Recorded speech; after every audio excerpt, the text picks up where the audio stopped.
Hey people, Shinobi no Kami here. In this fanfic, Naruto trains a lot harder than the canon and strives to become the best. This story starts right after the Sasuke retrieval mission. Hope you enjoy this fanfic. Please like and subscribe if you enjoyed it. Leave a comment if you want to suggest any other fanfics for me to read. Check the description for credits and support the creator of this story. So let us begin. Chapter 30. The meeting started half an hour later. Naruto, Mei, and Yugito returned with barely any time to spare. Each of them wore vastly differing expression. While slightly exhausted, with a somewhat sore pelvis to boot, Naruto glanced at Mei and Yugito. If the redhead looked like the cat that ate the canary, then Yugito was definitely the canary that got eaten. Her face, red enough that it put a fireball jutsu to shame, reminded him of this time when he had gotten a really bad sunburn. You three look awfully flustered. Tsunade stared at Mei with frown, and satisfied. What exactly were you doing? Nothing that you need to worry about. Mei's smile, which had already been quite prominent, grew several decibels wider. We were just enjoying a nice time as a couple, s. Pausing halfway in her seat, Mei's face suddenly scrunched up as if she had just realized something important. Wait, what do you call it when someone is in a polygamous relationship? Would the couple's part still be singular, or would it be plural?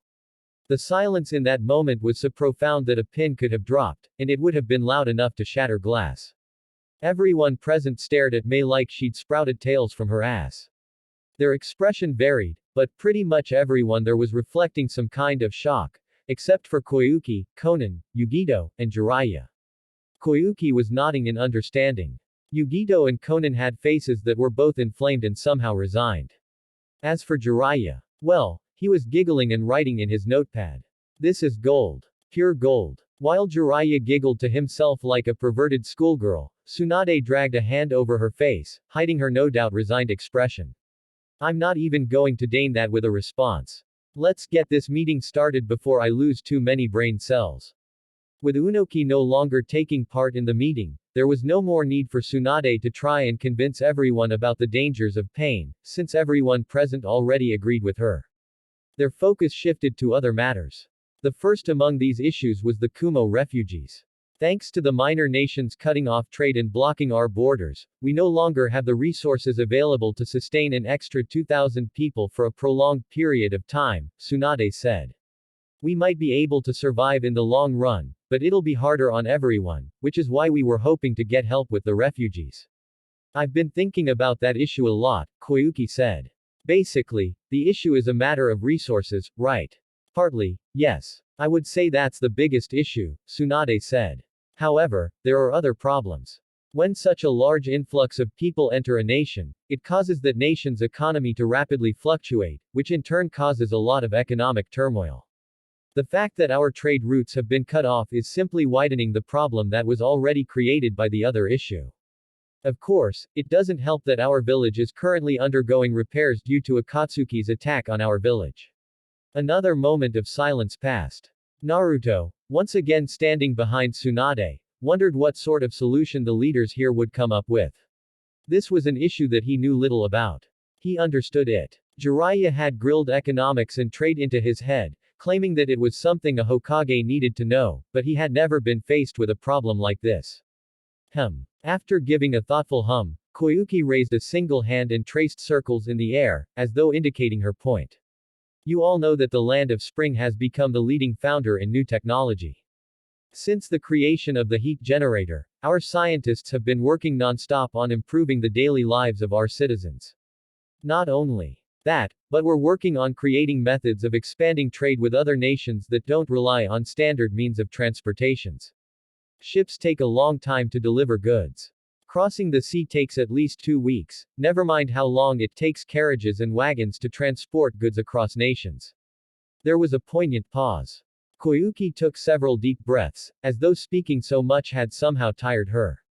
Naruto knew better. This woman was a daimyo, a ruler, and an actress all in one. She knew how to play to the crowd. You all know that my country has been creating zeppelins, Koyuki continued after a prolonged pause to heighten the effects of her words. Currently, our fleet is small. We have no more than 10 zeppelins at our disposal right now. However, each Zeppelin is capable of carrying 200 passengers and 100 tons worth of cargo. That's a good amount of people and cargo, Tsunade admitted, her eyes wide. I remember seeing the 5 Zeppelins you came to Konoha with. They're a little larger than a standard ship, but it sounds to me like they can carry a lot more. It's because of how Zeppelins work. Koyuki grinned and puffed out her chest. Don't ask me the details because I don't know, but basically, despite being the same size as a standard cargo ship, they can carry several times more thanks to how they're built. Of course, right now the Zeppelins are still kind of small. Eventually, I plan on making a fleet of Zeppelins that can ferry tens of thousands of people and 10 times as much cargo. However, for our goals right now, those Zeppelins that you do have could prove quite handy, May said. The only thing I'm concerned about is that you don't have a lot at the moment. May I ask how long it takes for you to build one of these Zeppelins? Koyuki tilted her head in thought. We recently constructed a manufacturing warehouse specifically for the creation of Zeppelins. Our assembly line hasn't been perfected yet, but it's getting to the point where it only takes about 4 months to build a single Zeppelin. 4 months is still too long, Gara said. Wars can end in 4 months. True, but right now, our primary concern is the refugees, right? Koyuki spread her arms as though saying the two issues were mutually exclusive. While her words sounded like a question, she did not give anyone a chance to respond. Right now, I have 10 Zeppelins, each of which is capable of carrying 200 people. It takes 15 people to pilot a Zeppelin, which means we can ferry a total of 1,850 people to any given destination, provided we have enough fuel. I see where you are going with this. Gara crossed his arms, furrowed his brow, and nodded several times. We can use the Zeppelins right now to move the refugees without forcing them to travel through the minor nations. Technically, they would still be traveling through the minor nations. They'd just be going over it. Koyuki raised one hand above the other, as though imitating how a Zeppelin would work. Naruto placed a hand over his mouth to keep from laughing at how silly she looked. The point remains the same, however. Tsunade placed her hands on the table. By flying over the elemental nations, we can avoid any unnecessary battles that might result in civilian and shinobi casualties. Ninja battles were always done in a specific range. While there were a number of ninja who had long-range ninjutsu, very few ninjutsu could extend beyond 100 meters. Naruto had several himself, but he had also mastered the wind, water, lightning, and storm elements. Many of his jutsu were S-ranked, and some were only considered S-ranked because there was no rank above that. Only another S-ranked ninja such as Pain, Gara, Jiraiya, Mei, Conan, and maybe that man who called himself Madara, had that kind of potential. It is a good idea, Gara said. A magnificent plan, Mei agreed. Koyuki clapped her hands together and smiled. I'm glad you all think so. Yugito raised her hand, suddenly breaking into the conversation, though she appeared uncertain. I don't want to say no, but I'm not too sure I like the idea of separating the people. Is there no way we can avoid this? I'd like us to stay together, if at all possible. The 4 leaders glanced at each other, as though deciding who would be the one to speak first. Eventually, Gara, Koyuki, and Mei turned to Tsunade. She leaned back upon being placed under the figurative spotlight, but then she sighed and accepted her fate. There is one way, but it isn't very practical, Tsunade admitted. Our economies cannot sustain such a large influx of people, but if we constantly move them around from village to village, it would be possible to keep them for a time of 6 months before they had to move again. However, not only would this make you essentially nomads, it would mean those Zeppelins couldn't be used for anything but ferrying all of you to your next location. I guess it's not very good idea, huh? Yugito sighed and leaned back in her chair. Her shoulders slumped. Naruto really felt for her. This situation couldn't have been easy. It wasn't easy. However, for Yugito, charged with protecting a displaced people, it was likely harder on her than anyone else. I'm sorry, Yugi, Mei said. In a display that probably would have gotten ridicule from Unoki, she stood up from her seat, walked up behind Yugito, leaned down, and wrapped her arms around the woman's neck. I know this isn't easy. I wish we could do more, but there are some things that even we can't do. Yugito leaned back into Mei's embrace. I know. It's just hard to accept. While Jiraiya looked like he was going to shit bricks of pure joy, Tsunade and everyone else sans Koyuki and Konan, shifted in their seats.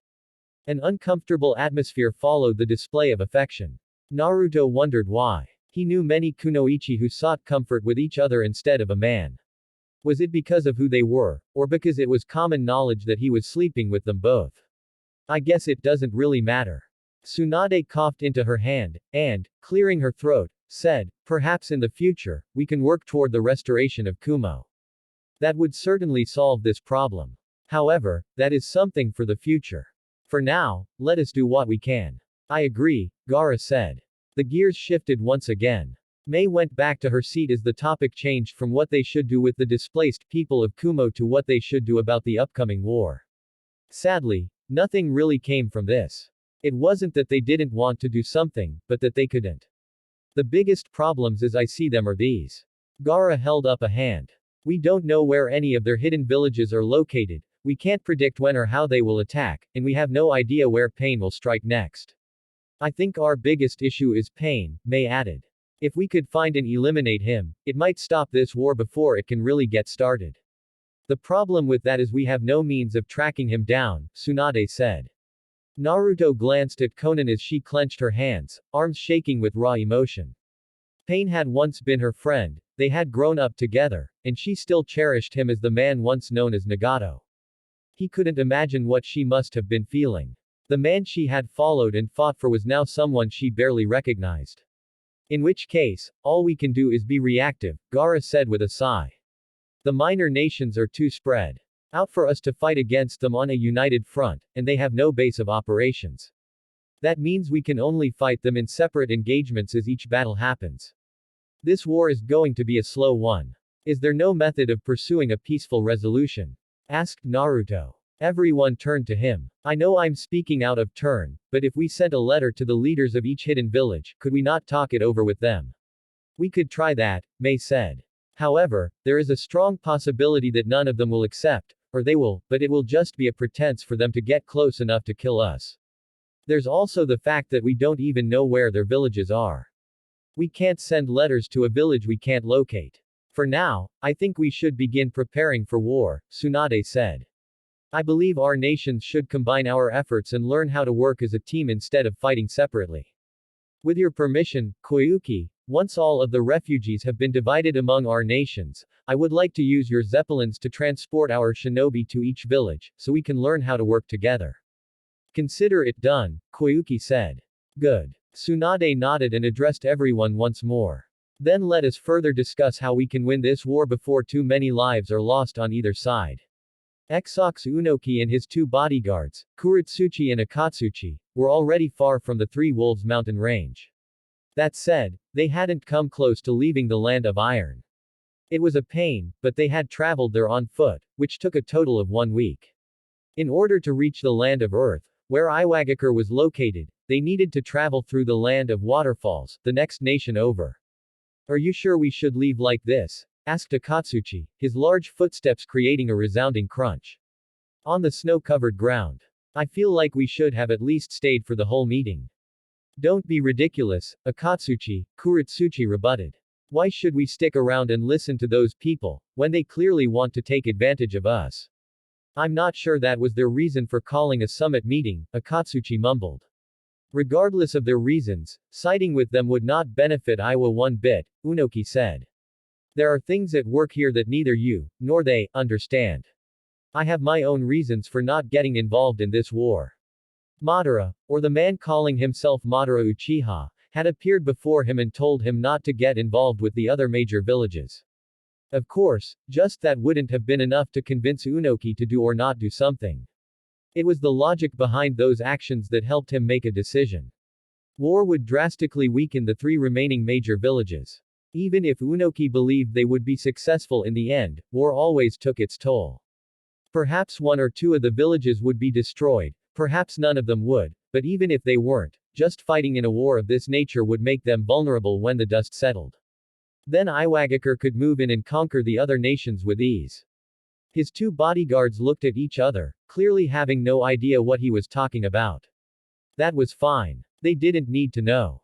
All they needed to do was follow. The back of his neck tingled. It warned him of danger. Gramps. Kuretsuchi suddenly shouted, but Unoki was already moving. He leapt backward as several spears shot up from the ground like stakes. Clicking his tongue, Unoki landed on the ground several meters away. They're using earth ninjutsu against us. Kuretsuchi scoffed. Having leapt into the air to avoid the earth spikes, she soared high above the ground, already in the process of performing a variety of hand seals. What a bunch of idiots. Doten. Doryuso. As she landed on the ground, Kuretsuchi placed her hands against the earth, fingers splayed.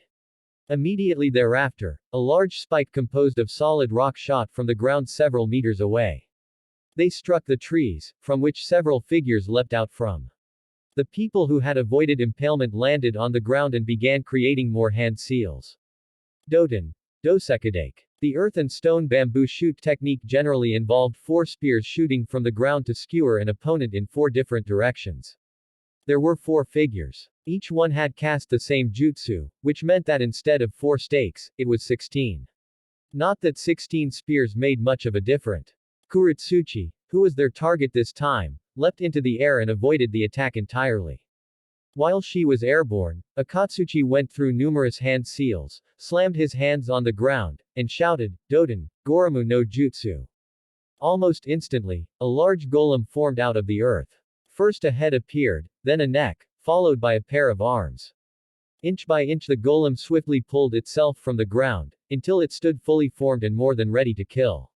The golem charged forward. Its target was the man on the far left side of the group. Shinra Tensai. Before the golem could get even close to its intended target, something invisible slammed into it with enough force that the entire creation was blown apart. Unoki had no idea where the attack came from. He hadn't even been able to sense it. 5 seconds after that attack had been called, the same voice rang out again. Bansho Tenon. In that moment, Akatsuchi suddenly went flying in one direction. It was different from when someone was hit so hard they flew.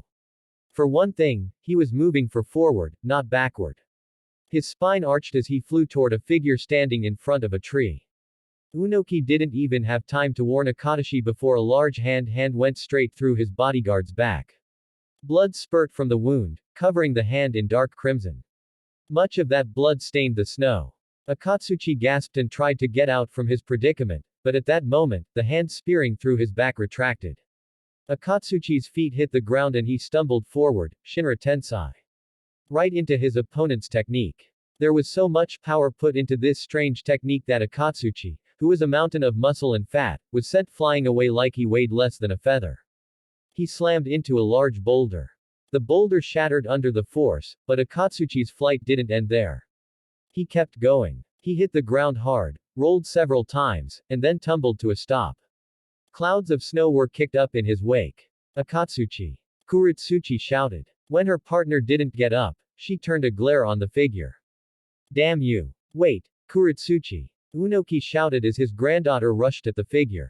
That's not a person you can kill on your own. Damn it. He started a chain of hand seals as Kuretsuchi rushed toward the man, who merely raised his hand as though by doing so, he could call upon powers greater than anything conceived by man. Shinra Tens, Jinten, Genkei Hakuri no Jutsu. Before the man had a chance to activate his technique, Unoki fired off one of his own. Using Dust Release, a powerful Kekkei Tota ability that combined fire, earth, and wind-based chakra to create a pulverizing force, Unoki prepared a hasty spherical structure with a small sphere of chakra at its center. He didn't bother checking for deformities or mistakes. There was no time. The moment the sphere was formed, he launched it at the man who had slain Akatsuchi. He didn't expect to hit the man. Therefore, he wasn't surprised when the person leapt backward, avoiding both his and Kuretsuchi's attack. What did surprise him was when the man, rather than landing on the ground, hovered several meters above them. A lull in the battle allowed Unoki to gather his wits. The people who had ambushed them were all gone, leading him to believe that their purpose had been to allow this man to finish them. Now that he was getting a good look at him, the man floating in the air appeared strange. Spiky orange hair. Numerous piercings along his ears, lips, and nose. His cloak was that of Akatsuki, who Unoki had hired on several occasions. Madara had also worn Akatsuki clothing. The only other thing that stood out were those eyes. Unoki had never before seen the legendary Samsara eyes.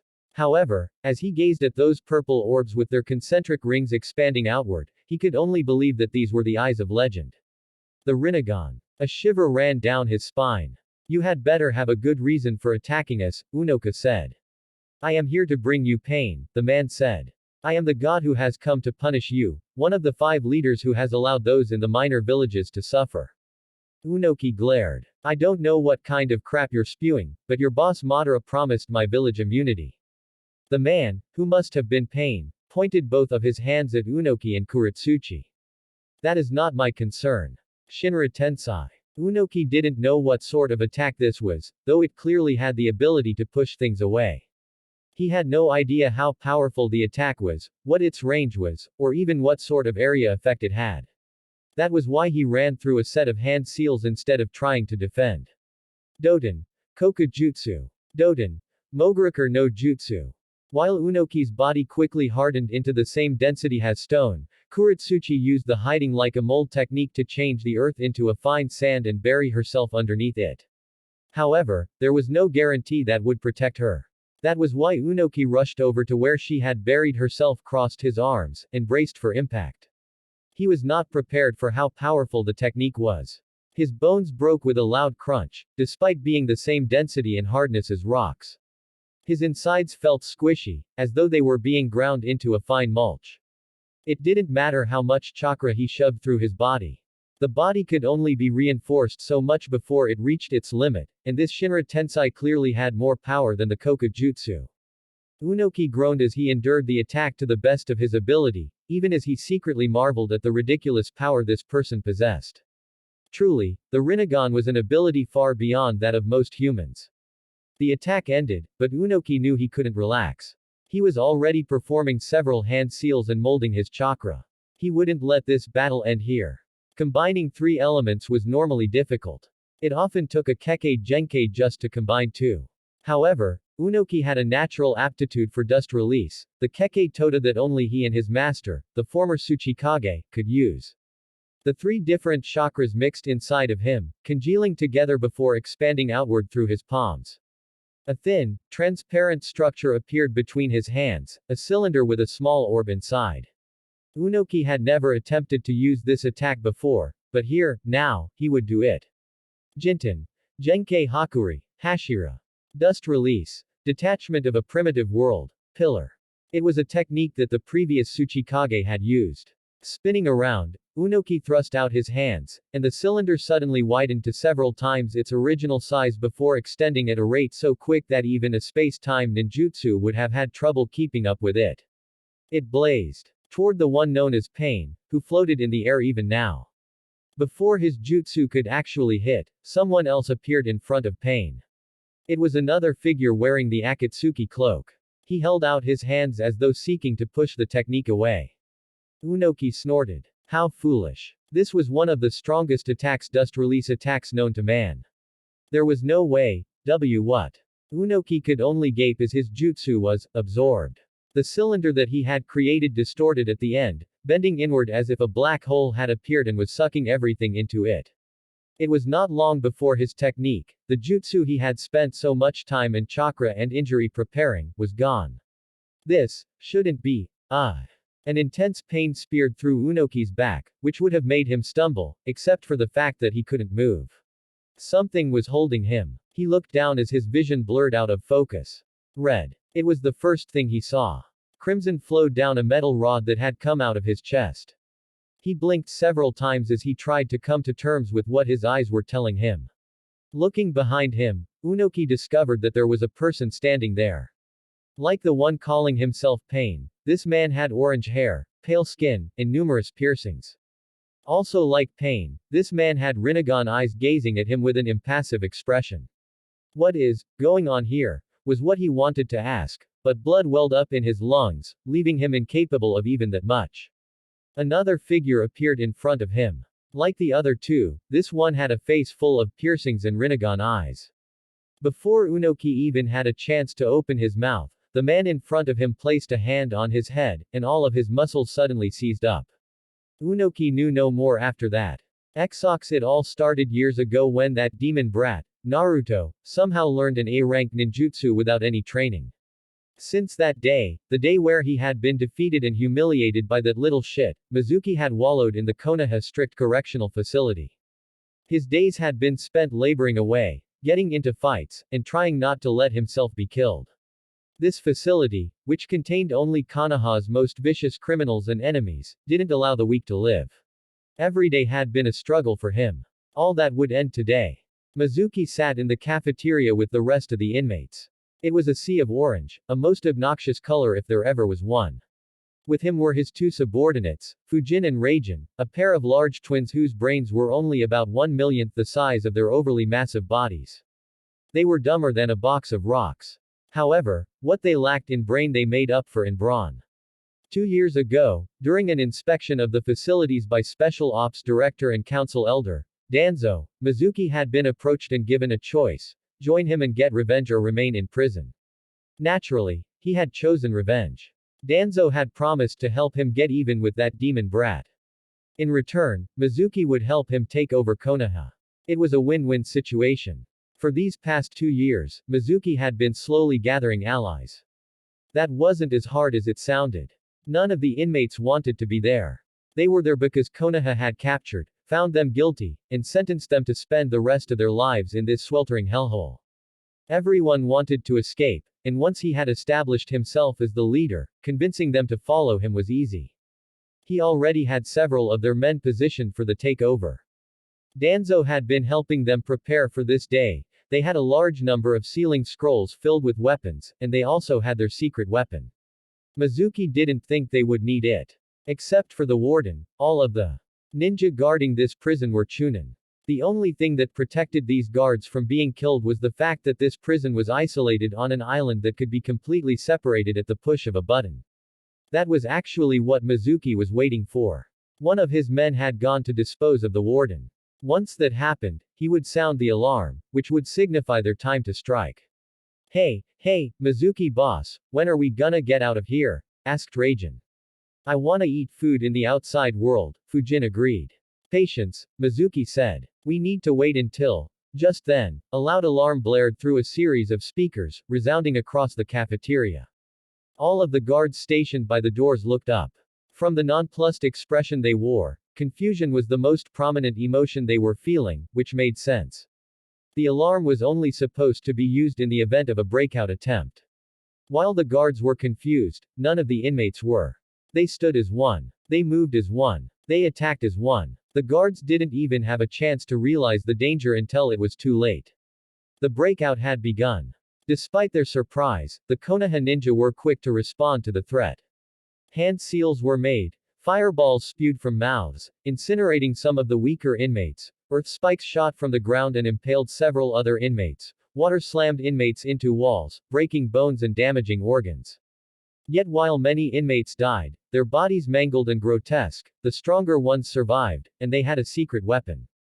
The first to change was an inmate on Mizuki's left. He released a shout and clenched his hands, skin becoming blistering red, muscles bulging as blood cells pumped through it. An intense aura engulfed him. Fur sprouted from his body. Black with white, jagged stripes. Feet shifted, transforming into U-shaped horseshoes, while his legs gained an extra joint. His ears moved from the sides of his head to the top, and his face elongated to become more akin to a muzzle. With a strange sound that was half human roar and half neigh, the man galloped toward a kunoichi performing the hand seals for a fire jutsu. Her body broke when the man rammed her into and then through a wall.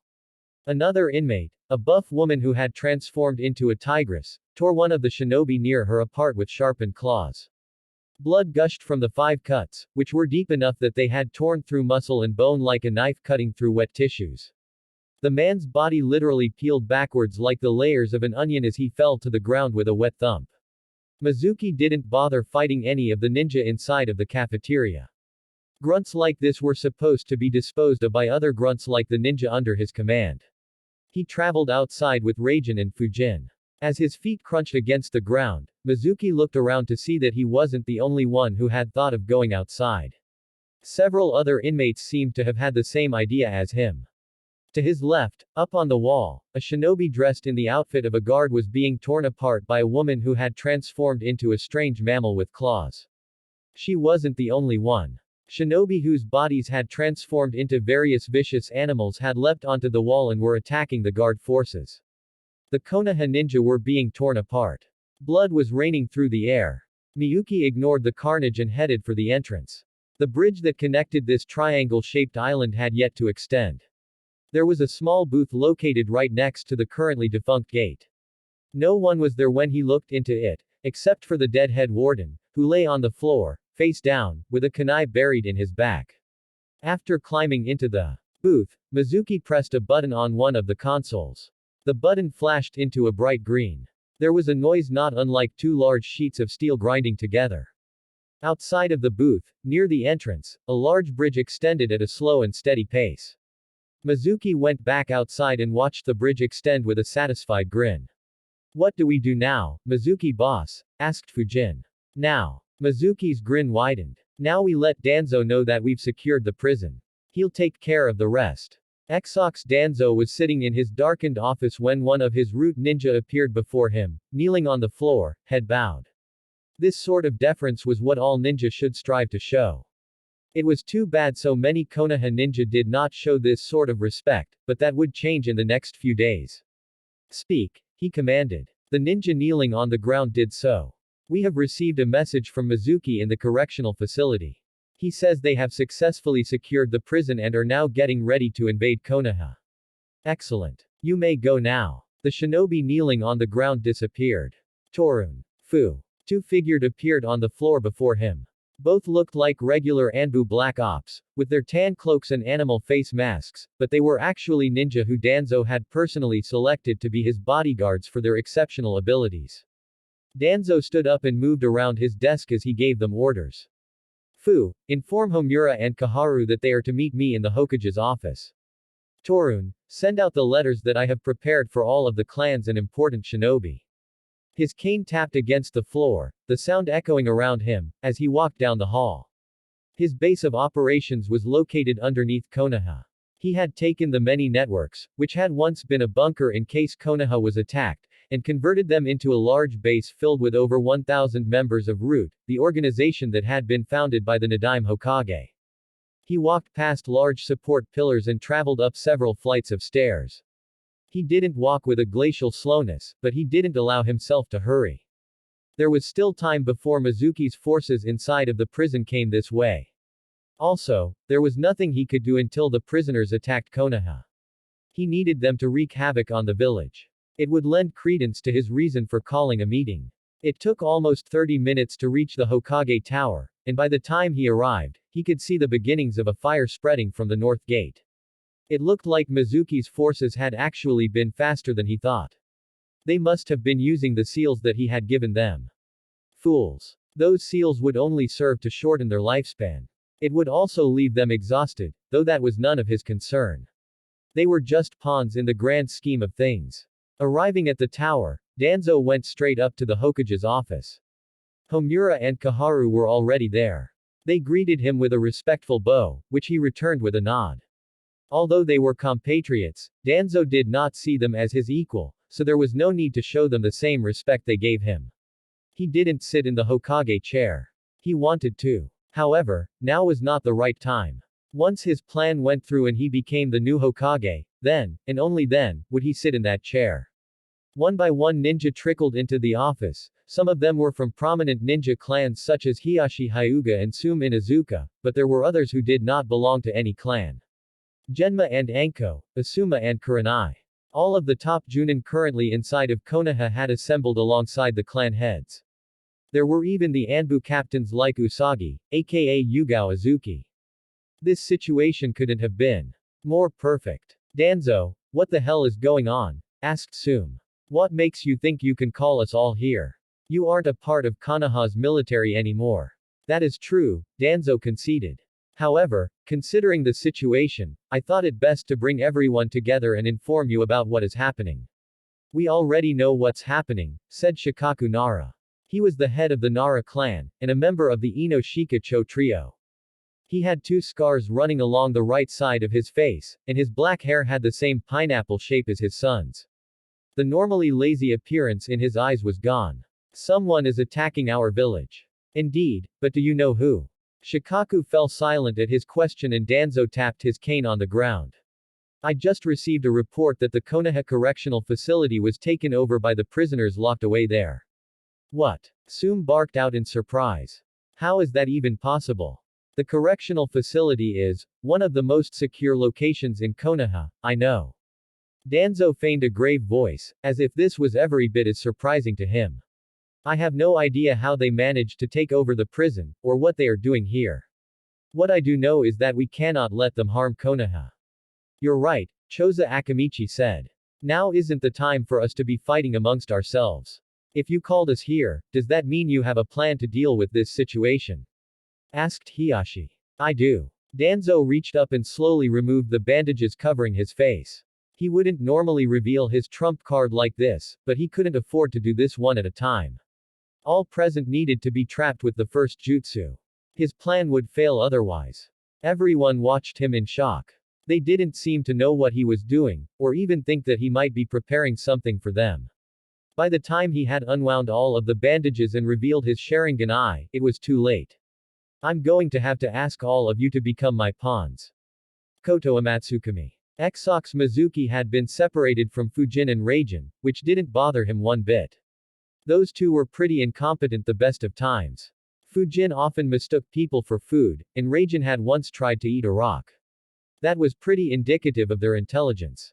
His task was simple. Located around Konoha were several Hiraishin seals. These seals were what allowed the demon brat to instantly teleport to any location in Konoha. Before he and Tsunade caught wind of what was happening here, Mizuki was supposed to disrupt the seals, ensuring that Naruto couldn't just Hiraishin in to save the day. It still galled Mizuki that the demon brat had mastered the Hiraishin, which was a legendary jutsu. Not only had it been created by the Nadaime Hokage, but the Yondaime had mastered it to the point where he near single-handedly won the Third Shinobi War. It was a jutsu that people like Mizuki only dreamt of mastering. There were over 50 Hiraishin seals set up all throughout the village. Fortunately, Danzo and his root ninja had spared no effort when it came to locating the seals. It helped that Naruto wasn't allowed to place seals somewhere without express permission from the Hokage. Mizuki wandered through the village, checking each spot designated on the map given to him by Danzo a few months back. Chaos reigned all around him. Meters away, a man and a woman were butchered by one of the inmates, a lithe female who tore into them like a cat. Considering she was covered in fur and had cat-like ears thanks to the transformation seals, it was an apt descriptor. She wasn't the only one. Up ahead, a man whose body was covered in scales was terrorizing the woman of a small shop, and even further down, more transformed inmates were slaughtering people. It won't be long before Konoha's forces mobilize. The plan that Danzo had laid out to him was a rather simple one. The inmates would destroy the Konoha Correctional Facility and make their way to Konoha, where they would attack and terrorize the citizens. Then Konoha's ninja would mobilize. Their forces would kill all of the inmates before they had a chance to escape, and he would make his way to the root headquarters. None of the inmates had known about that last part. Naturally, they wouldn't have gone along with this plan if they had. Only Mizuki knew the truth. That was because only he was worthy of becoming a member of Root. Danzo had recognized his talents. The man had praised him on his desire to rid Konoha of the demon brat, telling him that he shared the same desire. That was why, once Danzo took over Konoha and became Hokage, they would kill Naruto Uzumaki. It took almost an hour to locate all of the seals. By the time, Konoha had already begun their counterattack. Even as he snuck around, Mizuki watched as several Chunin, Jonin, and Anbu fought against the seal-enhanced inmates. Fire spewed from the mouth of a ninja on the roof, small pellets that attacked a cat-like inmate. The inmate's fur was lit ablaze. While they were screaming, two more ninja came in and attacked simultaneously, one going for the chest and the other going straight for the jugular. Despite being enhanced by the seal, the inmate was cut open like a wood being split apart by a katana. Mizuki didn't let this bother him and proceeded to his next destination, the Namikaze estate. That was where the last seal was located. The Namikaze estate was the residence where the Yondaime Hokage had resided with his wife. During the Kyuubi attack, the estate had been destroyed, but the Sandaime Hokage had it rebuilt to honor the fallen Hokage, or so everyone was led to believe. Mizuki now believed it had been rebuilt for the demon brat. Mizuki quickly rushed up to the estate. It was quiet. All of the fighting was happening in the village proper, not the so-called noble district. In fact, it was oddly quiet here. While Mizuki hadn't expected there to be any battling, he thought there should have been more people. Where were all the Hyuga that should have been guarding their estate? The place seemed practically empty. He reached the Namikaze estate and walked through the front gate.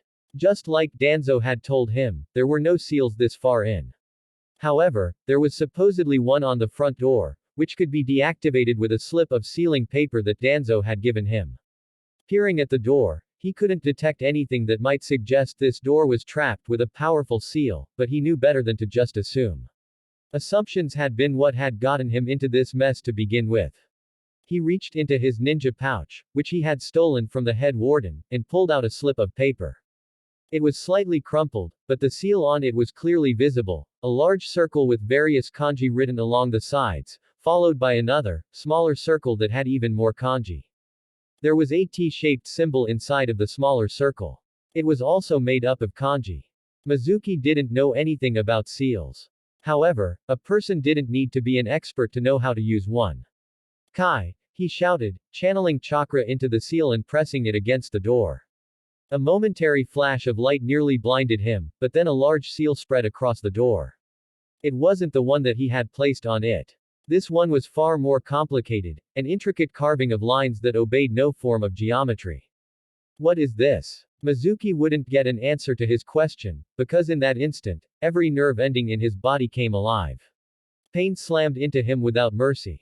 His body felt like it was being boiled from the inside out, like his insides were being fried by lightning. It hurt. It hurt so much. He opened his mouth to scream, but nothing came out.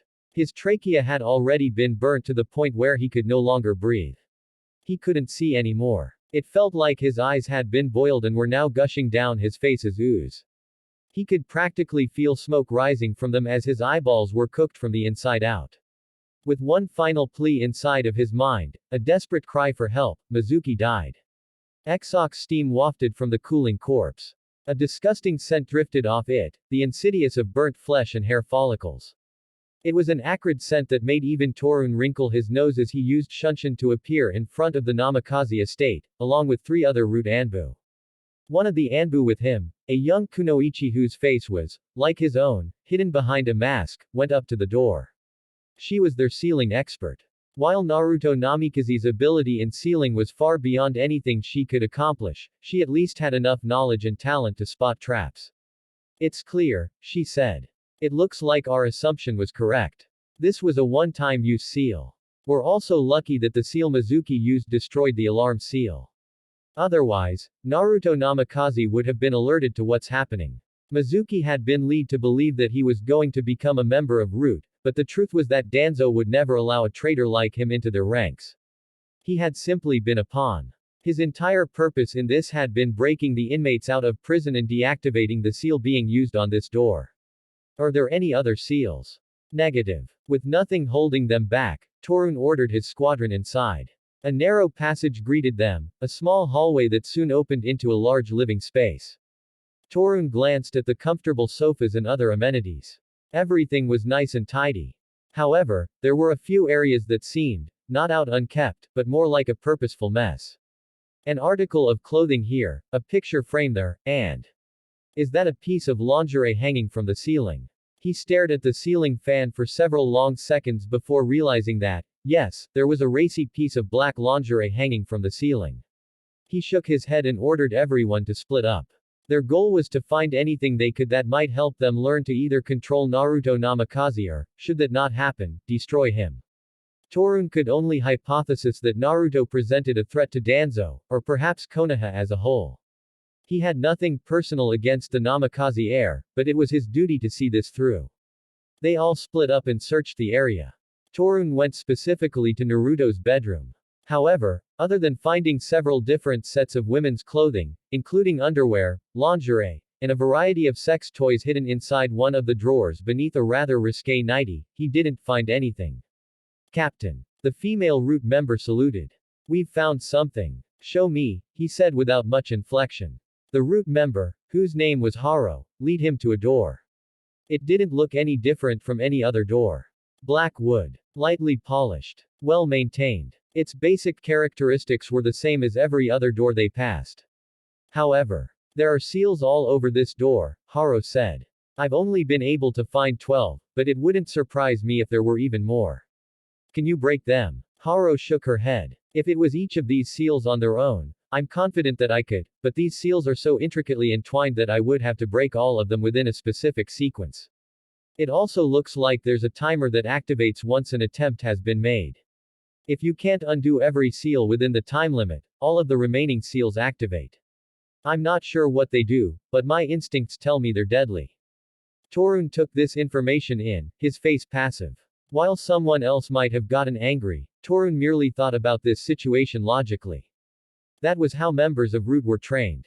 It looks like there is nothing we can do about this, he said. Leave it alone for now. We'll have Danzo-sama give us orders in regards to this later. Yes, sir.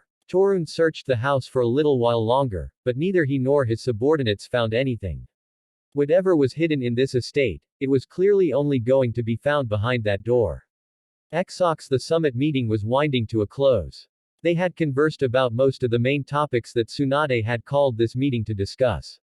Now it was just a matter of bringing everything to a close. It had been decided that Yugito would be in charge of helping the refugees staying in Konoha settle down. This was done mostly because of her relationship with Naruto. Since she and Naruto were dating, and it was an accepted fact that she would marry him at some point, it was considered the best solution possible. Mei did not like that idea. She had tried to convince Yugito to stay in Kiri with her. However, Yugito wouldn't be swayed. So, Samui will be traveling to Kiri with the refugees to help everyone settle down there. Meanwhile, Ichiya and Kazuyuri will go to the land of Spring and Suna respectively. Koyuki coughed into her hand.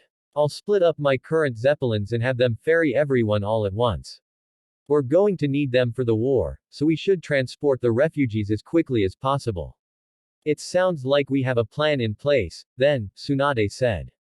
We'll also transport ninja from Konoha to each nation, and when the zeppelins return, a battalion of ninja from each of our nations will be transported back, Mei said, wearing the kind of devious smirk that generally spoke of trouble. Don't worry. We know. Right. Tsunade nodded. I suppose you do. In that case, everyone stopped talking as it crashed into them, a killing intent that flooded the room, that choked those who were unused to being subjected to it. Naruto reacted immediately to shield Koyuki from the effects. She was the only one who couldn't resist this intent. He placed a hand on her shoulder and flooded her body with chakra. During the time, all of the cages and their bodyguards also stood up and readied themselves for combat. They didn't have to wait long. It came down from above, a black flame that raged like hellfire. It slammed into the table without mercy, raging like a beast, incinerating all it touched. Naruto grabbed Koyuki and leapt out of the way, while the others all jumped back. Jiraiya reached into his pouch as he moved. Pulling out a scroll, one that Naruto himself had created, he set it on the floor and slammed his hand into it. Fuin. Seals spread out from the scroll. They expanded, growing and snaking out, snatching the flames before they could burn anything else.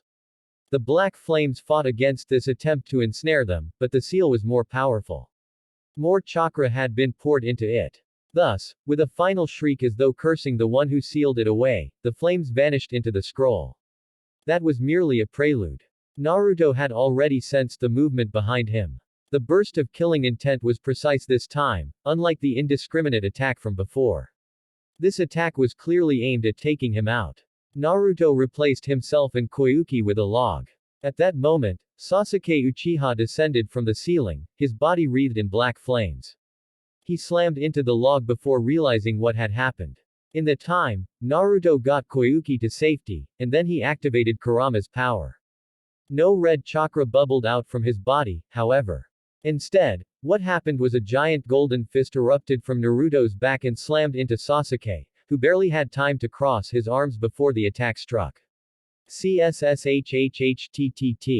Sasuke slammed into the wall on the opposite end of the room with a sound not unlike someone banging on a drum. It echoed around the room as splinters spread from the point of impact. Naruto reared the fist back once more, and then he slammed it back into Sasuke again, harder this time. The wall exploded. Sasuke disappeared through the hole as he was sent flying. Naruto, without waiting for orders, chased after him. Hey, Naruto. Wait. He heard Tsunade's shout, but Naruto was already on the move. He couldn't let Sasuke get away. I don't know what's going on here, but he used Koyuki to attack me. Naruto narrowed his eyes. Sasuke, today might be the day I kill you. Exox Tsunade growled as Naruto disappeared. What did that brat think he was doing, running off like this again? Hadn't she already scolded him for doing that before when Yugao had been kidnapped? She had, and this jerk was, once again, going off and doing his own thing without awaiting orders. She was 2 steps toward the massive hole that Naruto had made in the wall when, without warning, something appeared in front of her. Swirling black miasma gathered in front of the hole. Tsunade stopped in her tracks as someone appeared from within it. Black cloak with red clouds. Orange mask with a swirl pattern. It was Madara. Uchiha. Konan whispered in shock. Konan, Madara said in a cheery voice. It's so good to see you. I see you've been doing well. What do you want? Asked Tsunade. She was already preparing to fight. It didn't matter if this person was Madara Uchiha. There was no way he could fight against several cage-level opponents at the same time. I didn't come here to fight, Madara said, and Tsunade thought she could hear the grin in his voice. I merely came to talk, and see if perhaps you and I could come to an accord. Exox Naruto frowned as he burst through the hole and followed the destruction his attack had made. Another hole had been made in the last wall, which led to the outside world. Naruto rushed over to the hole and peered outside. He didn't see any sign of Sasuke. Did that mean he had run? A shift in the atmosphere behind him made Naruto spin around. Sasuke was there, in front of him, and he was covered in a strange purple ribcage made of chakra. Before Naruto knew what was happening, something powerful struck him with enough force that he was launched clear outside of the building. The air around him whistled as Naruto twisted his body around, flipping over so he would land on his feet. He would hit the nearest roof and use the built-up energy in his legs to push himself back toward the building. As if sensing his intent, Sasuke leapt out of the wall and charged at him. Black flames leapt from his right eye. Naruto clicked his tongue. Since he was in midair, he couldn't dodge, and there was nothing out here that he could replace himself with. In that case, a kunai appeared in his left hand with a flick of his wrist. Tri-pronged. Covered in seals. It was his Hiraishin kunai, which he tossed into the air. Seconds before the black flames could hit him, he Hiraishined to his kunai, and then tossed it again, at Sasuke this time. His goal was to pulverize Sasuke with a Rasengan before the boy had a chance to do anything. He wasn't expecting Sasuke to turn around immediately after he appeared. What? Naruto grimaced as he blocked a kick from Sasuke. The attack normally wouldn't have hurt, but that strange ribcage seemed to be giving his attacks extra power. What's more, his eyes were different than what Naruto remembered. No longer did they have 3 tomo. It looked like a black 3-bladed shuriken inside of a 6-pointed star. Black lines ran through the red star, connecting the 6 inner points and intersecting with the shuriken. It was. What the fuck sort of Sharingan is that? Asked Naruto as he leapt back. He landed on the wall of the summit building and went through several hand seals. He molded his chakra into his palm, and then spread his hands in front of him. Rantan. Sen. A bright beam of white chakra shot from his hands, fizzling and crackling with repressed energy and power. The wall beneath his feet cracked as he was pushed into it. Naruto clicked his tongue as he realized that his jutsu was too powerful to be used unless it was on solid ground. I won't be able to make as powerful as I want. Susanoo. Sasuke's shout preluded the rib cage around him becoming more solidified. The once ethereal purple became a more solid color. Naruto frowned as his attack slammed into it and was nullified. Sasuke has become a lot more powerful. It looked like he had gained the Mangekyo Sharingan, though the variation was different from what he remembered of that Madara impersonator. It also didn't seem to have the same abilities. Did that mean every Mangekyo Sharingan was different? Naruto didn't know, and he had a feeling that he would find out the hard way. Since his attack wasn't doing any damage, Naruto stopped. He then leapt to the side as black fire encased the spot where he had been standing. Grimacing as he realized that their battle was damaging the Land of Iron's property, Naruto tried to think of a way he could win without using any of his more powerful techniques. Do I have anything that won't destroy this entire building? No. Oh oi. What kind of answer is that? The only kind. Your powers are too destructive to use here, and it looks like that Uchiha brat isn't going to be beaten by your weaker attacks. Then what should I do? Why are you asking me? I'm just a mass of chakra. You're no help at all. Naruto, tsked, when several smaller pellets of black fire flew from Sasuke's eyes. It was a tad creepy seeing fire come from someone's eyeballs, but that was neither here nor there. Reaching into his pouch, Naruto pulled out a large scroll, which he unfurled with a flourish. Unlike Jiraiya, who set his on the ground, Naruto kept it in the air. He made a one-handed hand seal, and then slammed his hand into the scroll. Fuin. Kai. A mass of chains shot out from the scroll, though if one actually looked closely enough, they would have seen that these weren't true chains. Composed entirely of golden chakra, each chain was created by several million seals combined together into a solid form. The chains wrapped around the black fire and pulled it into the scroll, sealing it. During the time Naruto was putting out the fire, Sasuke had descended toward him like an avenging angel. Sparks emitted from his right hand. The sound of 1,000 chirping birds filled the air. Chidori. Sasuke thrust his hand forward, but he only hit the wall. Naruto used the Hiraishin to once more teleport away from his attacker. The wall that Sasuke stood on was decimated.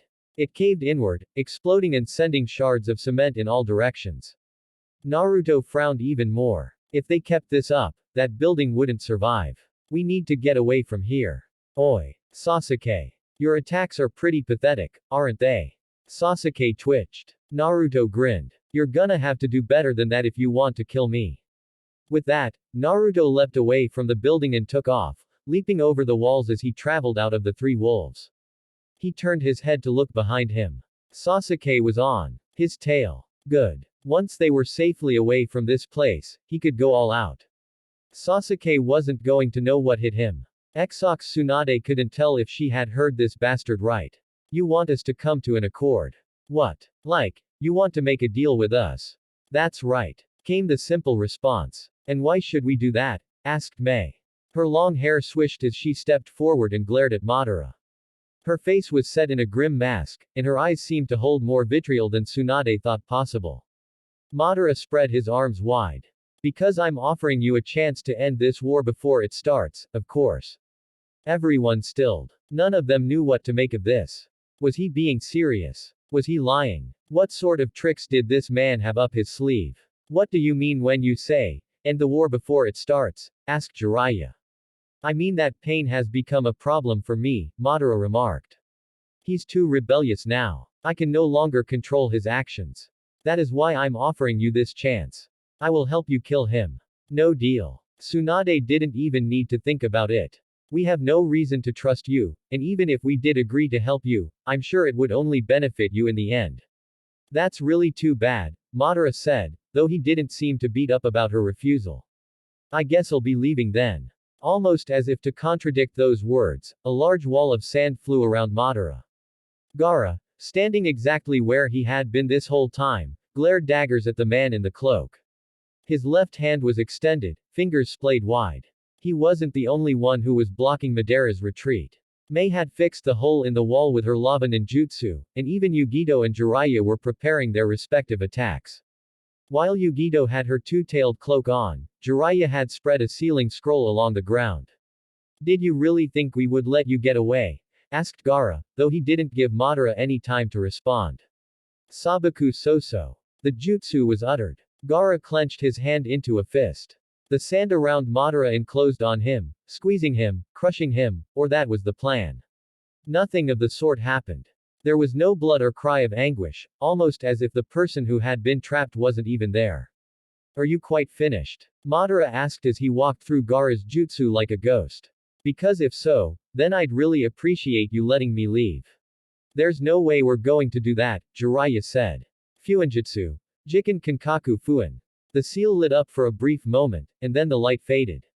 Nothing seemed to happen. Tsunade knew better, however, as Jiraiya wouldn't have used a seal in such a flagrant manner if it didn't do anything. Her suspicions were confirmed with Madara's next words. I see. That seal blocks me from using my time-space ninjutsu to leave this place. That's right, Jiraiya said, grinning. Naruto developed it after you and he faced off. He analyzed your space-time ninjutsu and created a seal that would counter it.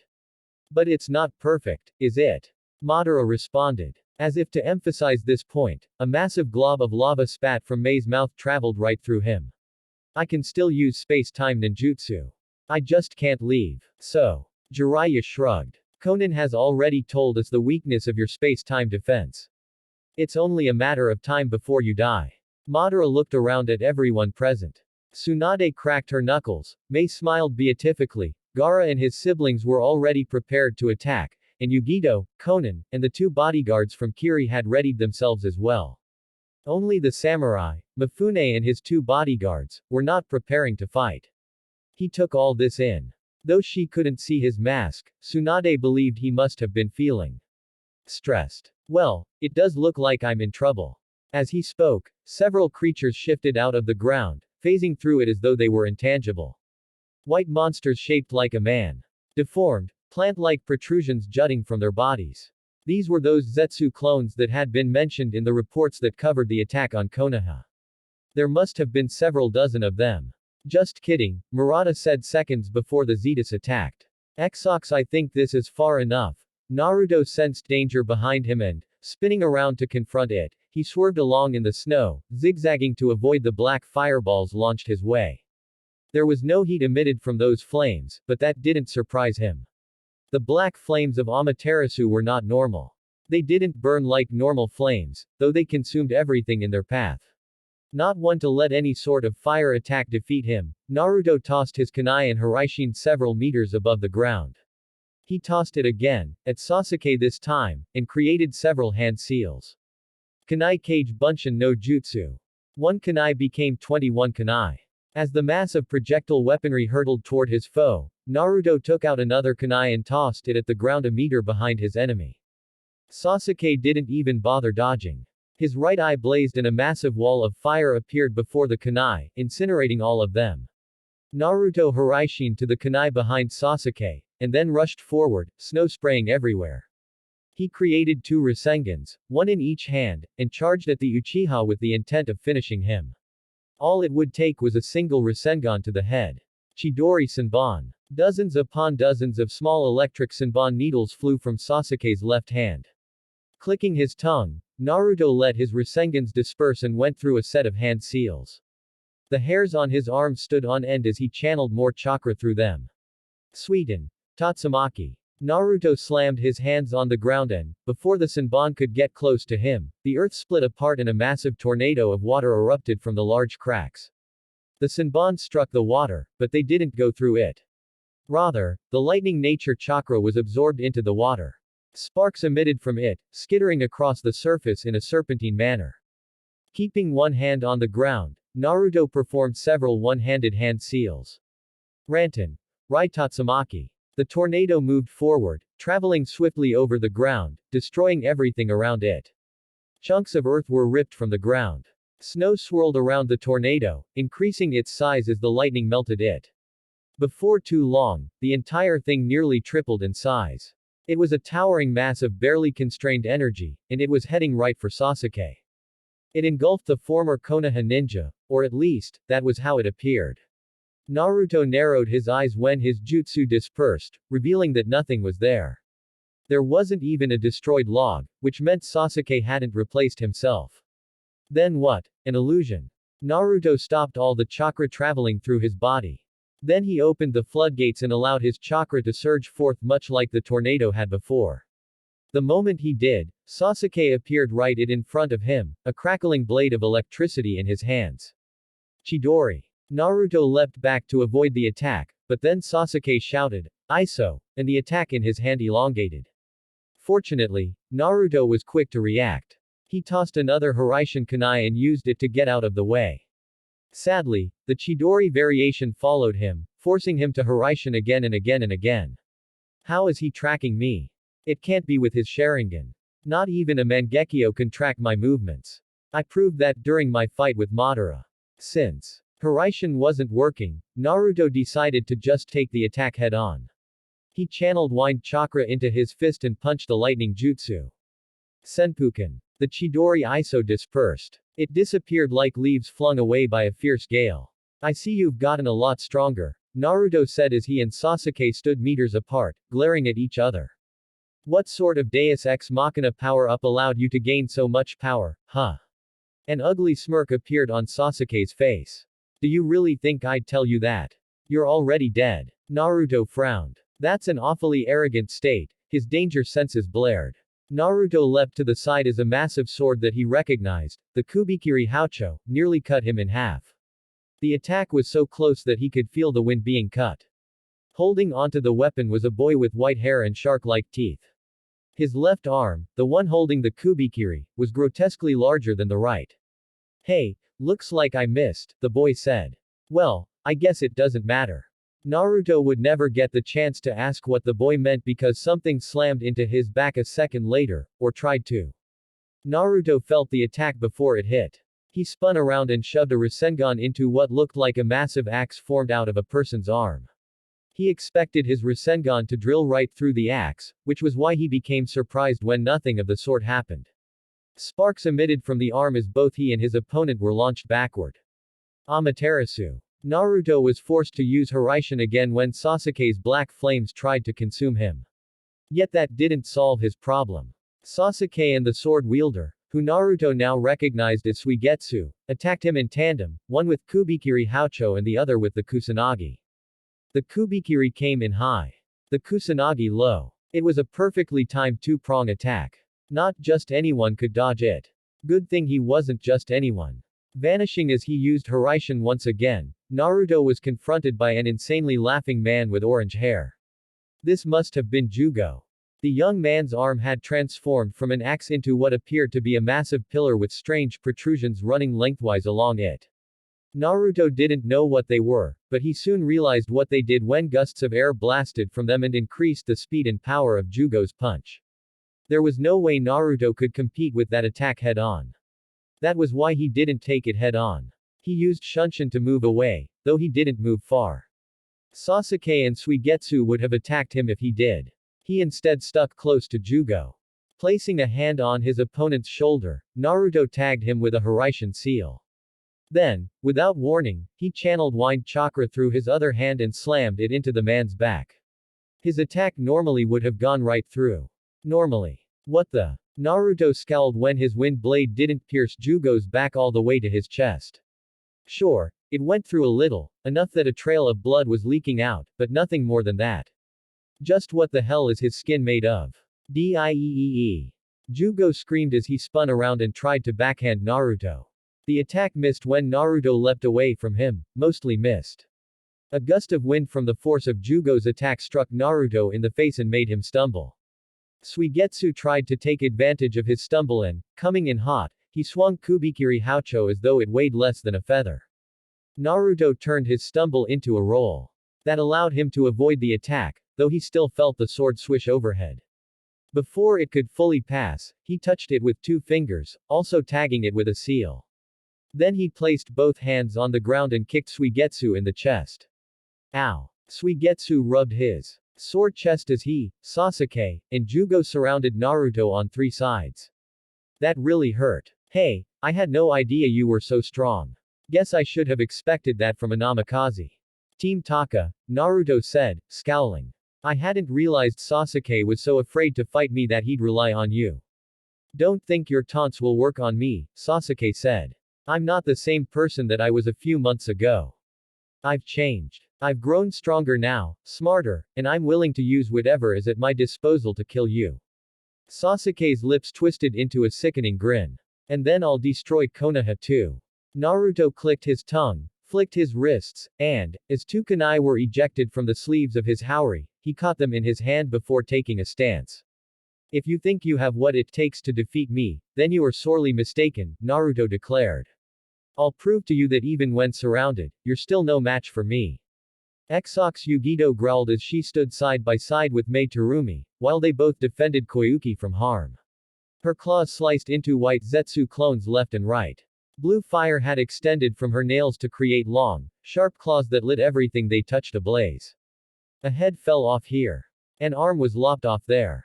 She dislegged another clone with a vertical swipe of her left hand, and then gouged 4 bloody furrows deep within the chest of another. Mei was to her left and slightly behind her. While the woman had some fierce fighting prowess, proven by when she literally kicked a Zetsu clone's head off, her true strength lay in her ninjutsu. She performed a variety of hand seals to launch incredible attacks with her Gekkei Genkei. Yoten. Shikugaryugen no Jutsu. Her cheeks bulging slightly as though stuffed full of food, Mei released several balls of lava from her mouth. Each one was about twice the size of a human head. Each one quickly solidified as the lava cooled.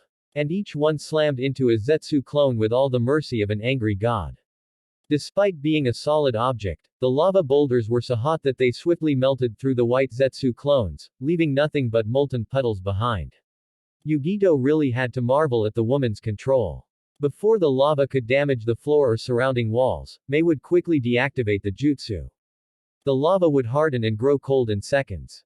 Each ball harmlessly struck in the surface of the building without doing too much damage. High above them, Conan was doing what she could to keep several white Zetsu clones at bay. While Mei had a lot of power, she was a mid-range fighter at best. Since lava couldn't travel far before cooling, she didn't have the attack range that Conan did, who tossed paper shuriken like they were going out of style. The woman was deadly accurate. Every shuriken hit their mark. They penetrated the white Zetsu clones, and then went off like a paper bomb, detonating and causing the white Zetsus to explode. It was too bad more white Zetsu clones would come to take their place, appearing from the floor like mirages. They weren't the only ones dealing with the white Zetsus.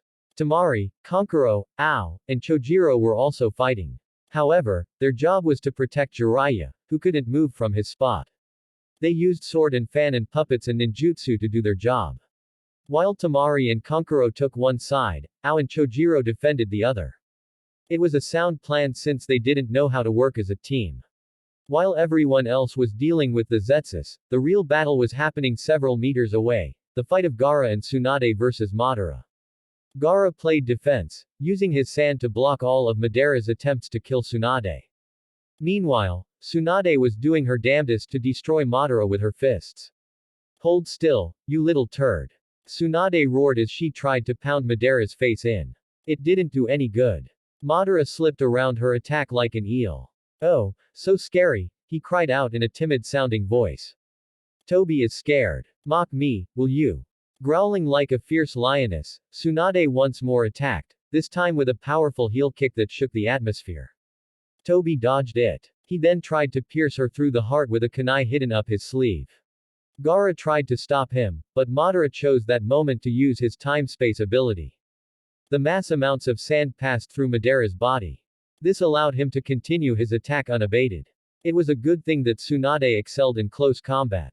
She leaned back, avoiding the slash attack that would have slit her throat, and then came back in with a roaring punch. The air exploded around her fist, the punch producing a loud whistling sound, as though it was literally cutting through the atmosphere. Her fist phased through Madara's head. Tsunade roared in frustration. While everyone was fighting or defending, only Yugito noticed the figure appearing behind Jiraiya. Jiraiya-sama, behind you, she called out. Jiraiya turned his head, but he couldn't do anything as the white Zetsu clone bore down on him. Luckily, Chojiro also heard the scream and smashed the clone flat by charging his sword with chakra and creating an ethereal hammer. Sadly, because Jiraiya was distracted, he didn't see the hand appearing from within the floor until it had already stabbed through the scroll. There was a fizzling of chakra, followed by a brief sputter, and then Madara cackled. It's been fun playing with you all, but I really do need to leave. He waved a hand down his body, which slowly disappeared. We'll meet again. As if Madara's disappearing was their cue to get the hell out of Dodge, all of the white Zetsu clones also retreated. Yugito stood her ground, breathing heavily, wondering what they should do now. In almost ominous silence, Mifune, who Yugito had pretty much forgotten was there, spoke. Well, my meeting room is ruined. I wonder who is going to pay for all this. No one had an answer to that.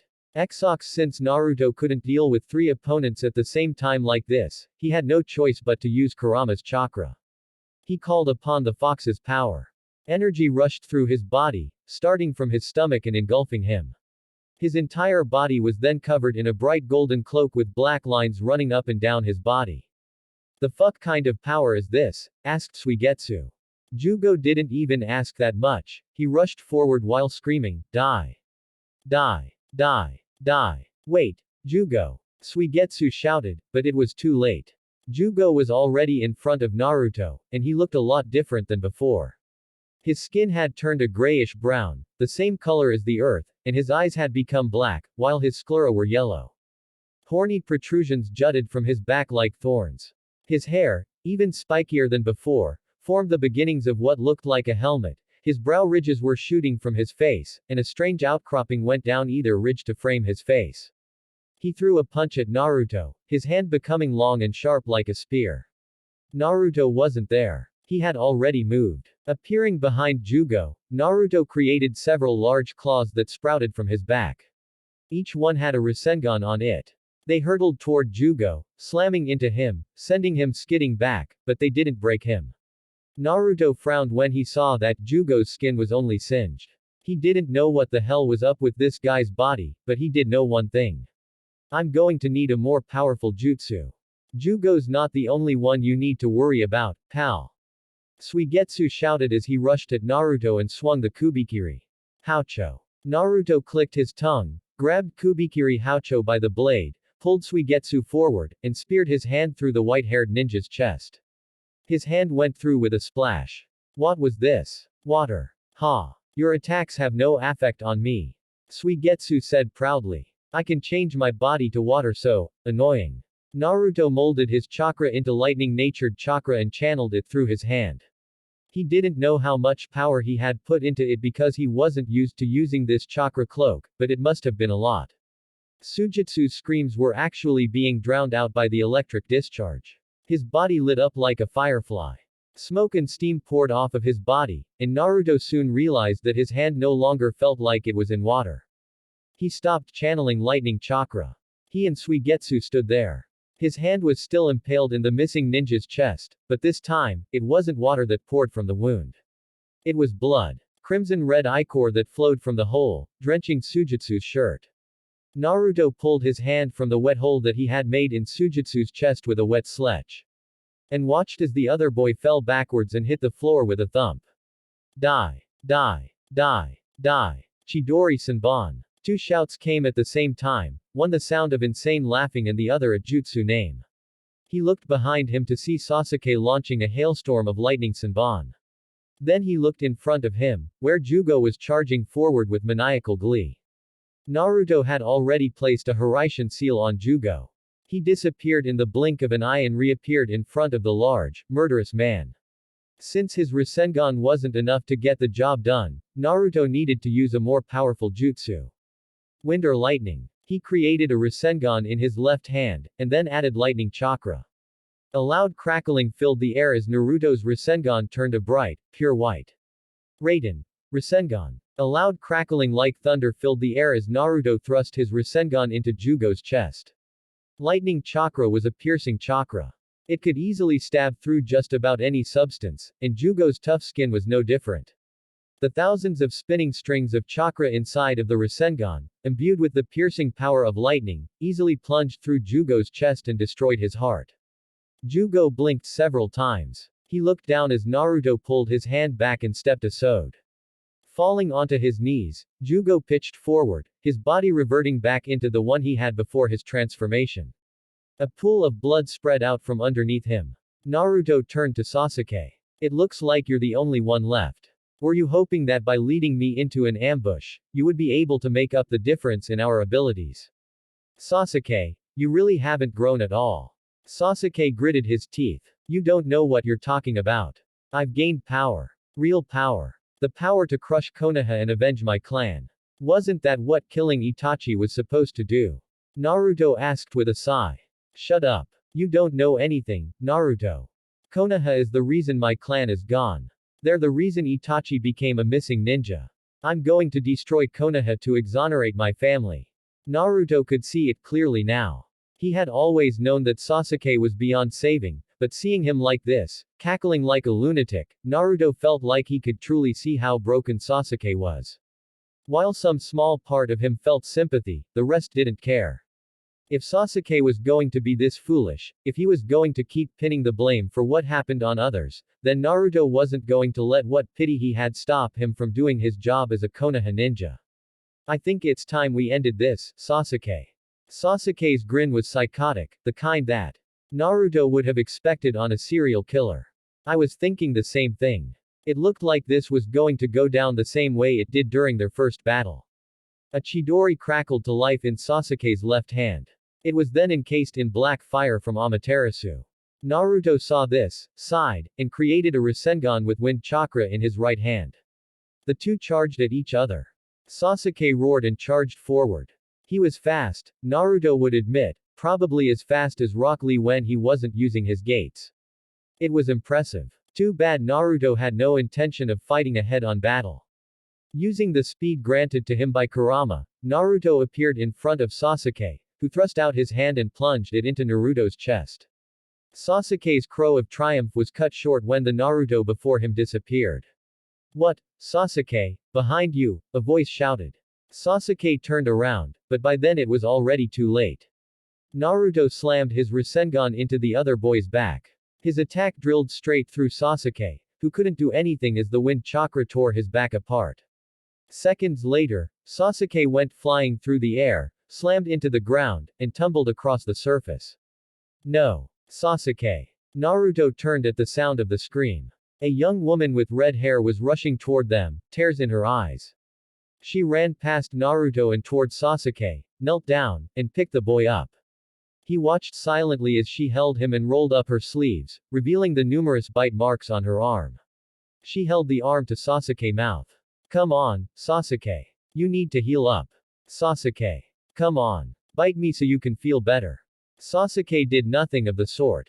He was already dead. The girl, who Naruto believed was named Karen, became even more hysterical when Sasuke didn't do anything. Sasuke. Sasuke. Sasuke. Naruto felt bad for killing the person this girl obviously loved, though why she'd love someone like Sasuke was beyond him. He decided to leave. He would let this girl grieve in peace. You, the girl's growl stopped him. You killed him. You killed my Sasuke. I'm going to kill you. Naruto turned back just as the girl released her hold on him. She charged at him, and he shifted into a fighting stance. He wasn't going to kill her. She posed no threat. The plan was to just knock her out and leave. Before she could get too far, Madara appeared within a vortex, chopped her on the back of the neck. The girl collapsed forward. Madara caught her before she could fall and hauled her over his shoulder. He took a look at the scene, spotted Sasuke, and picked him up as well.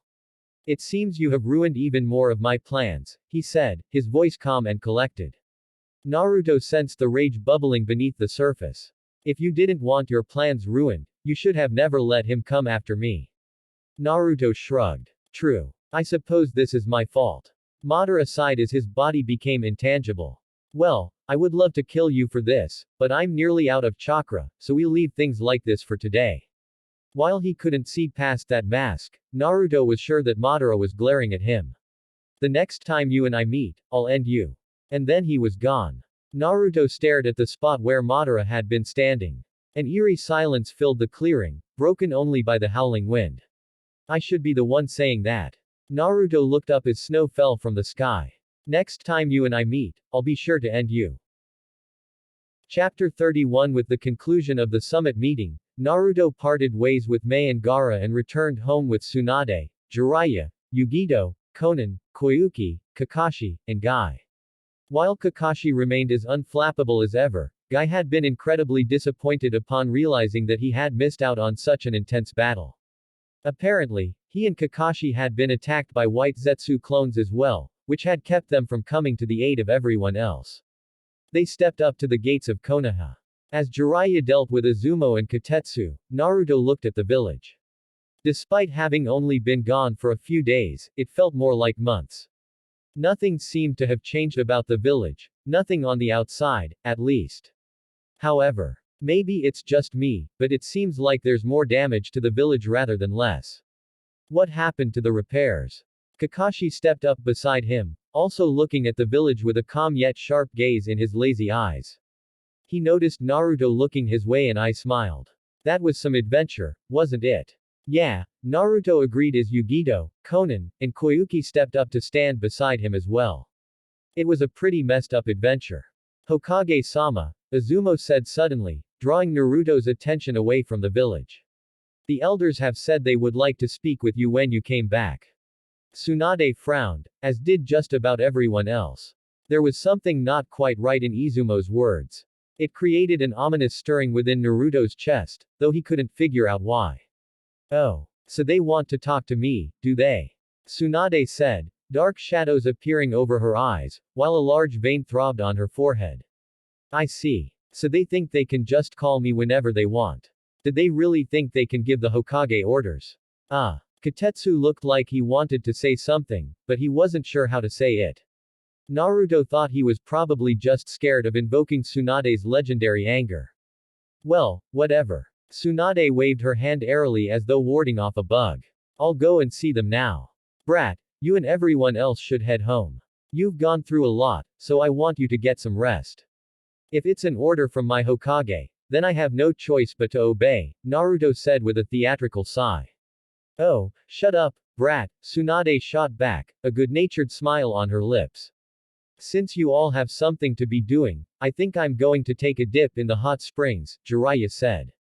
If I hear that you've been peeping. Tsunade began in a warning tone. Ha ha ha. Do you really think I would peep like some lecherous old man? The deadpan expression on Tsunade's face, on all of the women's faces, told Naruto everything he needed to know. Do I really have to answer that question? So harsh, Tsunade. They split up after entering the village. While Tsunade made a beeline for the Hokage Tower and Jiraiya leapt onto the nearest roof and rushed in the direction of the hot springs, Naruto, Koyuki, and Yugito went home. Naruto didn't know where Kakashi and Guy were going. Guy had screamed out something about youth and ran off, while Kakashi had taken out his book and walked away at a leisurely pace.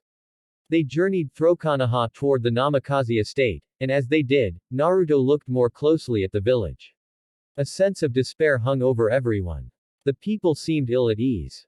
A woman walked alongside her child, head hung low, face epitomizing despair as she clutched the young boy's hand. Meters to his left, an old man sat on the ground, eyes glossy and dull, as though he were a corpse. Many people around them had similar expressions. Likewise, the village seemed to have taken a lot more damage since they had left for the summit meeting. The damage wasn't extensive, but he did notice that some of the buildings, which had been repaired previously, were now in ruins. Glass fragments littered the street and inside of stores, walls were decimated, and numerous buildings had either scorch marks, claw marks, or both, marking what parts of their structure remained. It looks like something happened here, Konan murmured. Do you think it was an attack? Asked Koyuki. She and Konan walked side by side, their shoulders close enough to almost touch. Naruto was glad that he had introduced them to each other. It seems as if they had formed a close bond with each other. How Koyuki had gotten Konan to open up in so little time, when it had taken Naruto himself several weeks just to convince her that they shouldn't be enemies, was beyond him. That said, he couldn't complain about the results. He was just glad they had become friends. It doesn't look like a serious attack, Yugito murmured. These markings and the amount of destruction tells me that a smaller task force attacked Konoha, but I can't imagine anyone who would be stupid enough to attack a powerful village like Konoha with less than at least 10,000 ninja. This damage also doesn't look like the kind that ninja usually inflict, Naruto added. I see some marks that were clearly done by ninjutsu, but most of the damage appears to have been done by an animal or something. Do you think it could have been summon beasts? Asked Konan. I don't know. Naruto shrugged. There's no way to tell that without having been here when it happened, but I don't think so. They arrived home moments later. Naruto frowned upon reaching the front door.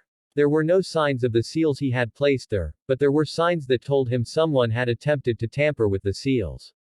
He could see the scorch marks, which someone had tried to cover up with another, fake seal. It was a decent impersonation. However, Naruto was a seal master, and the seal he had created on this door was more complex than most. The seal had been layered in two parts, an inner and outer layer. The outer layer, the part that was being displayed here, was simply a genjutsu seal. It hid the inner layer, which was the defense seal that killed any intruder trying to break in. Whoever had attempted to create this seal had only remade the outer layer and neglected the inner layer. Is something wrong, Naruto? Asked Conan. No. He shook his head. Nothing is wrong. They entered the estate and walked into the main living room. No one seemed to be home, but then Naruto heard humming from the kitchen. When he entered, he discovered the source, Yugao, the Anbu operative known as Usagi, a woman who had protected him when he was younger, and another of his girlfriends. She stood in front of the stove. A loud sizzling accompanied the gentle melody that issued from her lips. Yugao-chan, Naruto said, beaming as he wrapped the woman in a hug from squeaked and nearly dropped the spatula that she was holding. Naruto. She shouted in surprise. Don't sneak up on me like that. I didn't sneak up on you, he said. I was being pretty loud, you know. Didn't you hear the door open? At his admonishment, Yugao could only blush. I didn't hear it. I guess I was too caught up in what I was doing. Speaking of what you were doing. Koyuki began as she walked into the kitchen with Yugito and Conan. It looks like your food is burning. What? Yugao said, blinking before a thick cloud of smoke wafted in front of her face. She looked down at the pan that she had been cooking on. Her eyes widened in horror. Oh, no. My grilled cheese sandwich. Exox Tsunade was none too pleased when she entered the Hokage Tower and discovered who was inside of her office. It wasn't just the two elders, Kaharu and Homura. Danzo was also there. And judging from how the other two were standing on either side of him, he was currently calling the shots. I have a bad feeling now. Danzo, what makes you think you can call the Hokage as if I was your personal summon? I hope you have a good explanation for this. I do actually, Danzo said, tapping his cane on the ground once. But first, there is something important that I would like to tell you. Oh, yeah. And what is that? Tsunade hadn't noticed it before, but Danzo didn't have those bandages around his head, revealing the ugly scarred tissue surrounding his eye. The bad feeling that she had increased several-fold. Just this. He opened his eye to reveal a perfect Sharingan situated within his socket. Koto Amatsukami. Exox in the end, Yugao's sandwich could not be saved.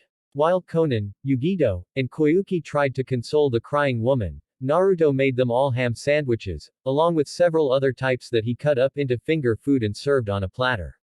Here you go. Eat up. Thanks for making this, Koyuki said as she grabbed a chicken salad sandwich. I'm starving. I feel like it's been days since I've eaten. That's because you've been walking so much. You probably aren't used to it, Yugito said as she, too, plucked a sandwich from the platter. They weren't sitting at the table, which Koyuki had said was too formal for their family, so instead they had elected to sit in the living room. All of them were piled on the couch. There was very little room. Naruto was shoulder and thigh to Conan and Yugao as he sat between them. They were practically on his lap, which he didn't necessarily mind, but it made eating difficult because he couldn't move his arms very well. I'll have you know that I am in great physical shape, Koyuki interjected. I might not have the might of a ninja like you, but that doesn't mean I've slacked off on my exercise. Maybe, but walking for several days and exercising an hour each day are two different things, Conan interjected. She's right, Yugao said. Walking across long distances with varied terrain requires a different sort of fitness than most actresses have. Ah, whatever. Stop killing my delusions. Koyuki pouted as she picked up another sandwich, ham this time, and began munching on it. Naruto idly picked up a sandwich himself and began eating. Yet he couldn't taste much of it, which might have been caused by being sandwiched between four gorgeous women. It was quite distracting. All he could focus on was the scent of their hair, the feel of their bosoms against his arm, of the way their thighs pressed into him. Perhaps it was because what happened between him, Yugito, and Mei, or maybe it was just because several days had passed since the summit, but Naruto was, well, kinda horny. By the way, Naruto, Yugao began, and Naruto stiffened at the feel of her delicate hand passing over his crotch. Was she doing that on purpose? I've really missed you. I was so busy with my Anbu work and you with your missions that we haven't had much time together. You're being unusually bold, Naruto commented. I'm feeling unusually hot as well. Yugao leaned in to whisper in his ear. There's a fire burning inside of me that only you can quench. That was the breaking point for Naruto, who had already been feeling pretty bothered himself. He tackled Yugao onto the couch, which meant that everyone else sitting with them also went down. None of them complained, however, and squeals and moans of delight and ecstasy soon filled the Namikaze estate. Exox Naruto stirred and opened his eyes. Moonlight shone in through a window to his right, but it was not enough to light up the area around him. Even so, he recognized the familiar furnishings, the dresser to his right, the nightstand to his left, and the closet less than a meter away.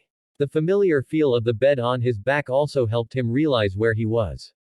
This is my room. After giving in to Yugao's not so subtle advances, the five of them, him, Koyuki, Konan, Yugito, and Yugao, took their actions to his bedroom. What had followed was an orgy of incredible passion. Even now Naruto could taste their essence on his tongue, could feel their lips around his cock, and the breasts against his hand. It took him several seconds, but Naruto soon realized the reason he still felt these sensations. Koyuki was lying on top of him. His still erect dick was buried inside of her, which explained the feeling of lips around him. Her warm insides were tight but soft, a velvet vice that lovingly wrapped around him, milking him of his essence. She wasn't the only reason he felt this way. Yugao and Yugito were on either side of him, holding his hands to their chests. He felt their soft nipples against his palm.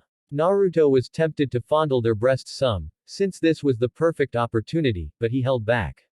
There was no way he could disrupt their slumber, not with how peaceful they looked while sleeping. Naruto closed his eyes, about to try and get some more sleep as well. Tomorrow would be a busy day.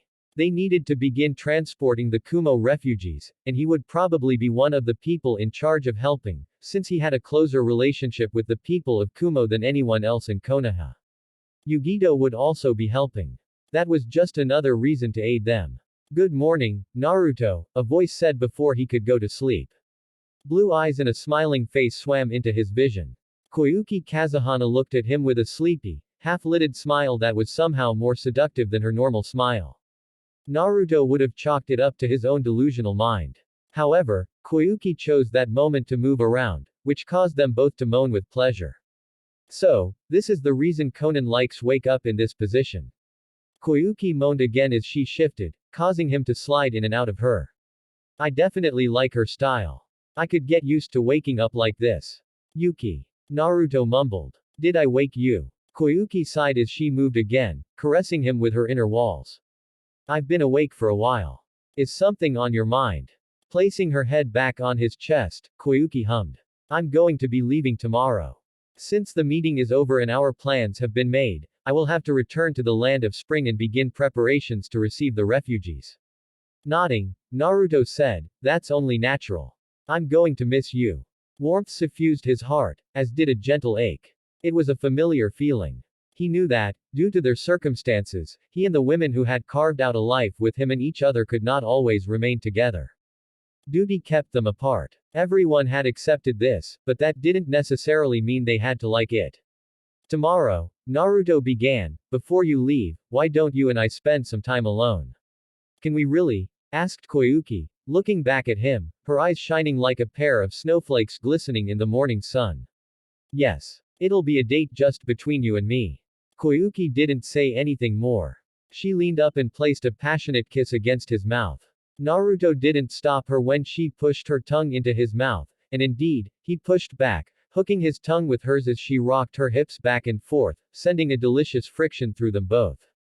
As they made love, neither of them noticed the eyes that were watching them from up close. Exox the next day, Naruto and Koyuki left the sanctity of their bed, which was large enough to hold 7 people, got dressed, and left the Namikaze estate together.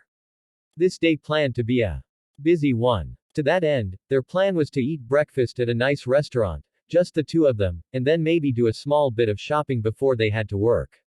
Naruto thought it was only fair, since Yugito, Konan, and Yugao would be staying with him. Where should we go? Asked Koyuki as they walked arm in arm down one of Konoha's many streets. There's a small restaurant that serves great traditional breakfasts, Naruto said. It's a family restaurant owned by the Akamichi clan. The restaurant in question was called Aki Gohan's. As he and Koyuki came upon the small building, with its lintel posts, ornate paper walls, and slanted roof, Naruto couldn't help but wonder how this building, out of all the other ones, remained standing. It looked so flimsy. He looked at the building left of Aki Gohan's, and then at the one on the right.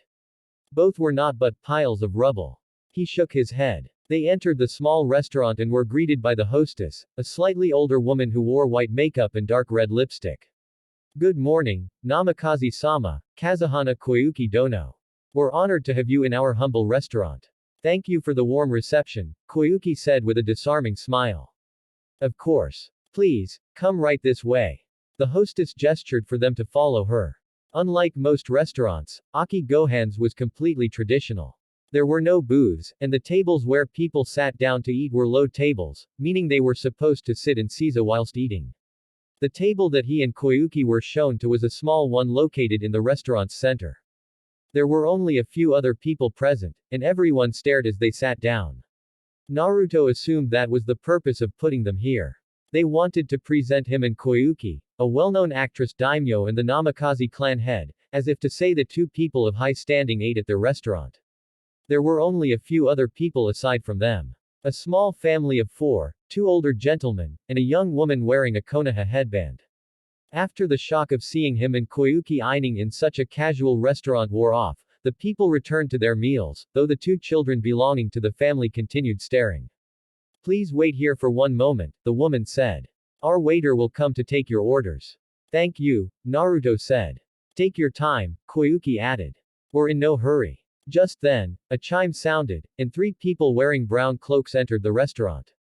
The woman noticed them. She graced him and Koyuki with one last smile before heading over to the front. Naruto could hear her greeting of, "Welcome to Aki Gohan's," from where he sat.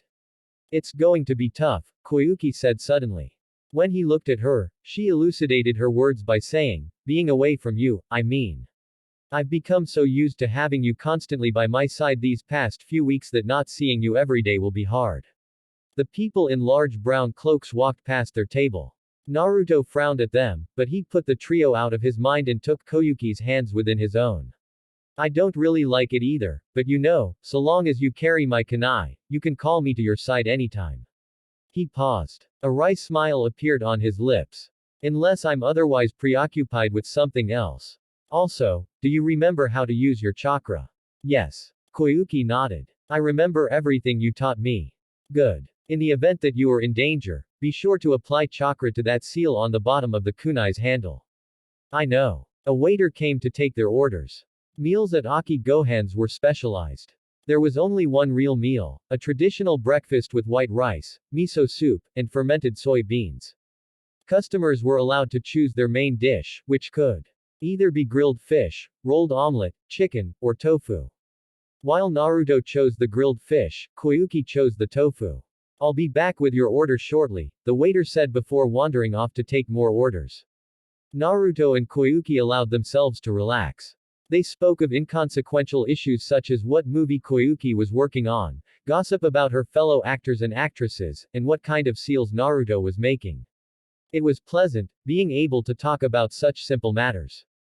Naruto had been dealing with one crisis after another for so long that he had almost forgotten what it was like to speak about things that had nothing to do with death, war, or politics.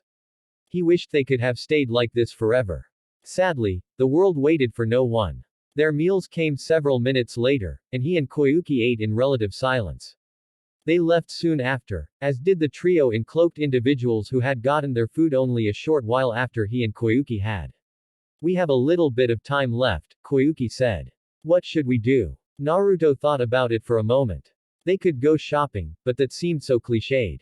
They also had different taste in stores. Naruto liked shopping for ninja goods, while Koyuki liked clothing, which meant that unless they both wanted to be bored, they would have to do something else. Why don't I take you to one of my secret spots? He suggested. One of your secret spots? Koyuki parroted. You have something like that. Of course. The place I want to show you holds particular importance to me. In that case, I will gladly go with you, she said before pausing again. By the way, what should we do about our tagalongs? We'll let them tag along. It's not like they're hurting anyone. Naruto pulled Koyuki into an embrace and grinned. Now, let's go. Smiling at each other, Naruto and Koyuki disappeared within a swirl of leaves. Exox Konan, Yugito, and Yugao watched as Naruto and Koyuki disappeared within a shunshin. Since ninja disappearing in this manner wasn't rare in Konoha, No one batted an eyelash, though a few people did look surprised by who had pulled the disappearing act. While several people began talking about the Namikaze heir, the trio of cloaked and not so subtly hiding their identities ninja put their heads together. Naruto disappeared, Conan state the obvious. He also mentioned a secret spot, Yugito added. Yugao, being the most knowledgeable about all things Naruto, patiently explained. When Naruto was younger, he was often bullied by the other children, so he tended to go off on his own a lot. During his explorations of the village, he found several places that became the spots he would visit whenever he was feeling depressed. Everyone fell silent for a moment. It was easy to forget that Naruto didn't have the best past. He wasn't like Yugito, who had been revered thanks to Kurabi's efforts. Naruto had needed to climb his way up from the bottom, on hands and knees, scraping up any and every victory he could. Only Yugao, who had been his Chunin watcher and only 12 years old at the time Naruto had been 9, truly understood what he had gone through. Do you know which secret spot he might have headed to? Asked Conan. Yugao nodded. If Naruto is going to show someone important to him one of his secret spots, then it can only be the spot up on the Hokage monument. Exox when Naruto and Koyuki reappeared, it was not in a crowded street, or even on a rooftop.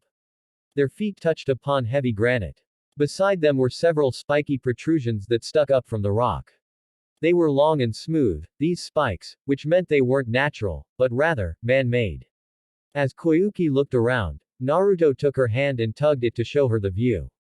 Take a look. Yuki. Oh, wow. It was always a pleasant sight to see Koyuki breathless. Her eyes were lit up in wonderment, sparkling like gemstones of the highest quality. The delighted smile that played on her lips enhanced her lustrous features as she stared out at Konoha from one of the highest points in the village. Where are we? On top of my old man's head. Fue. As Koyuki stared at him like he had just told her a really bad joke, Naruto chuckled. We're on top of the Hokage monument. To be more precise, we are standing on the Yondaime Hokage's head. He rapped his knuckles against the nearest spike. These spikes you see are his hair. Oh. Koyuki blinked, seemingly unable to form words properly. Naruto tugged Koyuki to him. She squealed in surprise when he pulled her to the ground, but all Naruto did was sit with his back against his father's hair, while spreading his legs and letting Koyuki rest in between them. With her back to his chest, Naruto wrapped his arms around her waist and let his chin rest on her shoulder. When I was younger, I used to get depressed a lot, Naruto said. This was my favorite spot, where I would come after something bad happened. Of course, I didn't know the Yondaime was my old man back then. However, he was the shinobi I looked up to the most, so I guess this was my way of reminding myself about what I was striving for whenever my situation looked dire.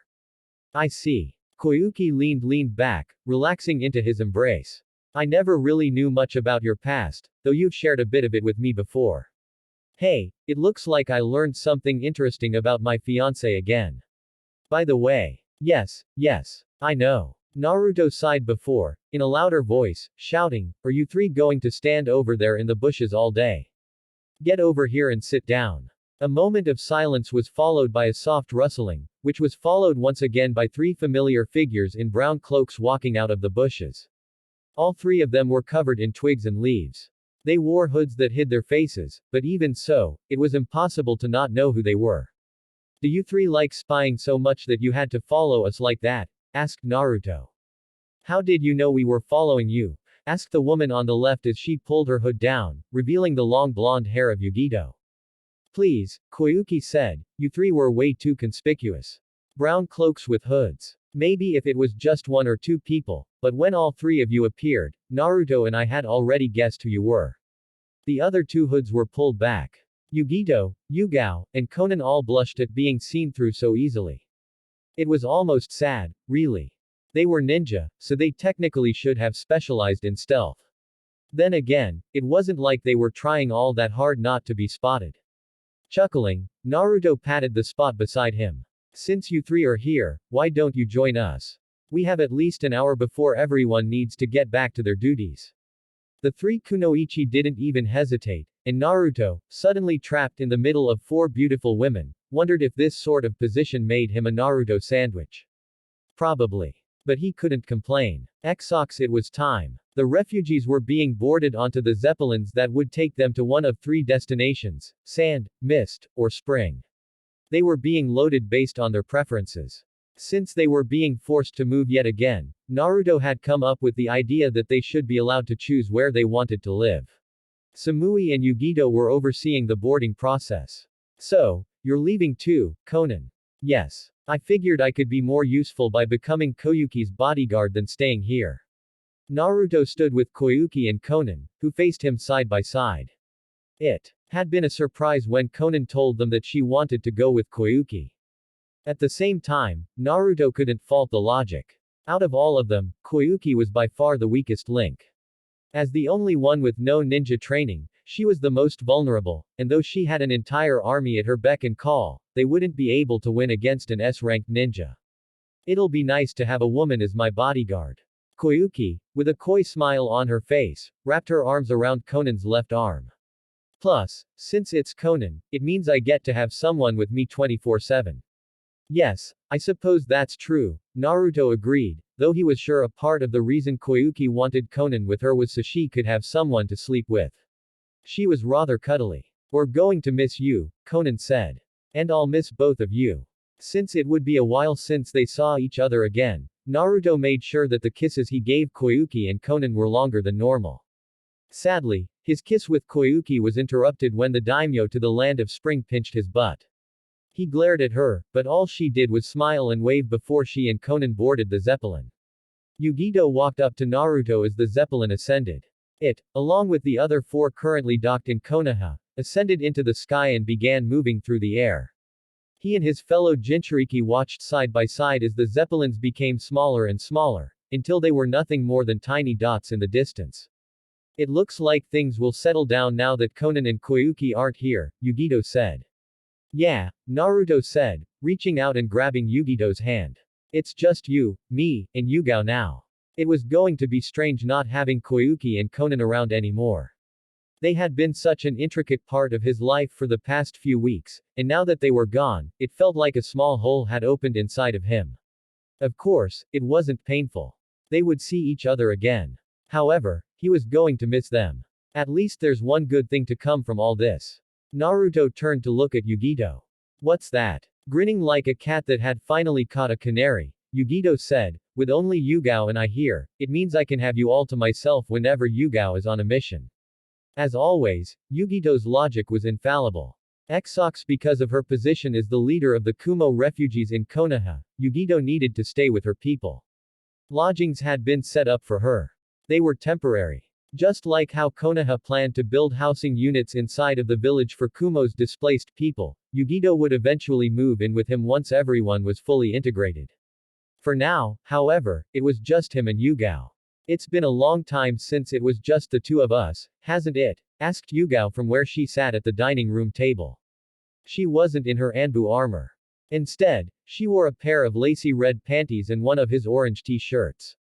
Naruto thought the way the shirt stretched across her bust flattered her figure well. Naruto was in the kitchen. A pan sat on the stove in front of him, and the sizzling sounds of chicken being cooked in oil filled the air. He still wasn't much of a cook, but he could at least cook the basics well, thanks in no small part to Jiraiya, who had been a stickler for healthy eating during their training. The dish he made was seared in oil, a simple but delicious meal, especially since he had added lemon rinds to the chicken. He had also prepared a salad. Well, his clone had prepared the salad, but it amounted to the same thing. When the food was finished cooking, he set the chicken onto 2 plates, grabbed the bowls containing the salad, and wandered into the dining room. Here we are, he said as he set down Yugao's plate and salad bowl in front of her. 1 lemon-seared chicken with a side salad. Thank you for cooking this, Yugao said as Naruto sat across from her. It's no trouble. Naruto grinned. I'm happy to cook for you. Yugao's blushing smile was simply adorable. He really didn't understand how a fully grown woman could blush and act so demure, especially one who was capable of slaughtering an entire squadron of Chunin-level ninja by herself. It was one of life's great mysteries. As they were eating and chatting, something soft brushed up against Naruto's leg. He frowned, looked under the table, and, not spotting anything other than Yugao's feet set firmly against the tiled floor, looked back up and began talking again. It was while he was telling Yugao about the finer points of ceiling that he felt something brush against him once more. The feeling of soft skin against his calf made him pause. He looked under the table again. Again, there was nothing but Yugao's feet and legs. Is something wrong, Naruto? Asked Yugao. No. Naruto looked back up. Nothing is wrong. Yugao smiled with an innocence that he now realized was feigned. He frowned. If that was how she wanted to play it, then two could play at this game.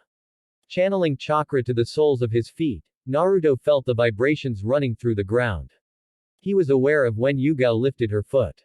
He also let his sensitivity to shifts in the air, a result of having wind and lightning natured affinities, tell him when her foot was close. He raised his foot and met hers before she could stroke his leg again. Yugao blinked. Something wrong, Yugao? Naruto asked, smiling. Yugao frowned at him as she moved her foot back, and then came in at a different angle. He blocked her again. No. Yugao returned his smile. She tried again, this time using her other foot. Naruto blocked it. Nothing's wrong. Really? You're looking a little peeved. Naruto blocked another foot attack, then another and another. Yugao kept trying to come in from different angles to no avail. Naruto blocked her at every opportunity. Yet still she continued, even while she spoke. Not at all. I was just thinking about how strong you've become. Is that so? I'm glad you think so highly of me.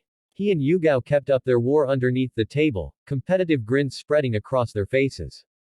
Naruto thought he was doing pretty well at deflecting her feet. However, just as he was beginning to feel confident, something zapped him and both his legs became paralyzed. What the, how is that? Asked Yugao, who, now that she had Naruto at her mercy, placed her feet against his legs and began moving them up and down. I just used some minor lightning chakra to immobilize you. Naruto clicked his tongue. You do know that I can just use lightning chakra to fix this, right? Can you? Asked Yugao. Her feet moved up further. I know you're powerful, but do you have the kind of fine-tuned control needed to properly negate my paralysis technique? Naruto knew how to undo her paralysis. She was using lightning chakra to disrupt the communication signals that were sent from the brain to his legs. All he had to do was regulate the flow of his chakra to disrupt hers. It was a simple matter. Sadly, when Naruto tried to regulate lightning chakra through his body, he was disrupted by Yugao zapping him again. Her feet also moved higher. They were now resting against his knees. Naruto tried again, but she once more disrupted his ability to regulate lightning chakra through his body, even as she spread his legs apart. Come on, she goaded, her voice teasing. Let's see you disrupt my technique. Naruto would have scowled at her, but before the thought could really take hold, Yugao had placed one of her feet against his crotch. He stiffened under her touch as she gently rubbed her toes against him. The act was strangely stimulating. All the blood in his body quickly flowed to a single point, causing him to swell. Does that feel good? Asked Yugao as she ran the sole of her foot along his now erect member. It does. Naruto took a shaky breath. Why? If you're asking me why it feels good, I'm afraid I can't answer that. Yugao nimbly caught his zipper between her toes, and the sound of his pants being unzipped echoed from underneath the table. I just know that there are some men who like this kind of thing. Even men who don't like this can fall prey to such acts since it's so different. Have you? Yugao shook her head. No, I haven't, but I have friends in the Anbu who have done stuff like this to seduce targets. Oh. Naruto's vision grew slightly hazy when Yugao's feet slipped into his boxers.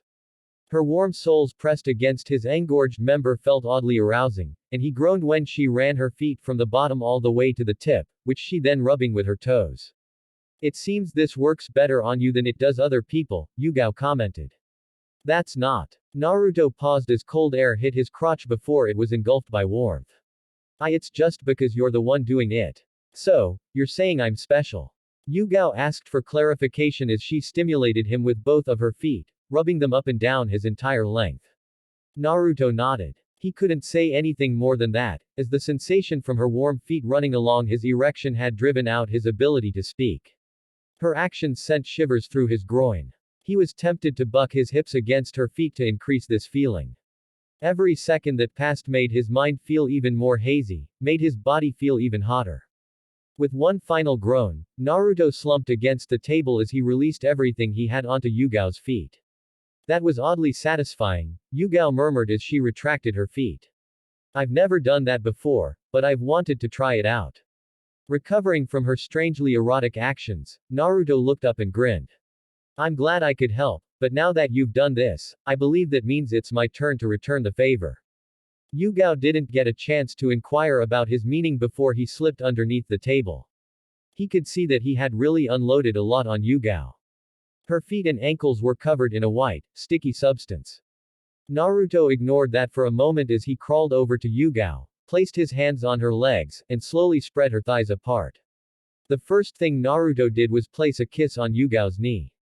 He used it as a starting point to create a trail of kisses, moving from her knee to her inner thigh. Yugao's legs were muscular, with not an ounce of fat on them, so it was easy to make out which parts of her were more sensitive. Every time he kissed a spot that was sensitive, her muscles would quiver and she would release a soft moan. Naruto. Further. Naruto did as she asked, moving further and further in. He would occasionally pause when she reacted strongly, but it was only to suck on that particular spot. By the time he reached her panties, they were already quite damp, and the fabric was getting caught between her folds. It seems you're already quite wet. Don't say that. It's embarrassing. Hey, after everything you've done to me, you have the guts to call this embarrassing. Naruto grinned even though he knew she couldn't see it. You're so cute. Lifting her legs, Naruto placed Yugao's thighs on his shoulders.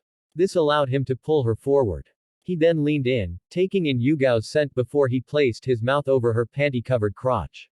NNNGGG. On. Two delicate hands covered in calluses grabbed onto his head. Naruto moved deeper into Yugao, licking her through her clothing and rubbing against her with his nose. He could taste the tanginess of her as it mixed with the flavor of lace. Her juices were beginning to flow. Deciding to help her along, he added a small bit of lightning chakra onto his tongue. The results were immediate and impressive. Yugao cried out, her loud voice echoing across the room. Her love juices suddenly flowed out of her enough to completely soak through her panties and splash against her thighs. Naruto didn't let a single drop escape him. He licked her thighs, even as she slumped in her seat. Naruto came out from underneath the table to find Yugao slumped forward, her head resting against the table, eyes glassy and cheeks flushed. She had barely missed faceplanting into her food. He grinned as he moved next to her. Reaching out, he first moved her plate out of the way, and then placed his hands underneath her armpits and lifted her up. Yugao blinked as he pushed her chair away and laid her face forward on the table. Naruto. What are you? Just relax, Naruto said as he pulled her panties down her slender legs. I'm going to make you feel good. Yugao moaned as Naruto filled her. He started off with a slow, steady pace, before mixing it up with short bursts of speed. Yugao tried to move her hips, but with how weak she was at that moment, she couldn't do much more than wiggle her bum. Faster, she murmured. Faster it is. Naruto placed his hands on either side of her hips and increased his speed. Yugao cried out. Her back arched off the table. Naruto used this chance. He leaned forward, placed one hand on the table, and used the other to wrap around her waist. Now with her back against his chest, Naruto was free to tease her some more by nibbling on her ear, much to Yugao's delight. Fuck, Naruto. Yo, you've gotten a lot better. On. I aim to. Please. Naruto grunted between thrusts. The hand that was wrapped around Yugao's waist slipped underneath her shirt and cupped her left breast. Yugao's pleasure-filled moans grew louder as he teased her nipple. This act, combined with her ear in his mouth and his increasingly heavy thrusts, was too much. Letting out a final cry, Yugao grew impossibly tight as she came. Engulfed with such warm, wet tightness, Naruto was unable to hold on any longer and also released his load inside of her. Yugao would have slumped forward again, but Naruto kept her flush against his back as he sat down in the chair that Yugao had been eating at. She leaned back against him. Her breathing was heavy, and since she wasn't wearing a bra, Naruto could see the way her bosoms bounced as she tried to regain her breath. I love you, Yugao, Naruto said suddenly. Still breathing as though she had run a marathon, Yugao turned her head and kissed him on the cheek. I love you too, Naruto. There was a moment's pause before. Naruto. Yes. Can we continue this in the bedroom? It's been so long since I've had you to myself. Grinning, Naruto scooped Yugao into his arms as he stood up. Of course we can. You don't think I'm going to be satisfied with just this, do you? Who do you think I am? Yugao smiled as he carried her up to his room. You're Konoha's #1 knuckle-headed ninja. Damn straight. Exox Yugao woke up in the middle of the night. Moonlight from the window partially illuminated the bed that she and Naruto were lying on. She was snuggled within his arm, warm, content, with her head on his broad shoulder. She wanted to stay there forever. For some reason, she didn't. She stood up, made her way over to the dresser, and pulled a kunai from a hidden compartment from underneath her underwear drawer. Kunai in hand, Yugao crawled onto the bed, and straddled Naruto's waist. She didn't question why. She was doing this, because what she was doing seemed so natural. That was why she raised the kunai above her head without complaint, preparing to plunge the kunai into his throat. Naruto's eyes opened seconds before she could. His hand shot out and snatched her wrist before it could take that final plunge. Without preamble, he flipped her onto her back, and, using his superior strength, knocked the kunai out of Yugao's hand before pinning her to the bed. What are you doing, Yugao? She didn't answer him with words. Kicking him in the stomach, she forced Naruto to let go of her and slid out from underneath him. Her kunai had fallen to the floor. She lunged for it, but Naruto was too fast. He kicked the kunai further away and tried to place her in a submission hold. Yugao was having none of it. She slipped away from him with her superior agility, spun around, and threw a heel kick into his crossed arms. Her foot shook as Naruto went skidding across the floor. She didn't wait for him to recover. Launching herself forward, she began a coordinated assault, throwing a combination of powerful kicks and punches that many others would have been hard-pressed to slip through. Yugao. Why are you doing this? Naruto asked as he backed away, weaving between her attacks. Why was she doing this? That was a good question. She didn't really know why she was doing this. Wasn't it just something that she had to do? She needed to do this, even if she didn't know why. She wished she had a sword. This would have been a lot easier if she did. However, her sword was not with her. Yugao had not thought about it at the time, since she and Naruto were having sex and the idea just never crossed her mind. That was probably a mistake on her part. Naruto didn't attack back, despite how she had him on the ropes. He backed away, constantly retreating to give himself more room, though he had to know that he was being backed into a corner. Yugao kept up the pressure. 1, 2, 1, 2. Kick. She moved in accordance with her Anbu training. Naruto admirably blocked or dodged all of her attacks. However, he was unable to keep it up for long, as she had finally backed him against the wall. This was her chance. Yugao attacked with all of her speed and might. She needed to end this before Naruto could turn the situation around. Right as she was about to make contact with Naruto, he vanished before her eyes. Shocked, Yugao didn't even have the time to so much as blink before something pricked the back of her neck and darkness engulfed her. Exox Yugito woke up with a start, jumping into a sitting position as though someone had shocked her body with a lightning jutsu. She looked around. Nothing was out of place. Her plain room with its single dresser, nightstand, and bed looked the same as it did when she had gone to sleep. She also couldn't feel any killing intent, which meant that no forthcoming attack had woken her from slumber. So, then, what had? Knock. Knock. Knock. Reaching underneath her pillow, Yugito grabbed the kunai that she always hid there. She stood up and slowly walked to the front door. Pausing for a second, Yugito cracked the door open to see who was on the other side. She was shocked. Naruto. What are you doing here? I'm sorry for coming so late, but something just happened and I couldn't think of who else I could turn to, Naruto said. Can I come in? Yes, please come in. Thank you. Yugito stepped aside and opened the door for Naruto. She blinked when she realized that he was carrying Yugao in his arms. The woman's legs swung back and forth, her feet poking out of the blanket he had draped over her. Yugito caught a whiff of the air as they passed. The smell of sex was strong on them both. Is there anywhere I can set her? He asked. The bed. Yugito replied, absently pointing toward the only bed there. Her house, like all of the Kumo refugee houses, was just a single-story building with the bare minimum furnishings. There was no kitchen, just a small bathroom with no shower. It didn't even have carpet, just wood tiles. Naruto walked over to the bed and set Yugao down. Yugito stood behind him. She watched curiously for a moment, and then decided to sat her curiosity. What's going on? I'm not sure, Naruto said. Yugao just tried to kill me. I knocked her unconscious, but I didn't know what to do so I brought her here. Yugao tried to kill you. Yugito needed a moment to let that sink in. Yugao had been Naruto's bodyguard ever since he was little. She had protected him from danger more than anyone else. One could even say that she was the reason he hadn't been killed when he was younger. What's more, they were now in a relationship. For her to try and assassinate him. Why would she try to kill you? That makes no sense, she said out loud. I know. Naruto gave her a mirthless smile. Kyuubi says he senses foreign chakra inside of her. That's a close match for an Uchiha. I can only guess that Danzo is the one behind this. I know he has a Sharingan implanted into his eye, but I'm still not sure how he could cast such a powerful genjutsu over Yugao. What do you plan on doing? Asked Yugito. I'm going to visit Tsunade. She should be able to help me confront Danzo and get this situation resolved. Can I ask you to look after Yugao while I'm gone?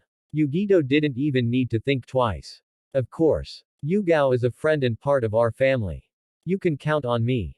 Thank you. Naruto offered her a smile before disappearing within a Hiraishin. With nothing better to do, Yugito sat down on the bed and, putting a hand on Yugao's head, began to tenderly run her hands through the woman's hair. Yet even as she sat there, a chill ran down her spine. She didn't know why, but her stomach had twisted itself into knots. She could only hope that Naruto would stay safe. The first place Naruto went to was the Hokage Tower. Tsunade often pulled all-nighters, so she would usually sleep on the couch in the Hokage's office. In fact, from what he knew, she rarely ever went home, probably because there was nothing waiting for her at home. When arrived, Tsunade was indeed present, just as he had suspected. No one else seemed to be around, but Naruto could detect several chakra signatures. They were well hidden, so he couldn't tell where they were or how many. He assumed they were her Anbu guards. Granny, Naruto said as he walked into the room. We have a problem. Tsunade looked up from her paperwork. Upon seeing Naruto, she straightened up and nodded. You're right. We do have a problem. She snapped her fingers and three things happened. The door closed, several Anbu appeared out of thin air, and all of them pointed their weapons at Naruto. Namikaze Naruto, you are under arrest for betraying Konoha. What? Gazing at all of the people around him, at the Anbu in their masks and dark cloaks, and at Tsunade who still sat behind her desk, Naruto realized that his suspicion that Danzo was somehow controlling Yugao was likely more accurate than he had realized. He didn't know how. However, if he had a powerful Sharingan, then controlling a ninja, or even several ninja, was possible. That said, he never expected Tsunade to fall under Danzo's control. Is this some kind of joke? Asked Naruto. Why would I joke about something like this? Tsunade answered his question with one of her own. Naruto could have argued with her. He could have tried to make her see reason, could have told her that she was being controlled. He didn't. There was no point. If Tsunade was being controlled to the point where she would arrest him, then it wouldn't matter what he said to her, she wouldn't listen. In which case, sorry, Granny, but I can't let you arrest me until I've taken care of a pesky weed. Without waiting for a reply, Naruto immediately Hiraishined back home. The Hokage's office disappeared, and he was suddenly standing in the room located deep beneath his estate. The gray walls with numerous bookshelves pressed against them, the tables that had scrolls spread out across them, all of it was familiar. It had been a surprisingly long time since he had come down here. Sitting down at a table, Naruto crossed his arms, and leaned back in his chair, losing his mind to thought. Danzo was somehow controlling people, at least, he assumed it was Danzo. He had no proof, but only a powerful Sharingan could control someone to this extent, and the only person with a Sharingan in Konoha was Danzo. Of course, it could have been Madara, who had the ability to warp anywhere. However, Naruto didn't think that was the case. That man had his own issues to deal with. Plus, Naruto had dealt him a harsh blow by killing Sasuke. He likely couldn't afford to come to Konoha right now, and even if he did, Naruto didn't think he had the ability to control someone like this. Either way, Naruto needed to gather allies who weren't under Danzo's control. The first person he could think of was Jiraiya. Unlike Tsunade, Jiraiya had no reason to meet with Danzo. Focusing on the Hiraishin Kunai that he knew Jiraiya always carried, Naruto channeled his chakra and instantly appeared at the location with the seal. Naruto looked around the room. It was small, about the size of a luxury suite hotel room. He only realized it was a hotel room when he caught sight of the king-sized bed and saw two people lying on it. One of them was Jiraiya, whose spiky white hair was easy to recognize. The other was a woman that he didn't know. Neither of them were wearing clothes. Wrinkling his nose, Naruto walked up to the foot of the bed and stared at his perverted teacher. Are you awake? He got no response. Fine then. Tsunade is being controlled by Danzo. Jiraiya's eyes snapped open, and he sat up. The expression that he wore was not the kind that one normally saw on the old toad hermit's face. It was deathly serious, a grave demeanor carved from stone. I see that got your attention. I hope you're lying, brat. Why would I lie about this? Tsunade's not the only person who's being controlled. Yugao just tried to kill me, and I'm sure there are a lot of other people who've been subjected to Danzo's mind control. Jiraiya sighed and rubbed his head. He stood up, revealing that he was, indeed, completely in the buff. Then he walked over to the chair where his clothing was folded in a surprisingly neat pile. All right. Let me get dressed and we can go. I take it you have a plan. Sort of, Naruto said as Jiraiya put on his pants. I want to see Guy and Kakashi. They're the only ones we can trust right now, since I doubt either of them have met with Danzo. Kakashi also has a Sharingan, which should negate the effect of Danzo's genjutsu. Right. Jiraiya put on his shirt, grabbed his scroll, and slung it over his back. In that case, you get Kakashi while I get Guy. We'll then meet back up at your place. Sounds good. Naruto didn't know where Maida Guy lived, but he knew where Kakashi lived, having been there several times when he was a genin. The only issue he had was getting there. Kakashi did not have one of his Hiraishin Kunai, a serious oversight on his part. That meant he needed to get there through stealth. The Anbu were out looking for him. As he moved through the streets, he caught sight of several masked ninja in cloaks jumping across rooftops. They were just the distraction. The real threat wouldn't be the ones on the roof, but the ninja hiding in back alleys and shops. Yugao had once told him that it was an old Anbu tactic. Naruto watched as four Anbu leapt from one rooftop to another, and then turned his attention toward the street. He reached out, channeling wind chakra through the street and shops. The wind acted as a sonar. Like a spider who could feel when something had become tangled within its threads, Naruto could see people and objects within his mind, regardless of how much they tried to hide. There were three Anbu on this street. One of them was in the store on his left, another was in an alley across the street, and the last one was hiding underneath a camouflage net 2 meters to his right. This way was too dangerous. Naruto backtracked. It took backtracking several times to reach Kakashi's house, which was just a simple one-story building that looked the same as every other house. He walked closer to the front door, and then paused. A ninja was already standing in front of the door, speaking with Kakashi, who looked like he was barely awake. Namikaze Naruto is wanted for questioning, the ninja was saying. Is that so? Asked Kakashi. May I ask what he's done? He's wanted because we suspect him of betraying Konoha. Well, now. That's a pretty strong accusation. As the other ninja spoke, Naruto stepped out of the alley, making eye contact with Kakashi. When he was sure he had the man's attention, he tapped his right temple. Kakashi nodded once, and then opened his closed eye. I apologize, but I don't know where Naruto is. Perhaps you would be better served questioning someone else, Kakashi said. Yes. I'll do that. Naruto waited several seconds after the ninja walked off before heading over to Kakashi's. His sensei stepped aside and allowed Naruto to walk in, then closed and locked the door behind him. Leaning against the doorframe, Kakashi eyed Naruto. I'm guessing something has happened. Naruto nodded. Danzo is controlling the ninja of Konoha with the Sharingan in his right eye, though I have no idea how.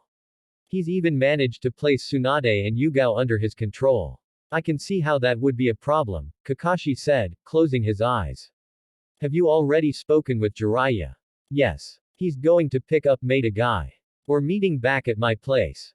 Kakashi nodded and moved away from the wall. That sounds like as good a plan as any. Let's go. Right. Naruto placed a hand on Kakashi's shoulder, and together, they disappeared within a Hiraishin. Exox Guy and Jiraiya arrived at the Namikaze estate half an hour after Kakashi and Naruto. Since they were the only ones Naruto knew who weren't potentially under Danzo's influence, they did not bother trying to find anyone else. The risks were too great. Instead, they all sat around Naruto's table in his Fuinjutsu study and discussed the problem. It's getting really crazy out there, Jiraiya said. His arms were crossed, and though his expression seemed light-hearted, Naruto knew that he must have been frustrated. After all, even now, he was still in love with Tsunade. There are shinobi everywhere, and all of them are searching for you. Guy and I were stopped several times by shinobi asking if we knew where you were. I'm kind of surprised they didn't try breaking into here. I've created several powerful seals that have enveloped this estate in a barrier, Naruto told him. The only reason you, Guy, and Kakashi made it through is because I let you through. Anyone else will be instantly repelled. It was a barrier seal known as the Rokuden Togata Fuin, or the Six Heavens Pointed Seal. It created a chakra barrier by using 6 points as anchors. To destroy it required intense knowledge of Fuinjutsu. It couldn't just be destroyed outright. There were security seals put in place. So, the only way they could get inside was if they had someone whose knowledge in seals was equal to that of Jiraiya, and no one was better at sealing than Jiraiya. Except for Naruto, of course. This situation is most unythful, Guy said with crossed arms. If everyone is being controlled, then it means even my beloved Lee is, oh, Lee. Your sensei has failed you. Everyone watched Guy as he cried inconsolably, though they only stared at him for a few more seconds before turning back to each other. They could deal with Guy's antics later. Right now, they had far more important things to worry about. We need to find Danzo, Jiraiya said at last. That's the only way we'll be able to get everyone back to normal. Genjutsu induced via the Sharingan could be dispelled in 2 ways. The first way was the natural way, either by causing pain or by using the dispelling technique. The second way was by killing the caster and using Fuinjutsu to reverse the Genjutsu's effects. If Danzo truly was controlling these people via the Sharingan embedded into his left eye, then just killing him wouldn't be enough to dispel it. Fortunately, Naruto was already thinking up a seal that would work. There was just one problem. Do any of you know where he is? Kakashi and Guy shook their heads, indicating that neither of them knew where he was. On the other hand, Jiraiya stroked his chin as though deep in thought and hummed. I've never been able to locate his base, Jiraiya began, but I have my theories about that. Do you have a map of Konoha? Yeah. Hold on a second while I get it. Naruto stood up and went over to a desk sitting on the corner. After rummaging around through one of the drawers, he pulled out a scroll, which he took back to the table. Laying the scroll on the table and unfurling it revealed that it was a large map of Konoha. This isn't bad, Jiraiya remarked. Though the cartography is slightly off. Anyway, beneath Konoha there are a series of underground bunkers. Unseal a brush and some ink, Jiraiya quickly circled several areas of Konoha. These bunkers were created by the Nadaime Hokage in the event that Konoha was ever invaded. They were supposed to protect the civilians while giving the shinobi ambush points from which to attack from. But that changed once old man Sarutobi made those bunkers inside of the Hokage monument, right? Naruto said. Right. Jiraiya nodded. I had always assumed the root forces were located in one of these bunkers, but I could never find them. He paused. However, what if I was thinking too small? What if Danzo expanded and connected all of the subterranean bunkers together? Root is a small force consisting of no more than 200 ninja. They could easily move from one bunker to the next and we would never catch wind of it. At least, that's my theory. It made a certain amount of sense, and if that was the case, it would certainly explain how Root had existed for so long. However, there was one thing that bothered him. Jiraiya's explanation seemed incomplete. If they combined every bunker together, then it would be a lot easier for us to explore as well, Kakashi pointed out, coming to the same conclusion that Naruto had. I think some of the bunkers are still separated. If they are, then it would mean that we would have to explore them one at a time. That would give Danzo and his root ninja plenty of time to leave their current location, especially if they have a means of alerting them to intruders. Then we'd have to search the bunkers individually, Guy said. No. Naruto shook his head. I'll send some clones, have them search each bunker, and place several Hiraishin seals inside. Once that's done, Kakashi and I will go there. And take all of the root Anbu, along with Danzo, out. And Guy and I will create a distraction for the regular ninja, Jiraiya added. We'll make sure the people who were trapped by Danzo's genjutsu don't bother you. While I certainly don't mind going with you, wouldn't it be better if Jiraiya went instead? Asked Kakashi. Shaking his head once more, Naruto said, no. Jiraiya is strong, and he has a lot of experience, but he doesn't have a Sharingan. Tsunade and Jiraiya are both cage-level ninja, yet even Tsunade has been ensnared. That means his jutsu, whatever is so powerful that not even a cage can withstand it. That's why I need you to come with me. Your Sharingan is probably the only thing that can counteract Danzo's jutsu. That makes sense, Kakashi said. I can see you've thought this through. What kind of distraction should Lord Jiraiya and I perform? Asked Guy. You two are going to cause a ruckus and force everyone's attention onto you, Naruto said. It doesn't matter what method you choose, so long as you can guarantee none of our regular forces will follow us. Yash. Guy saluted. Just leave this to Lord Jiraiya and I. We will definitely provide an adequate distraction, and if we cannot, then I shall run around Konoha on my hands for 10 days without rest. I'm sure, Naruto said, a trickle of sweat trailing down his face. Exox Naruto sent out several shadow clones, had them all henge into Anbu, and then made them go to each of the underground bunkers. While they did that, Jiraiya and Guy went off on their own. Their plan was to split up and cause a ruckus. Naruto didn't know what that ruckus was, but since it seemed like they had a plan, he decided not to question them. It didn't take his clones long to discover the root hideout. He was an expert at stealth. That was the reason he'd been able to evade all of the Anbu attempting to capture him up to this point. It looks like Danzo has several seals set up to ensure he's not discovered, and to alert him in the event that he does somehow manage to get discovered. Crafty. However, the seals are basic. So long as someone knows what to look for, something like that will never work. Naruto didn't discount the idea that there were other seals hidden there that he missed. Even so, he was positive that wasn't the case. Hiding seals within seals, hiding seals underneath illusions, these were techniques only masters of Jiraiya and his caliber could do. There was no one else like that in Konoha. In all likelihood, there was no one who could do that outside of him and Jiraiya in the entire elemental nations. This place is pretty decrepit, isn't it? Kakashi asked as he and Naruto descended down a flight of metal stairs. Their footsteps were silent. It looks like these bunkers are in disrepair, Naruto said. They probably never fixed them since there wasn't much point, and Root can't afford to spend money on something so frivolous. Kakashi nodded. By the way, this technique of yours is quite ingenious. I never thought to send chakra into my feet to act as a cushion. My ears are better than most, and even I can't hear our footsteps. It was something I learned when I was younger, Naruto said.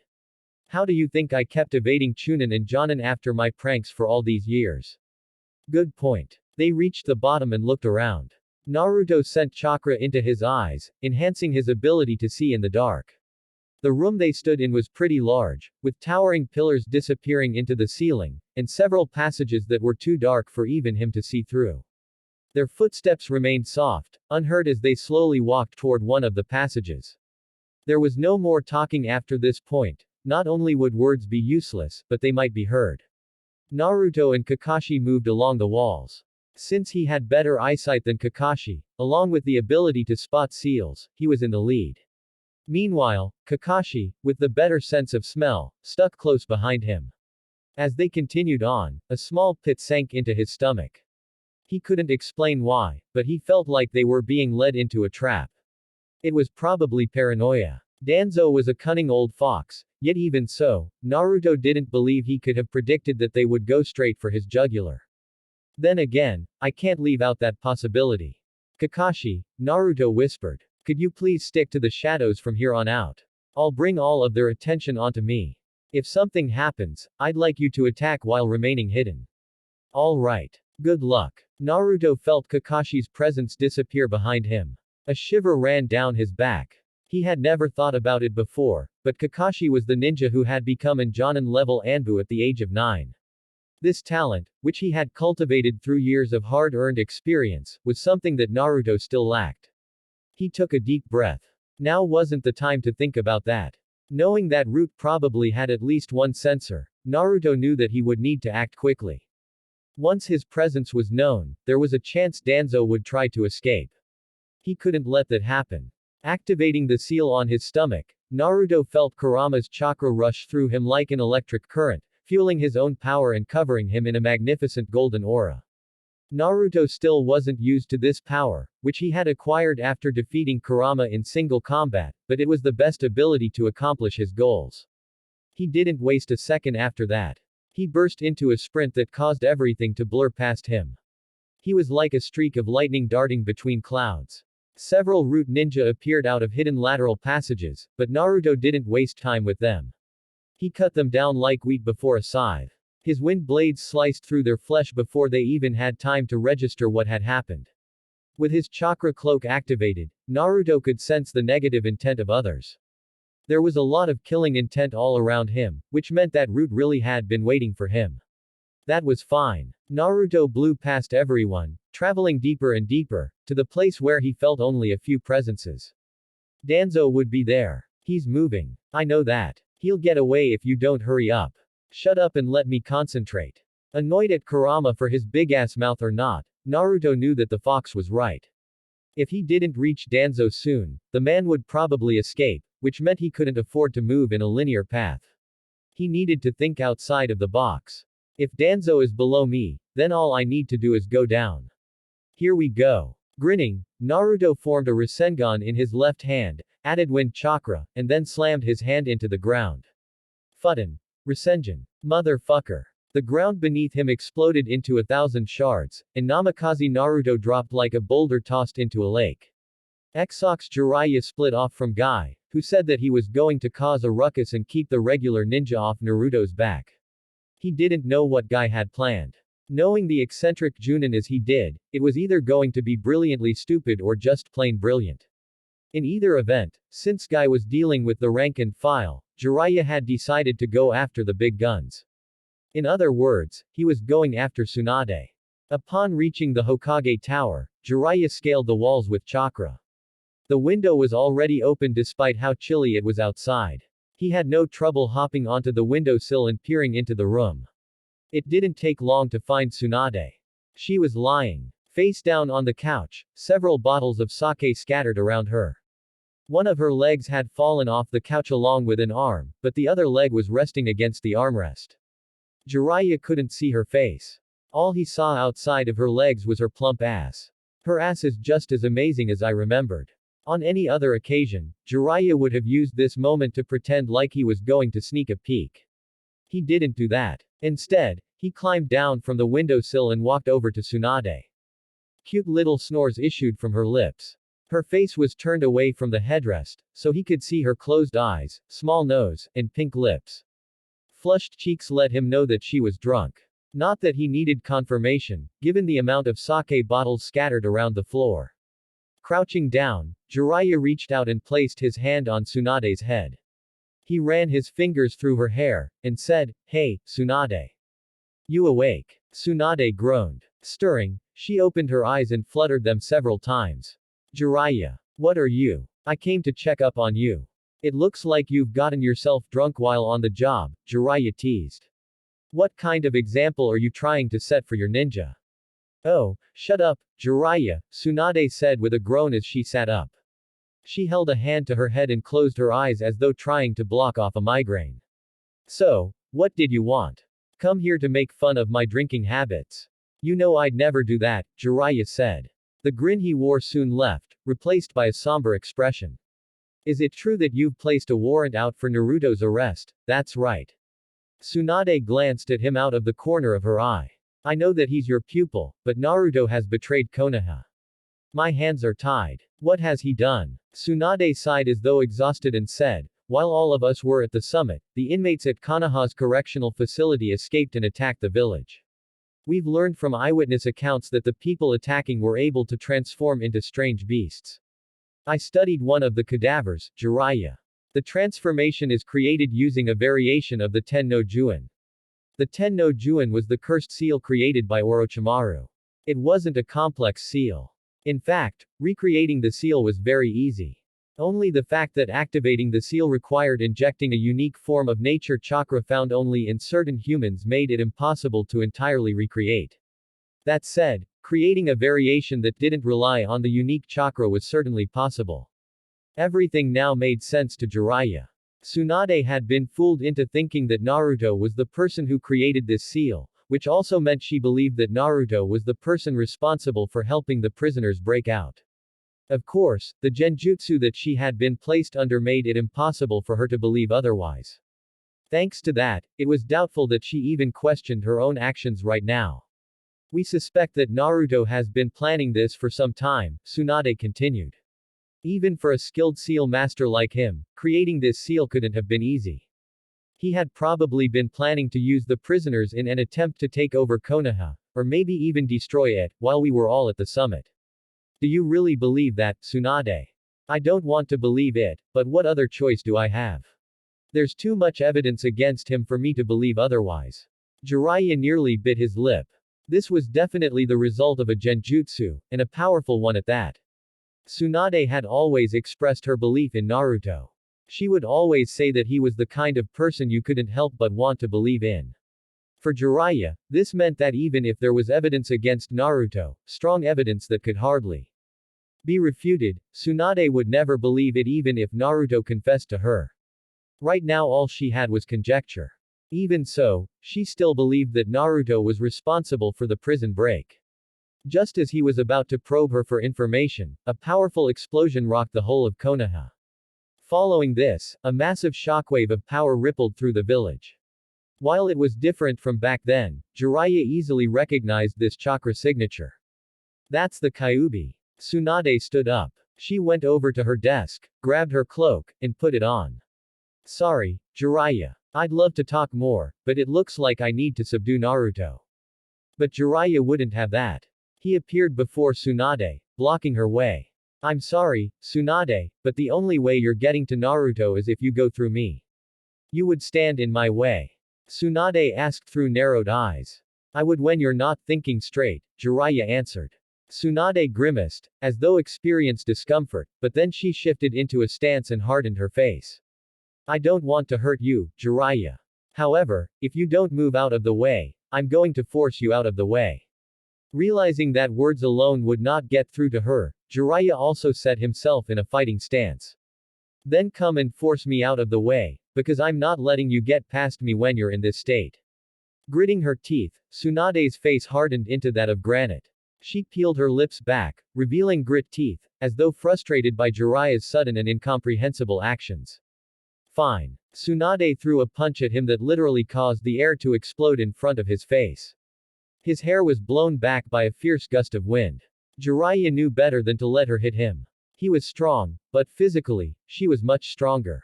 He evaded, leaping backwards as he went through a number of one-handed hand seals. Ranji Shigemi no Jutsu. His hair grew longer and hardened.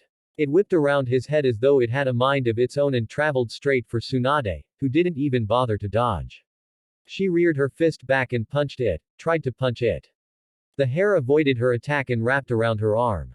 Tsunade didn't let that bother her. She yanked her arm back, which caused Jiraiya to be lifted off his feet. As he sailed over to her, she slammed her fist into his face.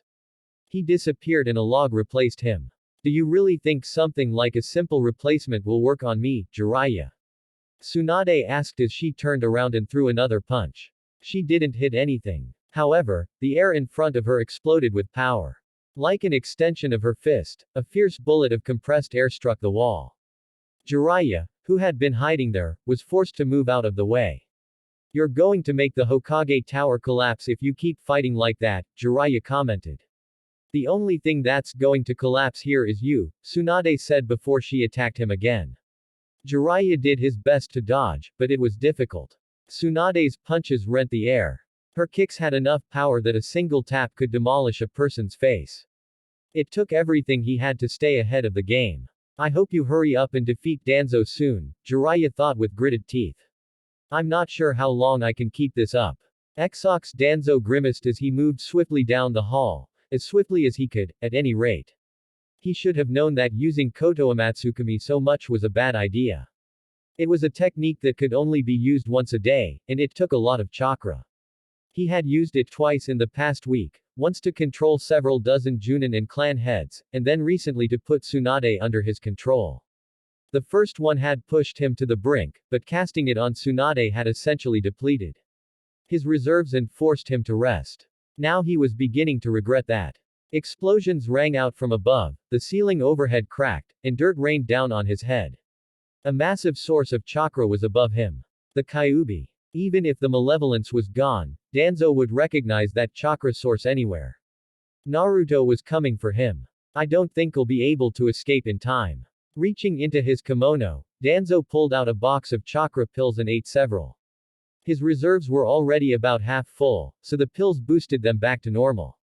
He had been trying to avoid using them, since chakra pills took their toll on the user's body, but it sounded like he didn't have a choice anymore. More cracks appeared in the ceiling. Large chunks of concrete fell down, denting the stone floor. Then, just as Danzo wondered if the ceiling would collapse, the area in front of him exploded as a figure crashed straight through the ceiling like a falling meteor.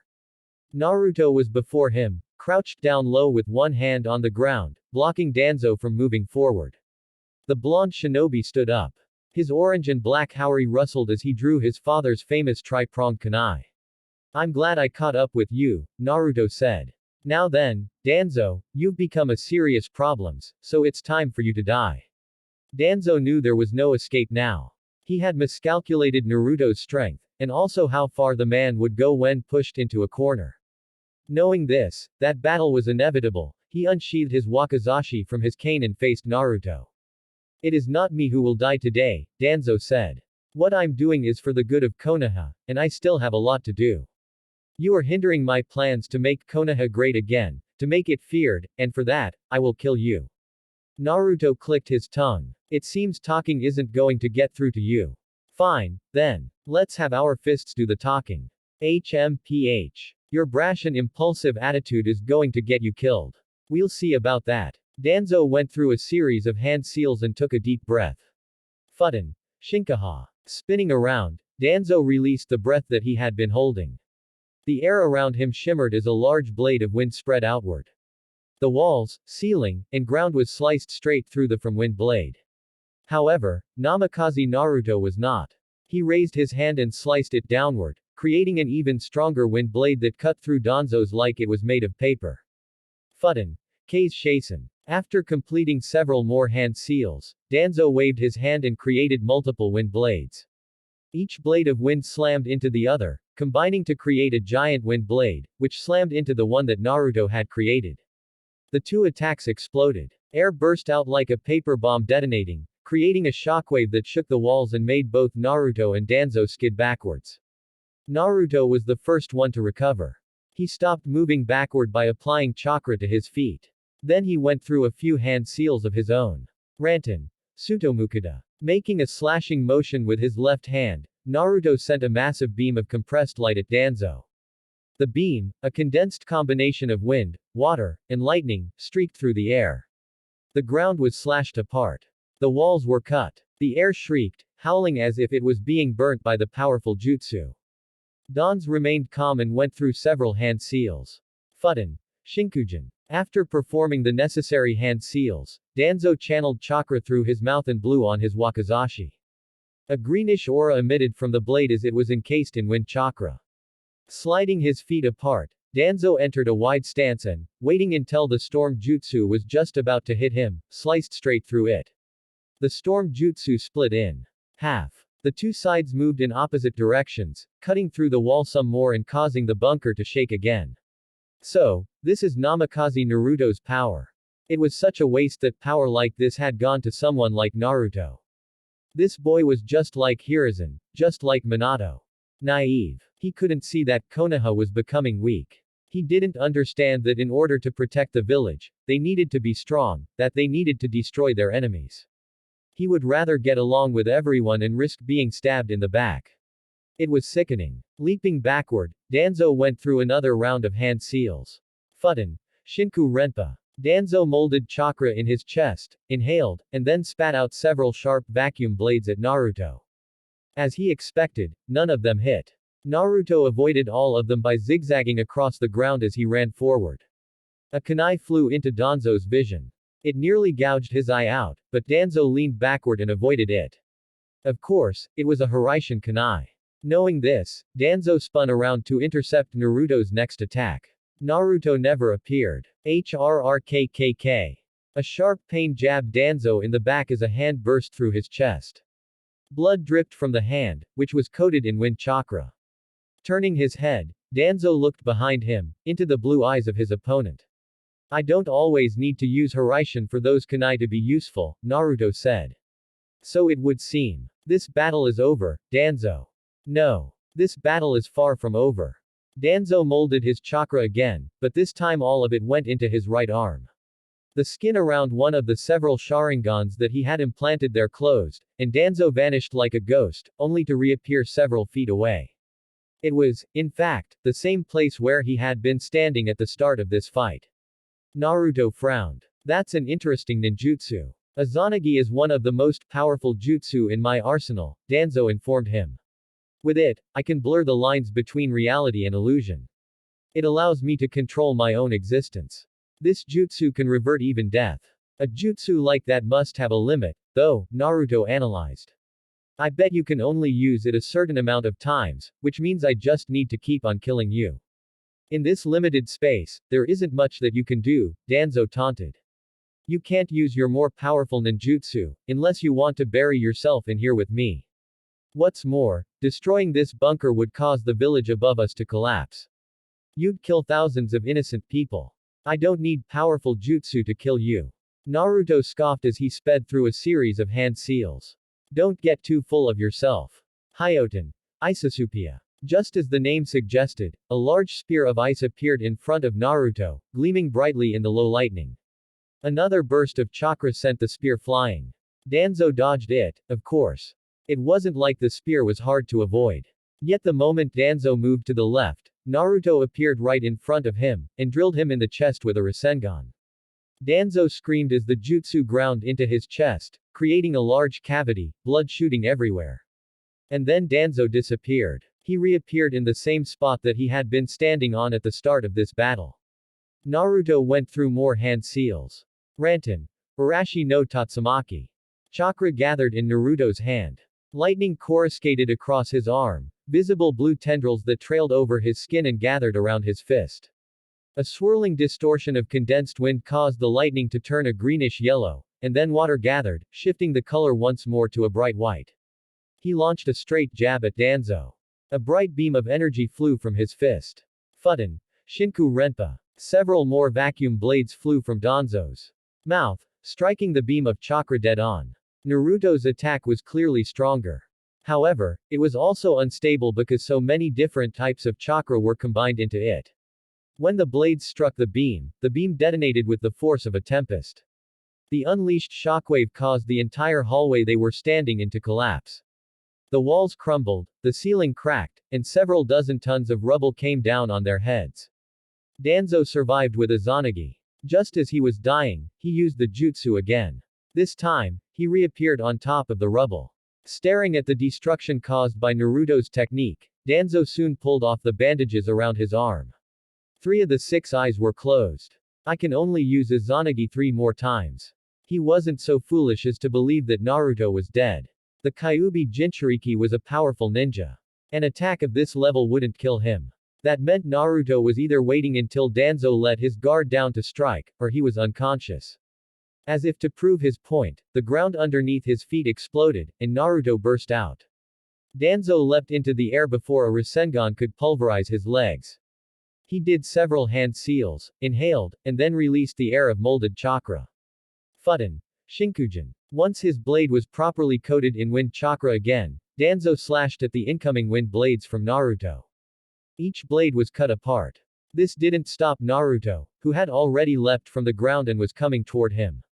Eat this. Fudan. Rasengan. Danzo tried to block the wind-enhanced Rasengan, but the difference in power was simply too great.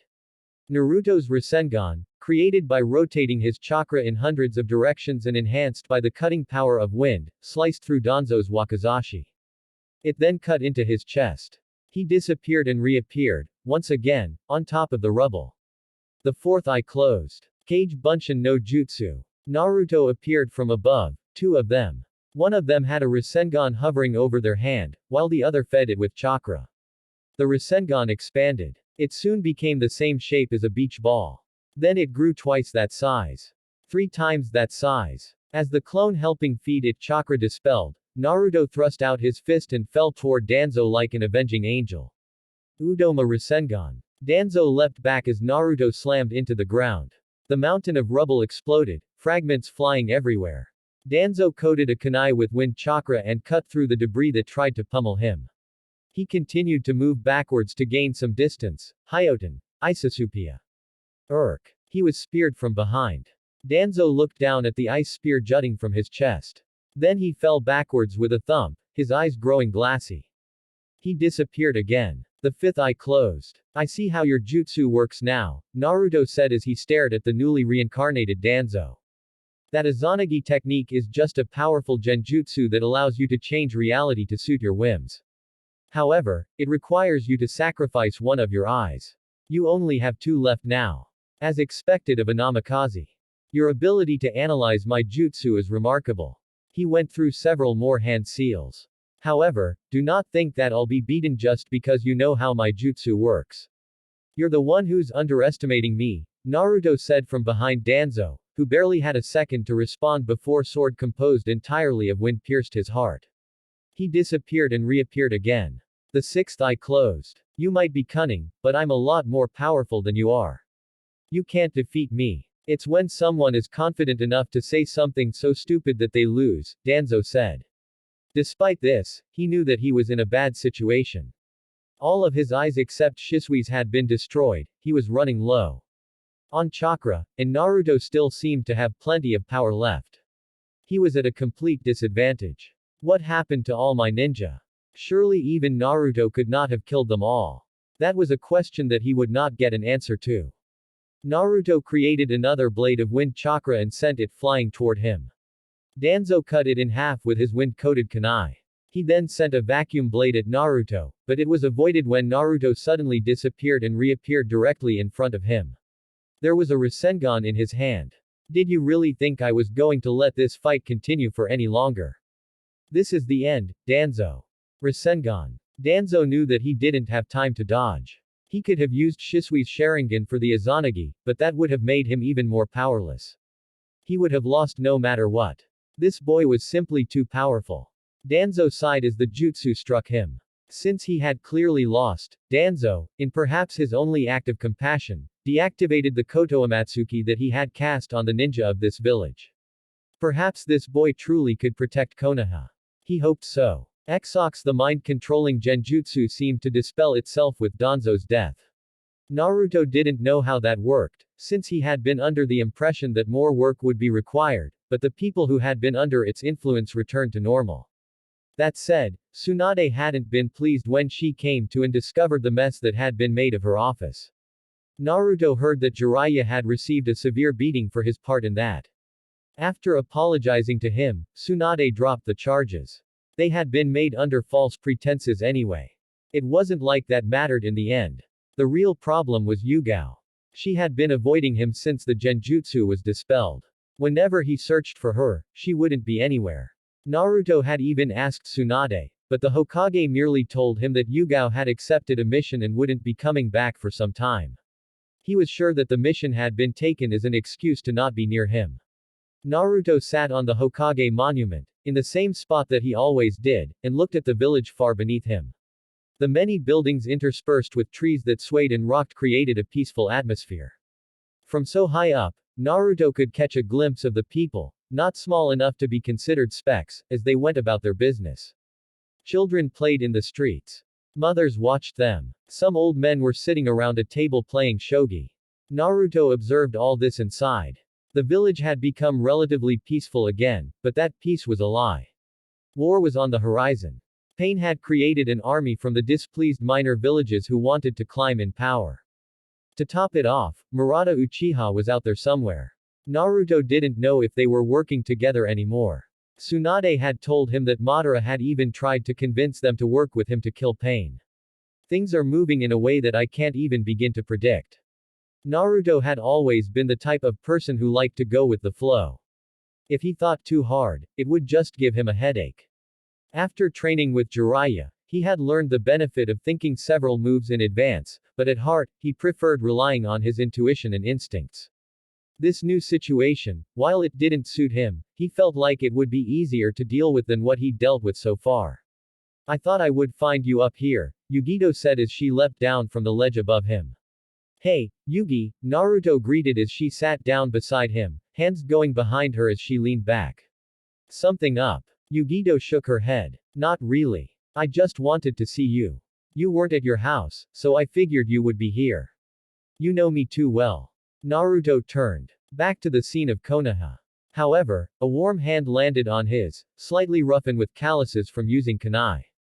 Yugito's hand was probably not what a regular man would consider feminine, but he'd never given two squats about that. I heard Yugao's gone on a mission, Yugito said. Naruto's shoulders involuntarily slumped. Yeah, she felt pretty awful about what happened, you know, about how she tried to kill you. I could imagine. What are you going to do? Asked Yugito. What am I going to do? Naruto raised an eyebrow and looked at her. The moment she gets back, I'm going to ambush her, take her back home, and screw her brains out until she realizes that I never once blamed her for what happened. Yugito snorted and blushed at the same time. She covered her face with a hand, as though doing so would mask the redness of her cheeks. He thought he heard giggling but couldn't be sure. That sounds like something you would do. Yugito scooted closer so she could lean her head against his shoulder. As Naruto wrapped an arm around her to keep them both stable, he wondered what the coming months would have in store for him. It was probably going to suck. Chapter 32 The War Against Pain. The problem with fighting against 100 smaller factions was that there was no telling when or where they would strike. Because the smaller nations were scattered across the continent, it wasn't like they congregated in just one area. They could attack from anywhere. They could attack at any time. The only way to fight back was to either defend yourself after they had already attacked, or to locate their base and destroy it. Unfortunately, the hidden villages were called hidden villages for a reason. While everyone knew where Konoha, Iwa, Kiri, and Suna were thanks to their status as major villages, places like Tsuki, Oto, and Taki were well hidden. Unlike the major villages, minor villages couldn't reveal their location so easily. The major villages would have been able to destroy them if they did. 2 months had passed since Pain had declared war on the 5 great nations. Of course, war did not mean daily doses of violence. Half the battle was gathering information on enemy forces and formations, and so both sides had been trying to infiltrate the other side's defenses. Infiltration was a standard part of shinobi life. Many ninja were sent to infiltrate places of value, such as acting as the maid or butler for the wealthy, or becoming the advisor to a daimyo, or even pretending to be a prostitute where a target frequents. To a ninja, no dirty trick was too cheap. No price was too high to pay. That was why Yugao was working in the mansion of a noble living in the land of grass. She had come to this land last month for her mission, locate the hidden grass village, Kusagaker. She'd first worked in a bar for several weeks before hearing a rumor about how the noble who presided over this city, Tanaki Goshirin, had connections to Kusa. She had managed to become a maid for Tanaki. One of his maids had died of mysterious circumstances. Her current disguise was one that made her look like a plain woman with brown hair, a bland face, and no chest. It might have been easier for her to acquire the information she wanted if she sexed herself up a little, but Yugao didn't like the idea. Even if she and Naruto hadn't seen each other since she had tried to kill him, she didn't want anyone else touching her. Naruto. Because she had tried to kill him, Yugao had stopped living with him. She felt guilty. However, she couldn't forgive herself what happened. She had tried to kill the man she loved. It wasn't something she could just forget about, even if she knew that Naruto would never blame her for it. Yugao had been working in this mansion for the past week, but she had yet to find a trace of evidence to suggest that he knew where Kusa was. She was beginning to wonder if the lead she had picked up was false. Maybe I should consider interrogating Tanaki. If she did that, it would mean leaving evidence of her existence. A ninja was supposed to gather information without anyone being the wiser, which wouldn't happen if Tanaki were to suddenly go missing. Perhaps that wouldn't matter if she could erase his memories after she interrogated him. Sadly, there was no memory erasing jutsu, not that she knew of, at any rate. Yugao walked down the extravagant hallway in the mansion's east wing, her slippers plodding near silently along the majestic purple carpet. She went up to all of the paintings and dusted off the gold-plated frames. These paintings, landscapes and portraits, were mostly replicas. Having infiltrated many a noble house before, Yugao could recognize the original from a knockoff right away. "There you are, Akame-san," someone said from her left. Yugao turned at the voice. A woman walked toward her, long brown hair tied into a bun, which was hidden by a bonnet. She wore a standard maid outfit. The white dress with black bodice had loads of frills, particularly along the hems and bust. There was a significant dip in the front. Dark-skinned cleavage spilled out. This woman, Idora Makami, was the head maid of this mansion and the reason Yugao had been hired. "Idora-sama," Yugao greeted with a gracious nod. "What do you need of me?" "I need you to clean the master's bedroom," Idora said, sighing as she pressed a hand to her forehead. "He's made a mess of things again. Honestly, that boy is so much trouble." "Did he bring a girl home last night?" Yugao asked. "Fortunately, no. It seems he was up late last night making models. The lord of this mansion had two bad habits. He liked bringing girls home and he liked making clay models. The models that he made were generally miniature versions of the girls he had fucked. At least 3 times a week, he would take a girl to bed, and then the next day he would stay up late creating a model of them." Yugao didn't really understand why Tanaki did that, but she assumed it was sort of like how some men kept the panties of the girls they had screwed as trophies. "In that case, I shall clean his room right away." Yugao bowed to the woman. "I appreciate that." Idora nodded her head toward Yugao. "I have to go into town and buy ingredients for tonight's dinner, so I'll be expecting you to pick up the slack." "Yes, ma'am." Idora was actually the one who had hired her. Tanaki had not been pleased with her disguise and had called her boring the first time they had met, which was understandable, since she had been trying to look boring.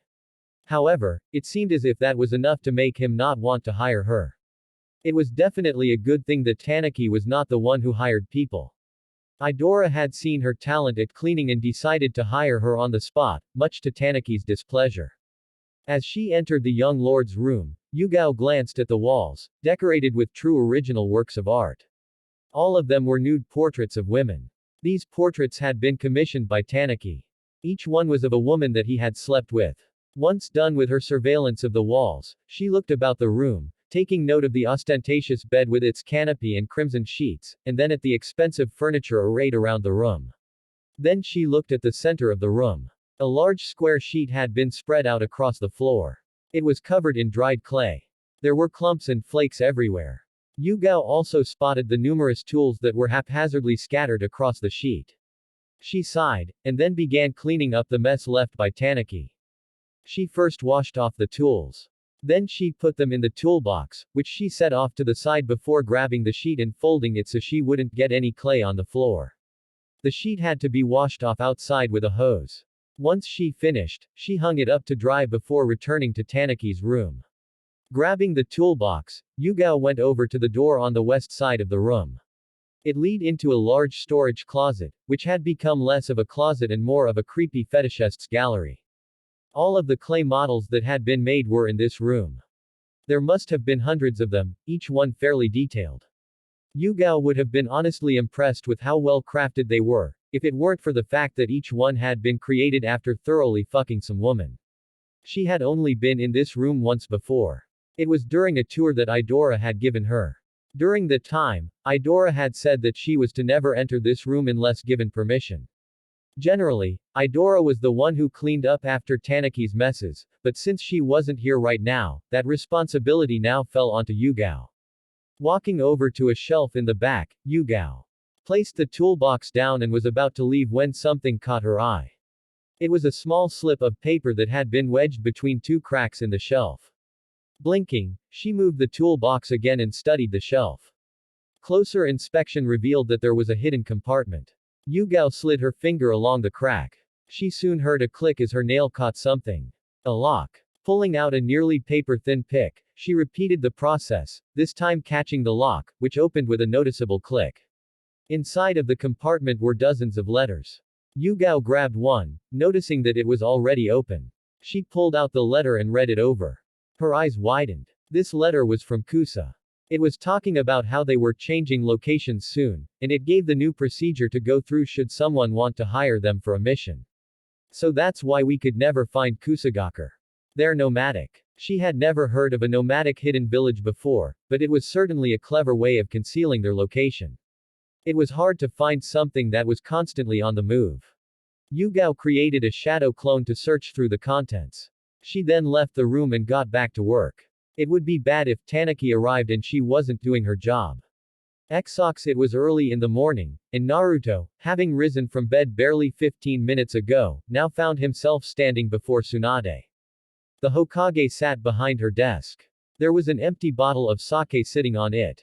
Despite the fact that she had probably downed that entire bottle in one go, her eyes were sharper than razor blades. Naruto wasn't alone that morning. Kiba, Hinata, and Shino were also with him. They stood behind him. It seemed this next mission would be one that he went on with these three. Shizune was also with them, standing beside Tsunade, a folder in her hands. We've just received word from one of our operatives that Kusa's location has been discovered, Tsunade began. Kusa is a nomadic village. In order to keep their whereabouts a secret, they're constantly moving from one part of the land of grass to another. The time they move changes frequently, which makes it impossible to know where Kusa is located unless they inform you about their location. Must be hard to get clients, then, Kiba remarked. You can't hire yourself out if no one knows where to find you. Tsunade nodded. Which is why Kusa periodically sends letters out to all of their clients, letting them know when and where they are going to be at any given time. It seems that one of their clients was careless enough to not destroy the evidence, and it was found by our operative. I assume the reason you called us three is because you want us to find Kusa and begin tracking their movements. Shino inquired as he raised a hand to his face, pushing his glasses up the bridge of his nose. That's correct, Shizune said. If we can track their movements, then we can launch a surprise attack. You four are going to be the ones who help us initiate that attack. Tsunade placed her elbows on the desk and steepled her fingers together. I don't think I need to tell you how important this mission is. It could help us in ending the stalemate we've been in for the past 2 months. The nature of ninja warfare was one in which the two opposing forces would gather information, and then attack using a combination of espionage and outright confrontation. Since the minor hidden villages were so small, they were incredibly well hidden, which meant that gathering information on them was nearly impossible. On the other hand, while the major hidden villages were large, they were also more powerful and a stronger defense against infiltration. Konoha, in particular, could no longer be infiltrated unless Tsunade allowed it for misinformation purpose thanks to the seals that Naruto had created. So, our job is to head over to Kusa, locate their hidden village based on the information we've been provided, and then report their movements so we can plan an attack, Naruto summarized. That's right. Tsunade grinned. This is an A-rank mission. Think you can handle it? It won't be a problem, Naruto said. I just have one question. And that is, was Yugao the one who provided you with this information? Tsunade paused. What would you do if she was? Nothing, Naruto said, shrugging. It's not like I can do anything about her right now. Yugao had refused to so much as see him for the past 2 months. Every time she came back, she only stayed long enough to rest before accepting another mission that took her out of Konoha. She had also gotten really good at avoiding him. He had even tried waiting for her at the Anbu HQ, but all that did was cause her to begin using random hotels as her base. It was beginning to frustrate him. Really, Yugao? Are you really so racked with guilt that you won't even let me help you? If none of you have any more questions, then feel free to get a move on, Tsunade said. Your mission begins in 1 hour. Naruto, Kiba, Hinata, and Shino all saluted and, at the same time, said, yes, Hokage-sama. Xox it was a 5-day trip to get from Konoha to the Land of Grass. Located northwest of Konoha, the Land of Grass bordered the Land of Fire and the Land of Earth. To get there, Naruto and his team needed to cross the Heaven and Earth Bridge, which connected 2 parts of the Land of Grass together. During the Third Great Shinobi War, Kusa had been invaded by Iwagakure, who'd used the country as a supply depot to transport and store munitions. Kakashi had once told him about a mission that he had been on with his father. Apparently, his old man and his team had been tasked with destroying the Canopy Bridge, which was located on the opposite side of the country. Naruto traveled through a massive forest alongside Kiba, Hinata, and Shino. They jumped from the tree branches to move swiftly and leapt onto gigantic mushrooms when there were no trees. Sometimes they would come across rivers, and other times they would find deep ravines that they had to move through. "Where is Kusagakure supposed to be?" asked Kiba. According to the information provided by Tsunade, Kusa should be located in the northwest, Naruto said as he and the others leapt off a mushroom and landed on a tree branch, which they used as a springboard. "That's close to Takigakure, if I am not mistaken," Shino said. How long will it take to get there?" asked Hinata, who landed on a branch about 1 meter from Naruto. "If we keep this pace up, it should only take us the rest of the day," Shino answered. They ended up reaching their destination, or close to it, in less than half a day.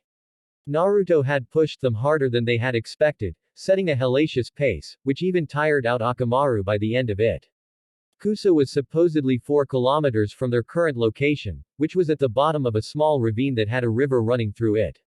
Setting up camp was easy. They made camp underneath a slight overhang. This was to better avoid being spotted from anyone who came by overhead. They didn't have a tent to use, but everyone was carrying a sleeping bag. After setting their sleeping bags around a small fire pit created by Naruto, they caught several fish, cooked them, and ate while discussing their plan. "Tomorrow, we'll head over there and check out Kusagakure," Naruto said. "We're going to check it out during the day?" Kiba asked, sounding incredulous. "Yep." Naruto nodded before slurping up some ramen. "It would be too suspicious if we tried to infiltrate the village at night." "I see," Shino began, once more pushing his glasses up the bridge of his nose. "You plan on having us infiltrate Kusa by disguising us as potential clients?" Naruto snapped his fingers and grinned. "Got it in one, Shino." "That's exactly right. Sneaking in during the night is a terrible idea, since most people expect that sort of thing. However, if we pretend to be clients looking for a mission, that might work in normal circumstance, but what about right now?"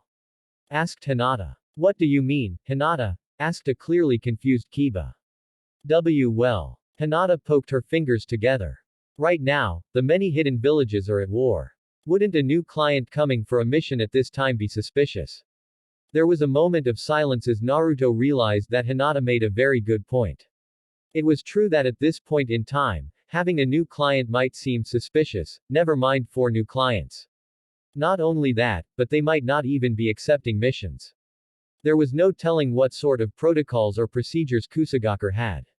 It wasn't like anyone had ever managed to successfully infiltrate that village before. "In that case, I think just Hinata and I should go," Naruto said at last. "What?" Kiba barked while Hinata squeaked.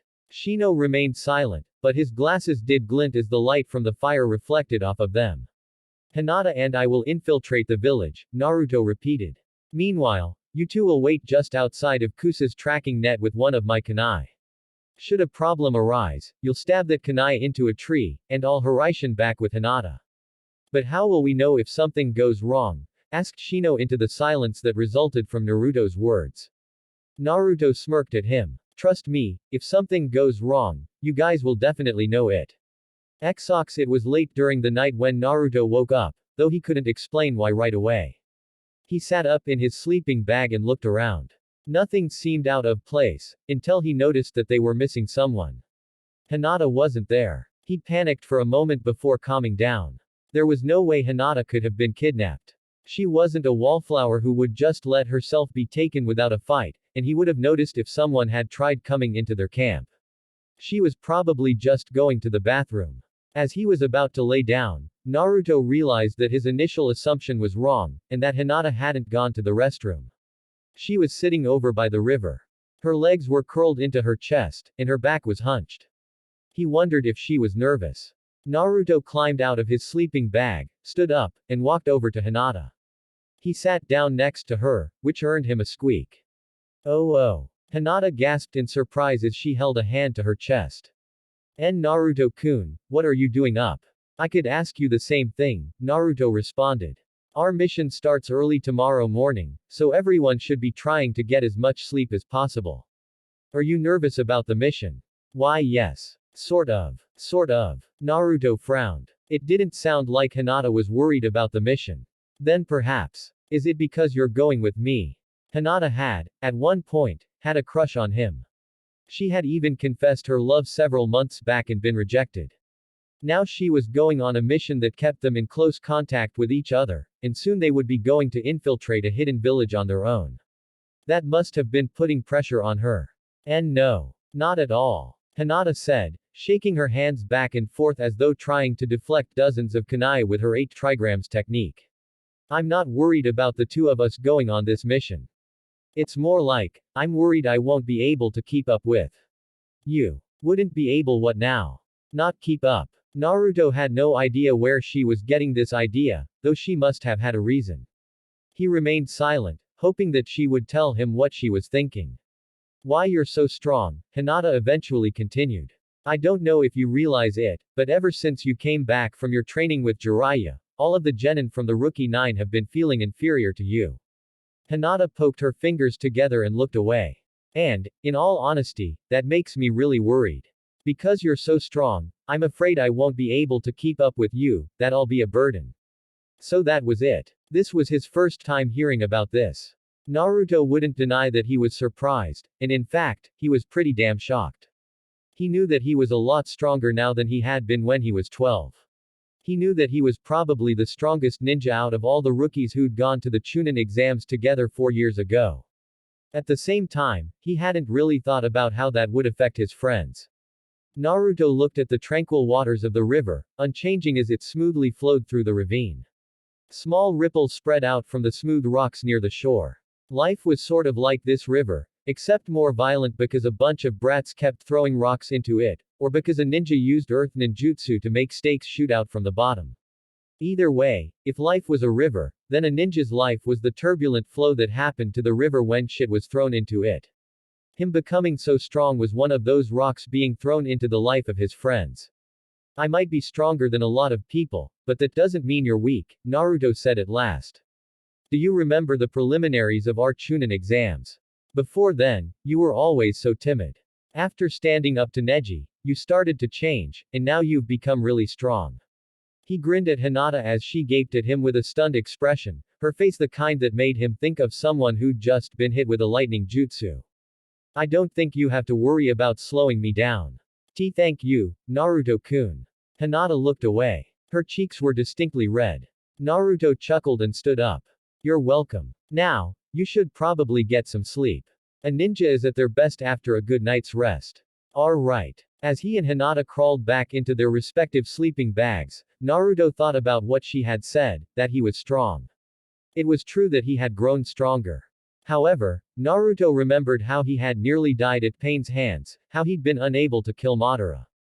He might be strong, but I need to become a lot stronger than I am now. Naruto went to sleep, thoughts of training, battle, and ramen on his mind. The next morning, Naruto and Hinata got ready for their infiltration mission, which meant changing themselves into someone else. While the transformation jutsu was enough to sneak around normal villages, it wouldn't work in a ninja village. Most hidden villages had sensor ninja capable of detecting chakra emissions.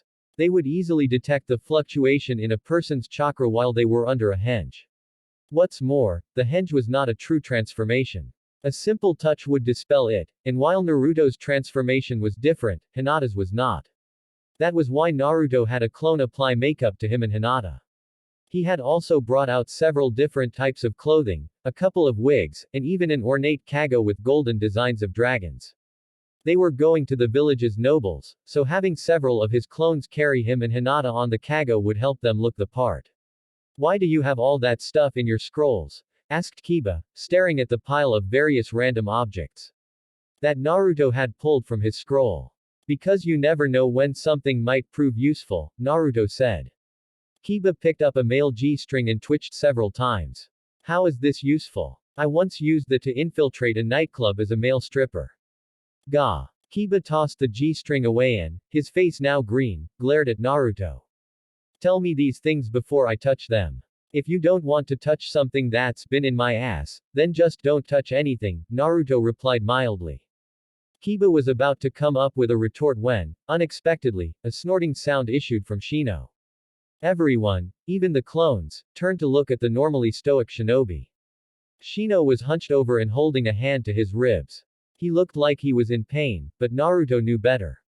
Did you just laugh? Asked Kiba.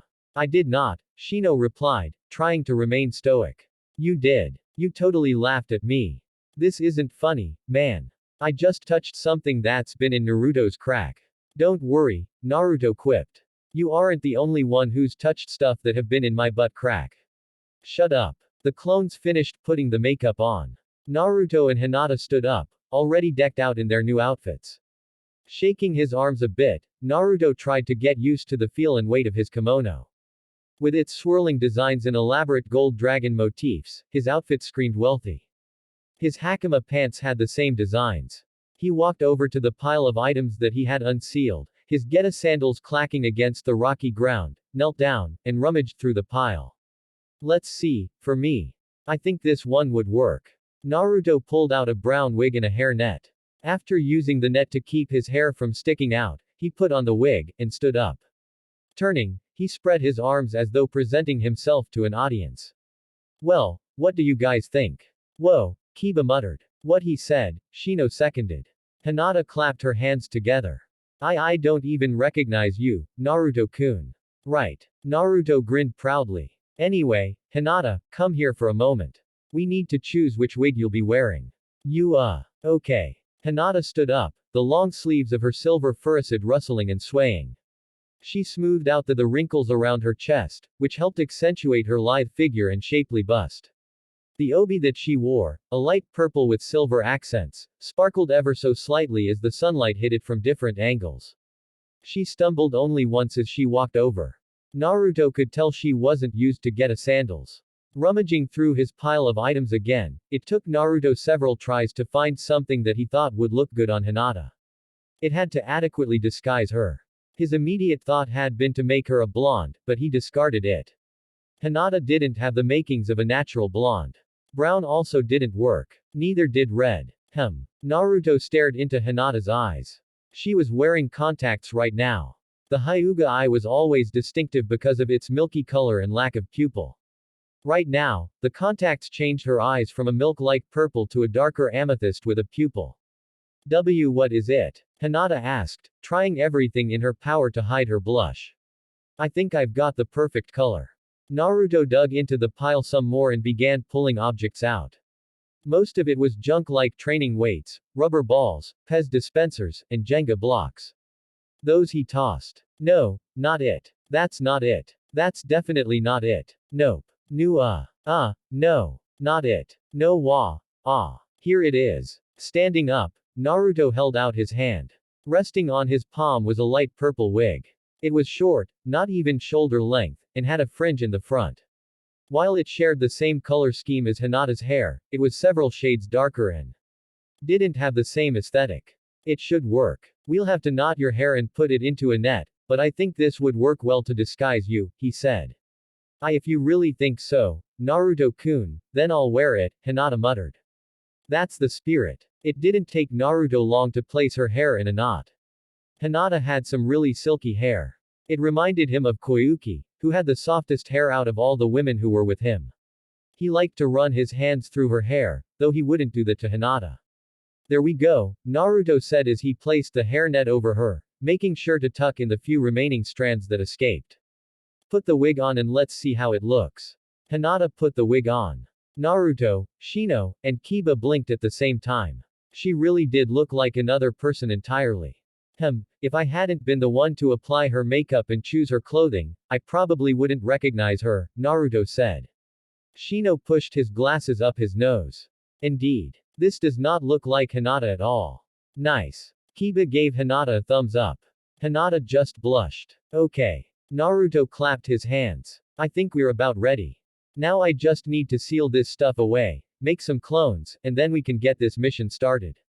Exox Naruto and Hinata rode on top of the large kago. Unlike normal kago, this one was made from peach wood. It was light yet durable, and it was plated in gold. He and Hinata were sitting on several thick cushions while 4 Naruto clones hinged to look like brothers carried them. Fortunately, his clones used the same type of transformation as him. No sensor ninja would detect any chakra emissions or fluctuations. They were plodding along a forest with no road, which made it kind of difficult for the clones to carry the kago. The floor was uneven so they kept slipping. This naturally caused Naruto and Hinata to lose their balance and fall into each other. Naruto had been forced to wrap his arms around Hinata, but all that did was make her blush, despite how it fit in with their disguise. Are you sure this is necessary? Hinata asked. Positive, Naruto said. We can't just go into a hidden village as normal civilians. With the elemental nations in a state of war, there's no way a village that has remained hidden like Kusa would ever allow a couple of regular people know of their location. Only someone with a high standing would ever be told. Hence our disguise. I guess that's true, Hinata murmured. Right. That's why I came up with our roles. If we go there as nobles that are friends with the noble Tanuki, then our chances of keeping suspicion off us goes up. I see. Hinata remained silent for a second. Then she looked at him, and though her cheeks remained red, her eyes were determined. Then what should I be doing? Just pretend you're my wife. Wife. Don't start blushing now, Naruto admonished. This is no time to be self-conscious. We have to look like a convincing couple or this won't work. Then I should. I should. Naruto almost rolled his eyes, though he stopped himself because he knew Hinata wasn't to blame. She had never dated anyone. She was not engaged. She had probably never even kissed yet. To expect her to act like a wife, especially to the guy who rejected her, was asking for a lot. However, this war depended on their act. It needed to be convincing. Naruto leaned against the pillows and pulled Hinata against him so her head was lying on his chest, and her body was resting between his legs. Hinata squeaked, but then she put a hand on his chest and the tension slowly eased out of her shoulders. Here. Just remain calm. If you can maintain your poise and follow my lead, everything will work out. Hinata didn't say anything, but she did nod against his chest. Naruto sighed. He needed to keep everyone's eyes on him, keep them from observing Hinata too closely. Everything was going to depend on his performance. No pressure. It wasn't long before they came out of the forest and into a large glade with incredibly long grass that was nearly as tall as Naruto. The clones waded into the grass. Up ahead lay Kusagakure, the hidden grass village. Kusa was not like Konoha. While Konoha looked like a really big city with a lot of trees, Kusa looked like a decently sized village. It wasn't just that it was smaller. There was no wall surrounding it, so Naruto had a perfect glimpse of all the buildings. They were small huts made of wood and grass, easy to take down and rebuild. The huts were also made of organic substances that blended in with their surroundings. Naruto imagined that, should he peer at this village with a bird's eye view, he probably wouldn't have seen anything. Naruto relaxed against the pillow and Hinata relaxed against him as the clones took them closer to the village. He couldn't sense any movement aside from his clones. That didn't surprise him. Kusagakure was the hidden grass village, for a reason. Even if he couldn't detect their movement, Naruto knew, instinctively, that there were several ninja tailing them. Hinata, can you see how many people are surrounding us?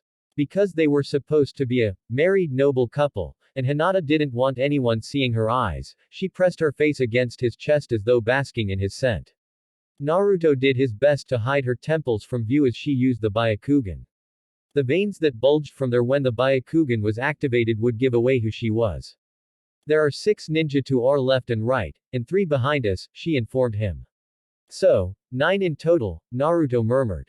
If they were suspicious of us, there would be more ninjas surrounding us. Okay, let's keep up the charade. They left the grass and came upon clear land. Naruto realized that it was a burn zone. It seemed even the grass ninja, masters at traveling through and hiding in grass like this, were wary of letting it encroach upon their village. The clones carried them all the way to the Kusagakure. They were stopped by a pair of ninja before they could enter. Hold it right there, you two, a woman dressed in a black battle kimono said. The chain mesh underneath her shirt jingled as she stopped in front of them. She had black hair and black eyes, and her skin was so pale it could almost be considered ghostly. State your business and how you found this place along with the password. The password is Red Dawn, Naruto said. The woman twitched as though surprised. He continued. We're here because we wanted to hire Kusa for a mission. Your village was suggested to us by Tanaki Goshirin.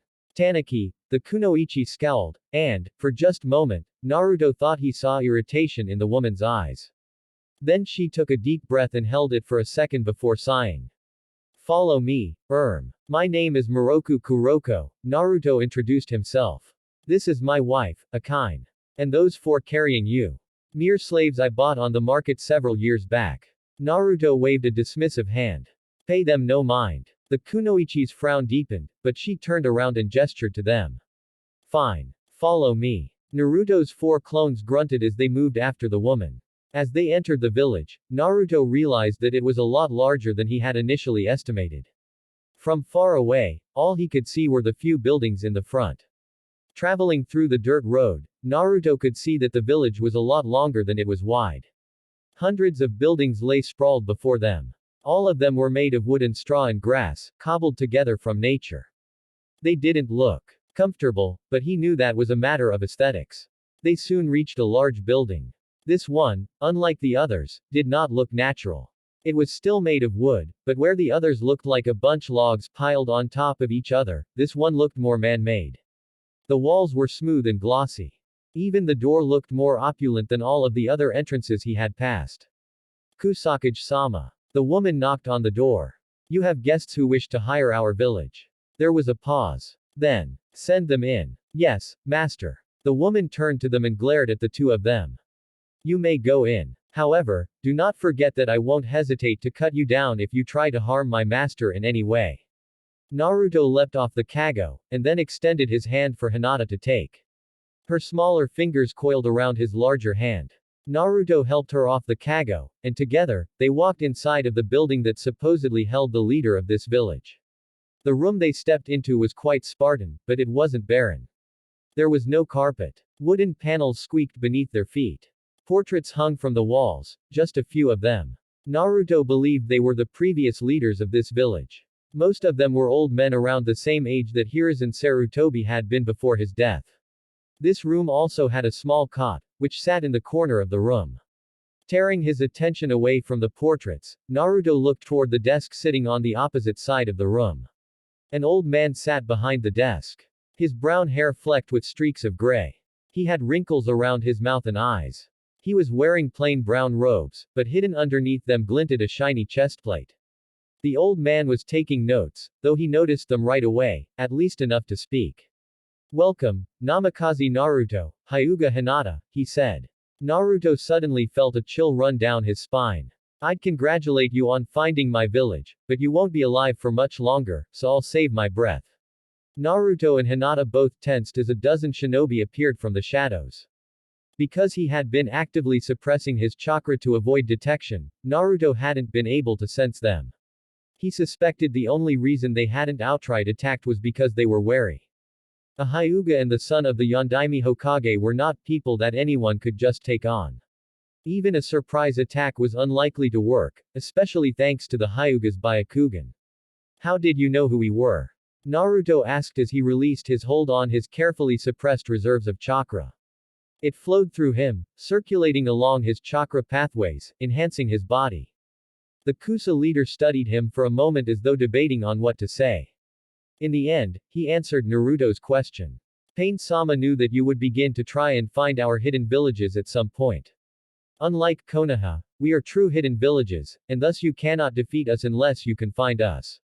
That was why we laid several traps to lure you all here. Had it not been our village, then another village would have been the one to lead you into the jaws of death. So that was it. All of the minor ninja villages had purposefully planted information in places that were easily accessible for the purpose of leading him into an ambush. His next question would have been how they knew he would show up, but he already knew the answer. One does not keep a powerful shinobi like him in reserve. He also didn't want to be the kind of person who sat in the back. Pain must have known this as well. Naruto eyed the shinobi surrounding them. There were 12. Each of them wore black kimono-like battle garments, a mesh suit underneath, and a black obi tied into a bow knot around their waists. Some carried kunai, a few carried katanas. One of them even had a sickle. Oh, the Kusa leader said again, and if you're thinking of calling those two friends of yours, do not bother. They are already being taken care of. Exox Kiba and Shino were hidden several kilometers from Kusagakure. While Shino remained calm and collected, Kiba looked like he was about to start pacing. The Inazuku clan heir was biting his thumb, brows furrowed as almost unnoticeable growls escaped from his throat. Shino almost sighed. Their job was to wait for Naruto and Hinata to return from their intelligence-gathering mission, or, in the event that they ran into trouble, extract the two after receiving the signal. Shino didn't know what the signal was, but Naruto had said that he would know it when he saw it. He took that to mean Naruto would use a flashy Rantan jutsu or something along those lines. Extraction would be easy if it became necessary. Shino and Kiba didn't even need to move from where they were. All they had to do was stab Naruto's Hiraishin Kunai into a tree, and Naruto would instantly appear before them with Hinata. As these thoughts went through his head, Shino suddenly stiffened as several of the Kikaichu that he had used to set a perimeter around them alerted him to multiple presences closing in on their location. Kiba. I smell them. The two leapt away from each other. Seconds later, the area where they had been standing suddenly became entangled in vines and roots that sprouted from the ground. Shino pointed his hands at the vines. Hundreds of Kikaichu swarmed out from his sleeves, latched onto the vines, and consumed the chakra being used to fuel them. As he landed on the ground, he directed his arm toward the area where one of his Kikaichu told him someone was hiding. Bugs one again burst from his sleeves. They flew over to the chakra signature his Kikaichu sensed, but they didn't get very far because, barely a second later, the entire swarm was cut down in several flashes of light. While this sucked, Shino hated it when his Kikaichu died, it did mean that his attacker had to reveal themselves. She stood before him, clad in a dark kimono that only went to mid-thigh. Fishnet weave was hidden beneath the black outfit, which was tied shut with a black obi. Brown hair tied into a ponytail that trailed down her back all the way to her feet swayed with every motion she made. A kunai was held with a reverse grip in each hand. A little ways over, Kiba was already fighting with his opponent, a male who looked to be made entirely of muscle. Their fight was already getting pretty physical. Kiba and Akamaru hadn't used their Getsuga yet, but Shino figured it was only a matter of time. His fellow shinobi had never been the patient type. I see. Shino pushed his sunglasses up his nose and stared at his opponent. You knew we were here all along, didn't you? I thought it was unusual how information about your village had been so easily acquired. This is your trap. If you know that, it should make things easier on you, the woman said. Give up now and I'll make your death painless. I apologize, but the one who dies this day will not be me. Bugs flew from his sleeves and gathered around him, a whirling mass of black. At the same time, hundreds of bugs sprang up from the ground and latched onto the kunoichi, who yelped in surprise. Give up now, or my bugs will drain you of all your chakra. Despite what Shino said, the woman didn't seem to have much interest in giving up. Her body shifted, quickly turning green and sinking to the ground as what he thought was a person became several vines looped together. This must be some kind of Kusa replacement technique, or maybe a grass clone. He didn't know much about Kusa's jutsu. They, like other hidden villages, zealously guarded their specialized techniques. Shino clicked his tongue. He should have known this fight wouldn't be that easy. Exox Naruto was confused. He eyed the people surrounding him and Hinata, who was standing back to back with him, wondering if everyone here had lost their minds. They knew who he was, which meant they must also know of his abilities. He might not be able to take down every ninja in this village. Even so, he was pretty sure he could decimate at least half of this village on his own before they took him down. I'd like to give all of you one chance to back down, Naruto said. If you don't, then you have to know that this place is going to become a bloodbath. I'm sure it will, the Kusa leader said. You aren't an opponent that I'd normally risk fighting in a upfront confrontation. Fortunately, we don't need to kill you. We only need to stall for time. What does that mean? Without knowing what their goal was, Naruto decided that the best thing he could do was defeat everyone there and escape with Hinata. The kunai he had left with Kiba and Shino hadn't been stabbed into the ground yet. They were probably busy fighting. He would need to make an escape route on his own. Fine then. Naruto moved his hands into his infamous cross seal. If this is how you want to do things, then I won't hold back. Kage Bunshin no Jutsu. Naruto didn't often create mass shadow clones and use them as mobs anymore, partially because it just wasted chakra, but it was also because such tactics couldn't defeat a stronger opponent. In this instance, however, it was fine. He wasn't facing one strong adversary. It was him and Hinata against an entire village. For this, shadow clones were perfect. The large cloud of smoke that enveloped the room was quickly blown away when 50 Narutos unleashed a single wind jutsu at the same time.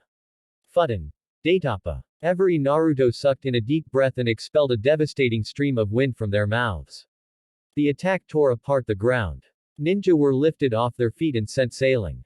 Walls exploded and the ceiling was blown away. Only Naruto and Hinata, who stood in the center of the Naruto clones formation, were left undisturbed. At least, that was his first assumption. When several ninjas suddenly leapt from underneath the ground, he realized he was wrong. They must have used the Mogaragakure no Jutsu just before his clones unleashed their Daitapa. Hinata, he called. On it. Hinata straightened her back and, with a grace that belied her strength, began to move her arms in intricate and seemingly random patterns. Chakra emitted from her hand. The blue light from her chakra created streaks through the air. These streaks crissed and crossed, forming into a net that surrounded her on all sides. Shugohak Rokujuyan Sho. While Hinata created her impenetrable weave, Naruto leapt into the air. He soared far above everyone's head. To reach even higher heights, he sent wind chakra to the bottom of his feet, which acted as a propulsion and sent him higher. Down below, a number of grass-based ninjutsu tried to attack Hinata, but they were all cut down, sliced into oblivion by the paper-thin streaks of chakra being emitted from Hinata's palms. This, Naruto knew, was one of her original techniques. I can't let her do all the work. Pulling a scroll from a pouch strapped to his back, Naruto quickly unfurled it, bit his thumb, and smeared the blood across a seal inked onto the parchment. The moment he did, several dozen tri-pronged kunai descended from the sky. They impaled the ground for nearly a kilometer out. Kusagakure was about 10 square kilometers long and 5 wide. The area where his kunai landed was not a significant portion of the hidden village. That said, this should be enough. Connected to his kunai via the seal, Naruto quickly activated the Hiraishin. The Kusa forces didn't know what had hit them. Naruto attacked faster than anyone could blink, faster than human thought or even the speed of light. He appeared next to every ninja within his kunai's radius and dealt with them. A hit to the back. A kunai to thighs. A low-powered down Rasengan to the chest. His blows were not lethal. Killing them was not his objective this time. These people were just pawns being used by Pain to wage war. They weren't innocent, but killing them would only bring unnecessary hatred to the world. As someone who shared in his sensei's dream, Naruto didn't want this war to end with more countries steeped in hate. Several hundred Kusa ninja lay on the ground by the time he was done. Their groans of pain echoed across the village. All of them were hurt but alive, for now. That could change depending on this village's leader. Naruto turned to the village leader, whose wide eyes were staring at the devastation that had been wrought in this part of his village. He eyed the bodies, sweat dripping from his face. Sensing the fear that radiated from him, Naruto knew, without a doubt, that this was his only chance to seek a peaceful-ish resolution. Do you still think you can win? Naruto asked. He spread his arms to indicate the many bodies lying around him. Do you really want to keep fighting me? If you do, this is what the end result will be. How? The Kusa ninja choked. How is it that you've defeated so many of my ninja? What kind of monster are you? The kind who is willing to let you all live if you listen. Naruto didn't let the words bother him. He had been called monster many times in the past. Let us leave your village, and we will let you go. Refuse to let us leave, and I'll make sure that my next attack is lethal. Some, like Danzo, would have called Naruto soft for giving his enemy a choice like this. Naruto didn't agree. Jiraiya wouldn't either. If nothing else, by giving this man a choice, he was allowing the other side to spare themselves from more bloodshed. The Kusa leader stared at Naruto. He stared long and hard and with eyes that reminded Naruto of a scared kitten. Finally, at long last, the man sighed, his shoulders dropping. You can leave. We won't fight you anymore. Naruto nodded. That's a good choice. Sadly, before Naruto could leave, a voice spoke up from above. No, I'm afraid that you will not be leaving here this day. Naruto looked up to see Pain, or rather, Yahiko's reanimated body, floating above the village. His eyes were locked firmly onto Naruto.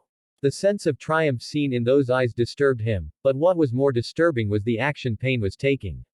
His hands were aimed at the village. This is where you die. Shinra Tensai. Exox Kiba faced off against his opponent the same way that he always did, with brash impulsiveness. Let's go, Akamaru. Arf. They rushed forward in tandem, using the Jujin Bunshin to attack together. Each attack launched was done with the intent to kill or cause grievous harm. A claw slash to the throat. An attempt at tearing out the jugular. Trying to pierce the chest with a claw jab. None of their attacks worked. The man before them was like a rock. Each attack they launched glanced off their opponent's body. Large, imposing, his body had long since turned a dark gray, just like a boulder. Yet even boulders were weaker than this. Kiba would have already destroyed him if his body had the durability of granite. His chakra must be powerful. Kiba narrowed his eyes. In that case. Come on, Akamaru. It's time to finish this. Gatsuga. Launching themselves off the ground, Kiba and Akamaru began spinning at a rate so insane they looked like a pair of miniature tornadoes. They zeroed in on their opponent. The man did not move. He took their attacks head on, and though he skidded across the ground from the power behind their two-pronged attack, he did not keel over. Let's do this again. The Gatsuga was a technique that allowed Kiba and Akamaru to attack multiple times. Each time they hit the ground, they bounded off again and attacked from a different angle.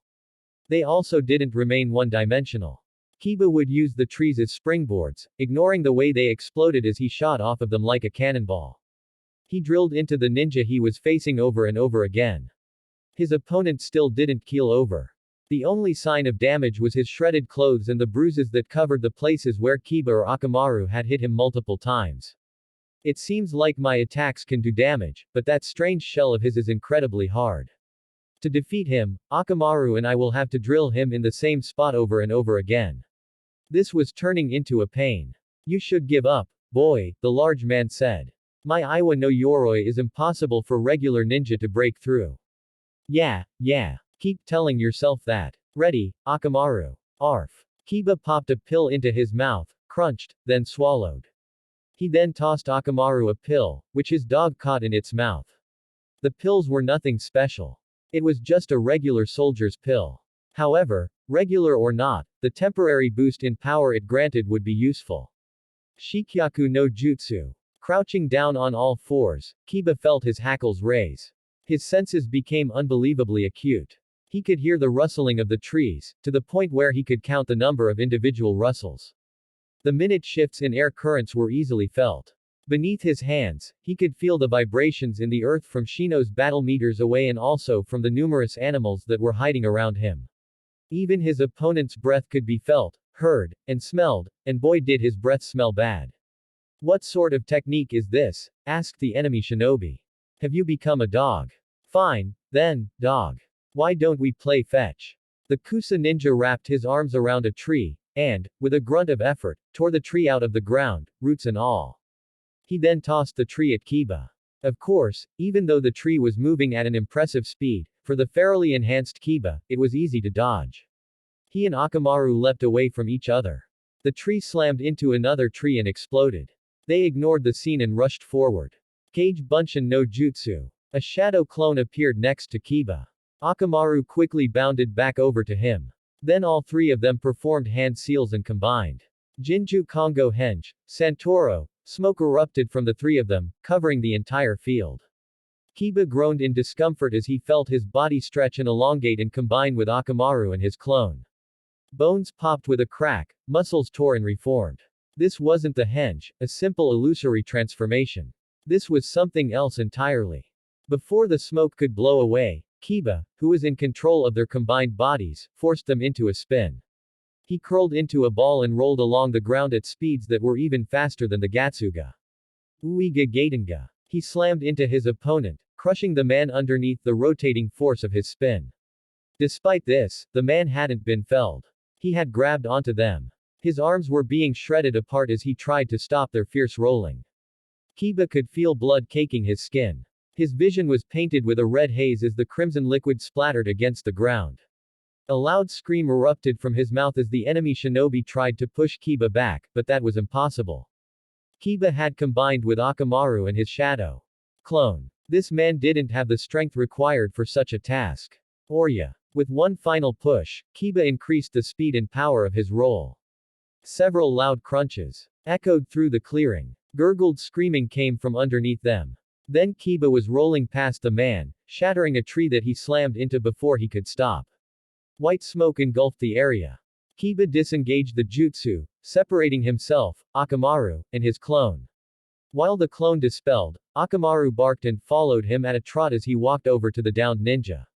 The man was quite dead, obvious enough from the wide-eyed death stare and the fact that he wasn't breathing. His skin had returned to its normal color. Fragments of his ribs jutted from his body, blood dripping from them. I see you took care of your opponent, Shino said as he approached them. Kiba looked up. Yeah, you took care of yours as well. Of course. Pushing his glasses up his nose, Shino looked at the dead ninja that Kiba had faced. Unlike you, however, I left mine alive. Or ninja. Kiba shrugged. Killing is our job. True enough. I would have normally killed her, but Naruto wishes to end this war with as little bloodshed as possible. Shino cocked his head to the side. He has become quite the capable ninja, but he's still Naruto at heart. Kiba placed his hands behind his head and looked at the sky. Hey, yeah. That damn Naruto keeps on getting stronger, but just you wait.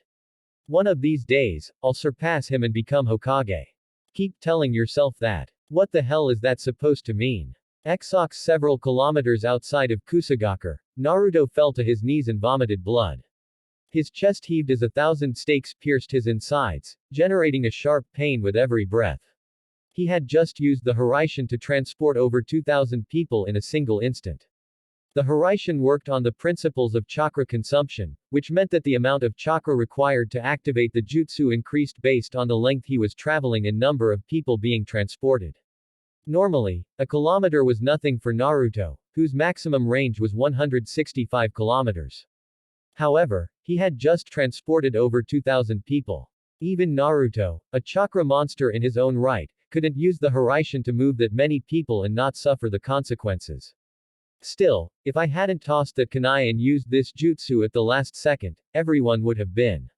My village. The Kusagakure leader stared at the remains of Kusa in horror. Kusagakure was gone. The village that had once traveled across the country was no more. Now it was just a massive crater surrounded by rubble. Shinra Tensai. That move must have been the same one that destroyed Kumogakure. From a glance, Naruto could easily determine that it ran along the same principles of the Hiraishin. It became more powerful when more chakra was used. Who knew such a powerful technique existed? Hinata. Naruto rasped. Naruto-kun. Hinata was kneeling by his side the moment he called her. Her eyes were quite wide as she stared at the blood gushing from his mouth. Are you all right? You're bleeding. I need you to get everyone out of here, Naruto said. He stood up with a groan. It hurt even doing that. It was like 1,000 icy needles stabbing into his legs. I can't afford to retreat now. I've overused the Hiraishin, so I need you to gather these people and escort them away from here. But, Hinata tried to interject. You. Naruto pointed at the Kusa leader. Follow Hinata out of here. She'll take you somewhere safe. The man stared at him. Why are you helping us? Because I didn't save your asses just so you could die. Naruto barked. Now hurry up and leave. Despite how shitty he must have looked right then. What with the blood and everything, no one disobeyed his orders. Even Hinata only glanced at him once before ushering everyone away. Naruto watched them leave before turning his head toward the sky. He floated there, his black cloak with red clouds flapping in the wind. Purple eyes with concentric rings stared down at him like a god looking at a bug. Naruto clicked his tongue at the sense of superiority coming from this man. Nagato. I've come to claim the Kyuubi, Nagato said. Is that so? Naruto looked around and realized with a faint sense of worry that he was surrounded. All 5 of Pain's other paths were surrounding him. Asura. Human. Animal. Preta. Naraka. I see you're going all out for this. Pain descending, landing on the ground with the lightness of a feather. He looked at his paths. Then he looked back at Naruto. Against such a strong opponent, I cannot afford to go easy. Is that how it is? Naruto slid his feet apart, adopting a slightly wider stance than normal. If that's how you feel. He didn't put his hands in a guard. Instead, he crossed his arms in front of him and curled his fingers inward as though they were claws. Then I guess, I will also have to go all out.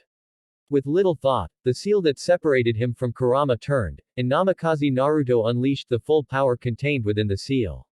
Exox Shino and Kiba were surprised when, after traveling toward Kusa, they instead found Hinata leading several thousand people away from Kusagakure. There was a man with her. He was old and wearing ninja garb like those of the Kusa ninjas they had fought. Actually, it looked like there were several ninja with her. That just made them more confused. Hinata, what's going on here? Asked Kiba. Naruto-kun, Hinata started. He's fighting against someone really strong. That person leveled the entire village with a single jutsu. What? Kiba shouted. It must be the same person who destroyed Kumo, Shino said. I believe his name was Pain. This was not good. Naruto was powerful, easily one of the most powerful ninja in their forces, but Pain had destroyed one of the 5 most powerful ninja villages by himself. Shino believed in Naruto's strength. That said, even Naruto would be hard-pressed to defeat an opponent like that on his own. Then let's go save that blockhead. Kiba said, he and Akamaru already preparing to rush off. Absolutely not. Shino suddenly snapped. BWA. Kiba gave Shino a dumb look. But Shino. You heard what Hinata said. Naruto is stronger than all 3 of us put together, Shino responded calmly. What do you think you can do against someone like Pain that Naruto can't? Well, that's all you'd be doing is getting in the way. Kiba's shoulders slumped. Why you don't have to put it like that. Exox, Kuchio's no jutsu. Saliva dripped from the jaws of 3 different heads. Muscular legs flexed as massive claws tore apart the earth. Midnight fur, blacker than anything Naruto had ever seen, glimmered with a strange glossiness that made him think of slick blood. As Naruto stared down the giant 3-headed dog, he wondered about the kind of karma he must have incurred to face such a beast. The dog howled as it pounced on him. Naruto split it in half with a single blade of wind. He already knew that this creature split apart when it was hit. Several thousand more wind blades erupted in front of Naruto, cutting and slicing, splitting apart the air and the dog summons. To add insult to injury, Naruto further infused his wind blades with lightning chakra. The dog summons disappeared in a puff of smoke. Before he could revel in his victory, the Asura Path pulled out his left arm, revealing a long metal wire with several strange objects attached to it. When those objects launched from its arm and flew at him, Naruto realized they were projectiles. With his golden shroud of chakra covering him, with Kurama's power flowing through him, Naruto raced ahead of the projectiles. That was when they surprised him. The projectiles didn't just hit the ground. They followed him, chasing after him like Akamaru chased a ball when playing fetch. Thanks to his powers, he easily kept ahead of them, but he couldn't get them off his tail. I need to do something. Why not make them explode? Good idea. Thanks, Fox. Whatever. Spinning around, Naruto created 2 arms that erupted from his back. He formed a Rasengan in both and slammed them into the first projectile. The results were shocking. Naruto winced as the projectiles exploded in a violent spray of luminescent fire. Heat washed over his face. The smoke made him wince. He could practically feel the heat singing his skin, burning off the follicles of hair on his arms. What kind of projectile explodes like this? He was probably better of not thinking about it, and besides, it wasn't like he had time to think about it. Naruto hadn't noticed it before, but while he'd been fighting those projectiles, the Diva Path, Yahiko, had been aiming right at him. Bansho Tenon. Naruto felt something tug him toward the Diva Path. He was lifted off his feet and flew forward, his stomach churning. The world around him blurred. Fortunately, he was pretty used to high-speed movement. So, this is the Diva Path's attraction power. Naruto already knew how to deal with this. He made 6 hands extend from his cloak. They flew toward Pain, though they never reached him before the Preta Path leapt in front of the Diva Path, arms extended. Naruto cut the chakra before the Preta Path could absorb it. He then shot forward with wind chakra blasting from his feet, appeared in front of the Preta Path, shut off his cloak, and drilled it with a powerful punch. There was no chakra involved. It was just a physical attack. However, it was specifically because the attack was nothing more than brute strength that it did so well. The Preta path broke. Naruto felt its chest cave in, bones snapping with a sickeningly wet cracking sound. As the Preta path fell to the ground, Naruto reactivated the cloak and tried to attack the Diva path. Kuchio's no jutsu. Damn it. Naruto leapt into the air as a large bird with a giant beak tried impaling him. He extended another claw, channeled his chakra to create a Rasengan, and then channeled even more to make a bigger Rasengan. Before the bird had time to move further than 15 feet away, Naruto slammed the Rasengan into. A massive explosion lit the sky. Naruto was pushed higher into the air. The bird blew up in the explosion. As he ascended into the sky, Naruto saw Diva soaring toward him. Using Kurama's power, Naruto created a large wall of chakra behind him, spun around so his feet hit the wall, and used it as a springboard. Unfortunately, he didn't realize that Diva was just a distraction until several projectiles slammed into his side and exploded. He cried out and swerved off course. By that point, Diva was above him and already prepared to use a jutsu. Shinra Tensai. Naruto had no idea how powerful this attack would be. He'd already learned that the Shinra Tensai varied in power based on the amount of chakra used. It could simply push someone away, but it could also destroy an entire village. Knowing this, Naruto used the speed granted by Kurama's chakra shroud to avoid the attack. Rather than leaping away, he leapt up. Shinra Tensai was an attack that expanded its radius the further it traveled. That was why Pain needed to float high above a village to destroy it. Otherwise it wouldn't become large enough. With his chakra shroud, Naruto easily outpaced the jutsu. He appeared in the sky seconds before a massive crater, not quite the size of the one that destroyed Kusa but easily several dozen meters wide, appeared on the earth. Naruto wanted to attack Diva. His initial plan was to destroy the Diva path now, clearly the most powerful of them, but before he could, a loud whine filled the air. Naruto turned his head. A dozen projectiles were coming his way. Damn it. Gnashing his teeth together, Naruto propelled himself through the air with his chakra. The projectiles followed. They stuck to him like glue. He weaved and juked and rolled and dove, but nothing worked. I need to destroy them. He turned around and faced the projectiles. His plan was to destroy them with wind blades. Shinra Tensai. What? Naruto cried out as something slammed into his back, pushing him forward, directly into the path of the projectiles. His gums flapped as he hurtled across the air. He could see the projectiles clearly now. They looked like small ovals made of metal. They were like nothing he'd ever seen. I need to. He knew what he needed to do. However, actually doing it was difficult when he was speeding through the air like a freaking comet. With a snarl on his face, Naruto gathered chakra to create several clawed hands, 9 in total, which he used to cover himself from head to toe. The projectiles impacted against his claws, and Naruto winced as he was jostled inside of the barrier, but he didn't get hurt. The explosion ceased. Knowing that he had less than a second to act, Naruto decided on a course of action. Kage Bunshin no Jutsu. Naruto created 12 clones. Each one had the same golden shroud as him. Since that was the case, it should mean they were also indistinguishable and had comparative power to him as well. 11 of them split into twos and went after their chosen target. The 12th clone disappeared into the distance. Naruto and the clone that he had teamed up with went after the most dangerous path, the Naraka path. Because it had the ability to restore the broken bodies of the other paths, it currently presented the largest threat. If he wanted to defeat Pain, or at least escape, then he needed to take care of that one first. The clone charged on ahead while Naruto extended all 9 of his available chakra claws.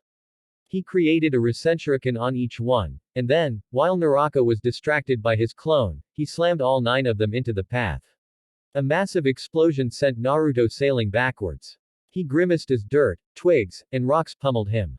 Up ahead, a giant dome of swirling energy rained destruction upon everything. It expanded, tearing at the ground, decimating the area. The wind howled as though it was a beast crying out to the heavens. When the attack finally died down, a crater that was at least 50 meters wide filled his vision. Well, that was a lot more powerful than I had expected it to be. No one was coming up to fight him, so Naruto used this small interlude in the battle to observe his surroundings. It looked like his attack had taken out all of his clones. He couldn't see them anymore. There were also only 3 of Pain's paths left. Diva was still flying above him. Preta was standing on a small island inside of the crater. It looked like Preta's chakra absorption ability had saved it. Human was also present, though that path was lying on the ground and struggling to stand up. The other 3 paths were nowhere to be seen. You are far more dangerous than I could have imagined, Diva said suddenly. I had not realized you had mastered Kyabe's chakra to this extent. You are indeed a pupil of Jiraiya's. Ah, stop it. You're gonna make me blush, Naruto said dryly. It looks like the tables have turned Pain. Now that our situation has come to this. There's no way I'm letting you go. We'll see, was all Pain said. Kage Bunshin no Jutsu. The battle started up again. Naruto encased himself once more in his chakra shroud and summoned 10 clones. While the clones immediately split in half and attacked either Diva or Preta, Naruto rushed over to the human path, which had just now stood to its feet. Rasengan Barrage. 6 chakra claws extended from his back, each one forming a Rasengan that he shoved into the human path's back. No explosion went up this time. However, the human path was shredded apart. Its body tore like wet paper, limbs flying everywhere as blood spewed from the resulting wounds. With Naraka dead, this path would not be restored ever again. Naruto surveyed the other 2 battles really quick. Diva was still duking it out with 2 of the 5 clones he had created. They wouldn't last much longer. Preta had already finished his. It made sense. His clones were just chakra constructs, which would be useless against Preta's chakra absorption ability. I need to deal with Preta first. That absorption ability was not just annoying, it was the second most troublesome of Pain's powers. With the ability to absorb chakra, no jutsu would work on it. What's more, it could negate any attack that he delivered to the other paths. Kage Bunshin no Jutsu. With that in mind, Naruto created 1 clone.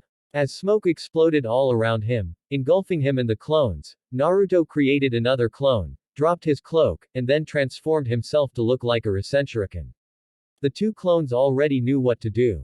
They lifted him up and, pretending that he was a Rasenshuriken, acted like they were molding chakra around him. Then they tossed him at Preta, who stood there and raised both hands as though preparing to absorb him. Shinra Tensai. Naruto couldn't even cry out as a powerful force slammed into him, smashing him against the ground, which cracked underneath him. He felt the sickening snap of several bones breaking. It felt like his ribcage had caved in. He tasted blood on his lips, coppery and gross. The pressure eased up, and Naruto, realizing that he was in trouble, activated his shroud again. A hand grabbed his leg. The shroud disappeared. Twisting his head, Naruto looked at his leg to see Preta grabbing onto him. Oh, this sucks. Letting go of Kurama's chakra, Naruto kicked the hand holding his leg, forcing Preta to let go. Pushing through the pain, he pushed himself onto his hands and knees and kicked at Preta's head. It missed. Preta had already moved out of his range. An unsettling tap echoed behind him. Naruto looked back to see Diva standing on his other side. Now with Preta in front and Diva in back, he was surrounded, trapped, just like a mouse caught between the paws of a cat. Naruto knew that he was in a bind. If he activated his chakra shroud, then Preta would just absorb it, but if he didn't, then he wouldn't have the strength to fight Diva. Damn it. If only that last clone he had created several minutes ago would hurry up and. A flicker went off in his mind, almost like the metaphorical light bulb, except with this flicker came numerous images that were not his own. His clone had just dispelled. Naruto felt the power rush into him immediately after the clone ceased to exist. While his bones didn't mend, his body felt strong, powerful, as if he could take on the entire world with just his fists. He couldn't see the miraculous transformation that his body underwent, but he knew that, should he look into a mirror, his eyes would have had the orange pigment surrounding them followed by the golden bar-like pupils of a toad. Sage mode had just been activated. Alright. Now this is what I'm talking about. This battle is far from over, Pain. Naruto slid into a new fighting stance, feet spread wide, hands up in a standard guard position near his face. A grin twisted his lips, feral and competitive. In fact, this party is just getting started. Exox Hinata didn't know how far they had walked anymore, she had completely lost her sense of time and direction. It was a good thing the Kusa leader, who she now knew went by the name Ikaruga, knew the lay of this land perfectly. He was the one leading them now. How much further should we go? Asked Kiba. He and Shino were walking alongside her. I don't know, Hinata said. We should be far enough away from the battle that we wouldn't bother Naruto-kun, but we should inform Hokage-sama about what's happening, Shino said. How are we going to do that? Asked Kiba as he hopped over a large tree root. Shino swerved around a tree, whose branches were connected and tangled like a dozen knots, and pushed his glasses up the bridge of his nose. Right now, our only option is returning to Konoha and letting her know what happened. But that will take days. Hinata said. The battle will be finished by then. I know, Shino said quietly. Everyone there understood the gravity of the situation. Naruto was battling against the person who had destroyed Kumo single-handedly. None of them knew if he'd be able to survive against someone like that. I think we should have faith in Naruto, Shino started again. He's strong, stronger than anyone I know. If there is someone who can defeat pain, it would be him. Yeah, I guess you make a point. Kiba clicked his tongue, sighed, and then grinned. That Naruto, he just keeps getting stronger. I'm sure he can beat pain. In the face of such confidence, Hinata could only smile. At the same time, she was worried. Even if she didn't love Naruto as she once did, even if Naruto had rejected her feelings, he still meant a lot to her. Stay safe, Naruto-kun. Exox Preta was easy to deal with. Sage mode was activated when someone drew nature chakra into oneself and combined it with their own. Only someone who had mastered the art of drawing in nature chakra could properly use it. Anyone else who tried turned into a frog statue. Naruto had simply used Udama Rasengan at Preta, and when the path tried to absorb the chakra, it turned to stone. Naruto then shattered it with a single punch. Now it was just him and Diva. Shinra Tensai. Naruto had already gotten used to Deva's attacks. He only had 3, and both the Shinra Tensai and Bansho Tenon could only be used once every 5 seconds. So long as he dodged, he would have 5 seconds with which to attack. Rushing in, Naruto threw a straight punch, fast and furious, with as much power behind it as he could. Diva dodged. He moved his head aside. However, that did nothing. Naruto, his fist encased in nature chakra, had an extended range. His fist slammed into Diva. The body of Yahiko was sent flying backwards, rocketing through the air like a lightning jutsu. Pain flipped around. His feet struck the ground, tearing the earth apart as he skidded back. 10 meters. Naruto created a shadow clone. 20 meters. Naruto formed a Rasengan and boosted it with Sage mode, while the clone infused it with Wind Chakra. 30 meters. A loud, bell-like shriek filled the air. 40 meters. Pain didn't stop moving until he'd already been sent 50 meters from his previous position. Rasenshuriken. Naruto tossed the Rasenshuriken. Pain held out his hands. Shinra Tensai. The two attacks collided, resulting in a massive explosion that caused a shockwave to ripple out from the point of impact. Naruto clung to the ground with chakra. It wasn't enough. Rather, the ground couldn't withstand the force of the shockwave, and it, along with Naruto, was ripped into the air and sent hurtling back. Naruto landed back on the ground crouched like an animal. His feet and hands dug into the ground as he tried to keep from flying back anymore. Up ahead, nearly 20 meters from his previous location, a large cloud of dust and smoke rose into the air. Damn. That was some attack. Standing up, Naruto tried to peer past the smoke, to the other side, where Pain was no doubt doing the same. He couldn't see anything. While that didn't surprise him, it was frustrating. What should I do? The fight was still ongoing. A small lull in the battle wouldn't change that, and he doubted Pain would try to leave now. His opponent didn't have that kind of power. What should my next move be? Naruto was sure that he could win now that he had fought against Pain. 6 of the 5 paths were gone, destroyed, and only the Diva path remained. The Diva path had some obvious and glaring weaknesses. It couldn't use its 2 most prominent jutsu, Shinra Tensai and Bansho Tenon, in quick succession. 5 seconds. That was how long Naruto had to attack before Pain could use those jutsu again. If I could use the Kurama's power again, I'd be able to win, but Naruto looked at his hands. He was currently still in Sage mode. Until he ran out of nature chakra, he would remain this way.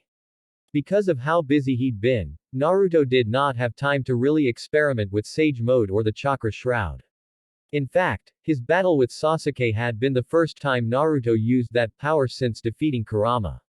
He also didn't know if he could activate the chakra shroud while he had nature chakra running through him. What's more, supposing he could activate the shroud, would he be able to maintain it? Nature chakra was volatile if uncontrolled. Kurama's chakra was just as if not more volatile. What would happen if those two chakras mixed? He wasn't sure. He wanted to find out. A large spike in chakra forced Naruto to look up. A large sphere hung several dozen meters above the ground, blacker than anything he had ever seen, like a dark hole. Naruto felt like a lead ball had dropped to the bottom of his stomach. That doesn't look good. It started when the chunks of dirt and giant boulders were ripped from the ground all around him. It was as if gravity itself had suddenly reoriented toward the black hole.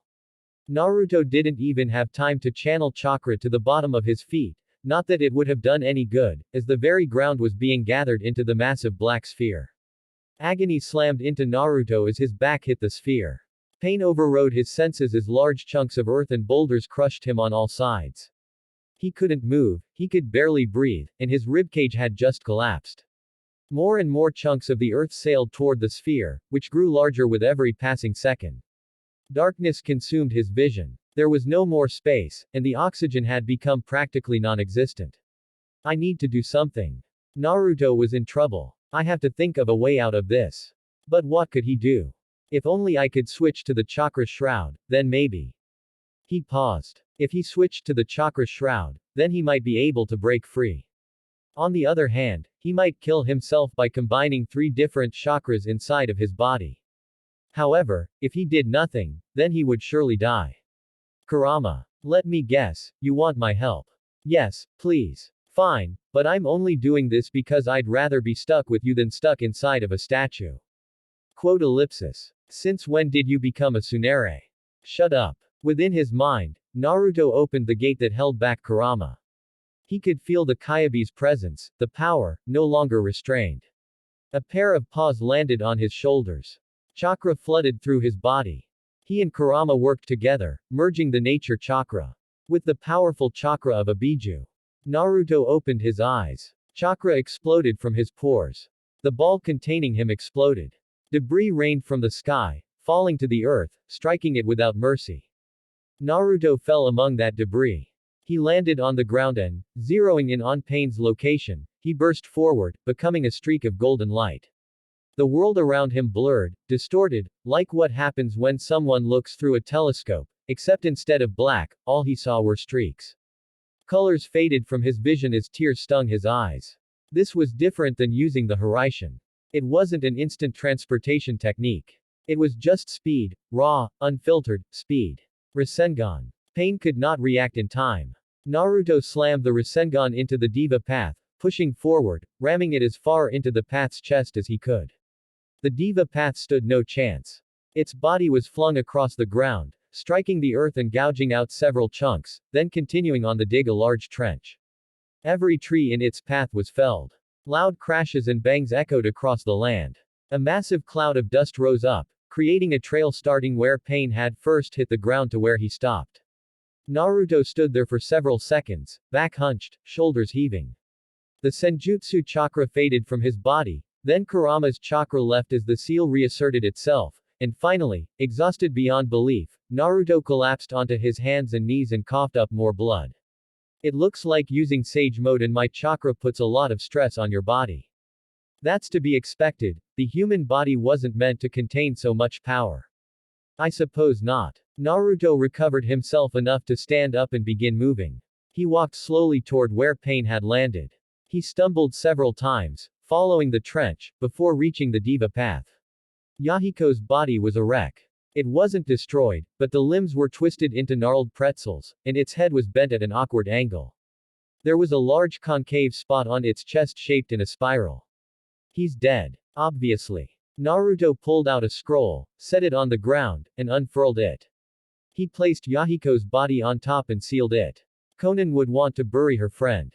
He stood back up, pocketing the scroll. He looked over to the east. Thanks to Sage Mode, he had been able to locate Nagato's presence.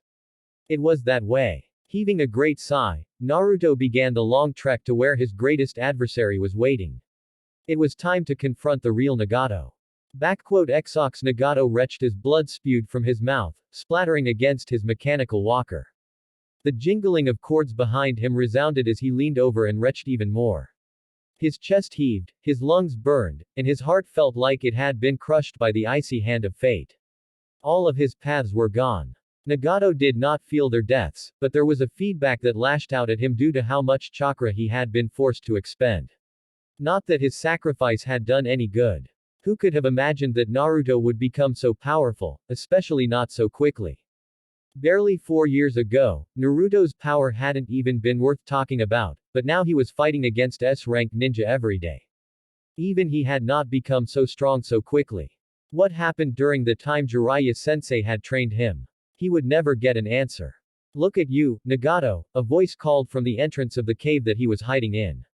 You look like a dog who's been repeatedly beaten by its owner. Madara stood at the end of the cave, by the entrance, his stance nonchalant, deceivingly so. Standing by his side, faithfully silent, was a girl that Nagato had never seen. Red hair. Her left eye was green. The right was covered by an eye patch. What do you want, Madara? Asked Nagato, sounding as tired as he felt. In case you didn't realize, I do not have time to play with you. That's too bad. Toby came here to play today, Madara said cheerfully. Is that so? Hum. Toby came to play. Madara's footfalls echoed through the cave as he walked further in. The girl remained silent as she followed. Despite being tired, Nagato still had the good sense to feel wary. Madara was not someone he could underestimate. Then what do you want? Asked Nagato. What do I want? Stopping in front of him, Madara eyed Nagato through the single hole in his mask. Red eyes. 3 tomos. It was the Sharingan. The tomo within the single visible eye spun with a malevolence that caused Nagato to feel an unbidden shiver crawl up his spine. Why, Nagato, I thought it would be obvious. Madara sounded amused. I want your eyes, of course. Chapter 33 Naruto stood before Tsunade and recounted the events that lead to his battle with Nagato, along with the conclusion. The Hokage sat behind her desk.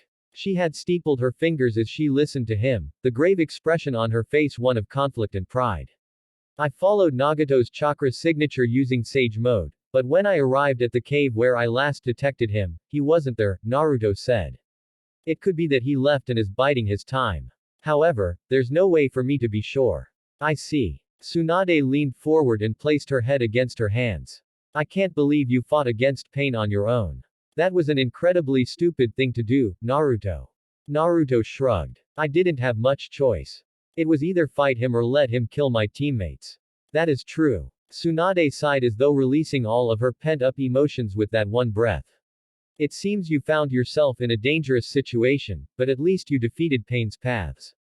That proves that you're growing stronger. What's more, since you defeated him, it also means that the alliance between the smaller hidden villages will fracture. Pain had been the backbone of the alliance, the one who had gathered them and placed the minor villages on their warpath. They couldn't win without him. It was his strength that had given them courage, his abilities that had allowed them to stand up to the major villages.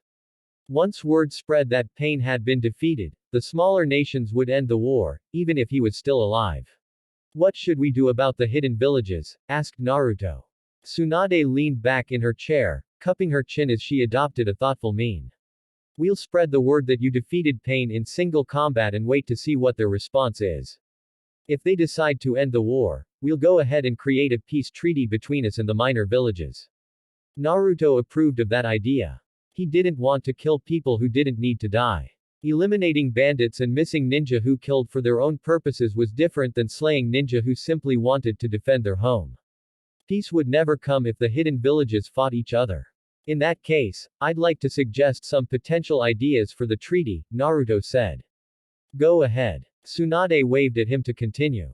I was thinking about the reason the minor villages decided to side with Pain, Naruto began. It's a well-established fact that the major villages get most of the missions.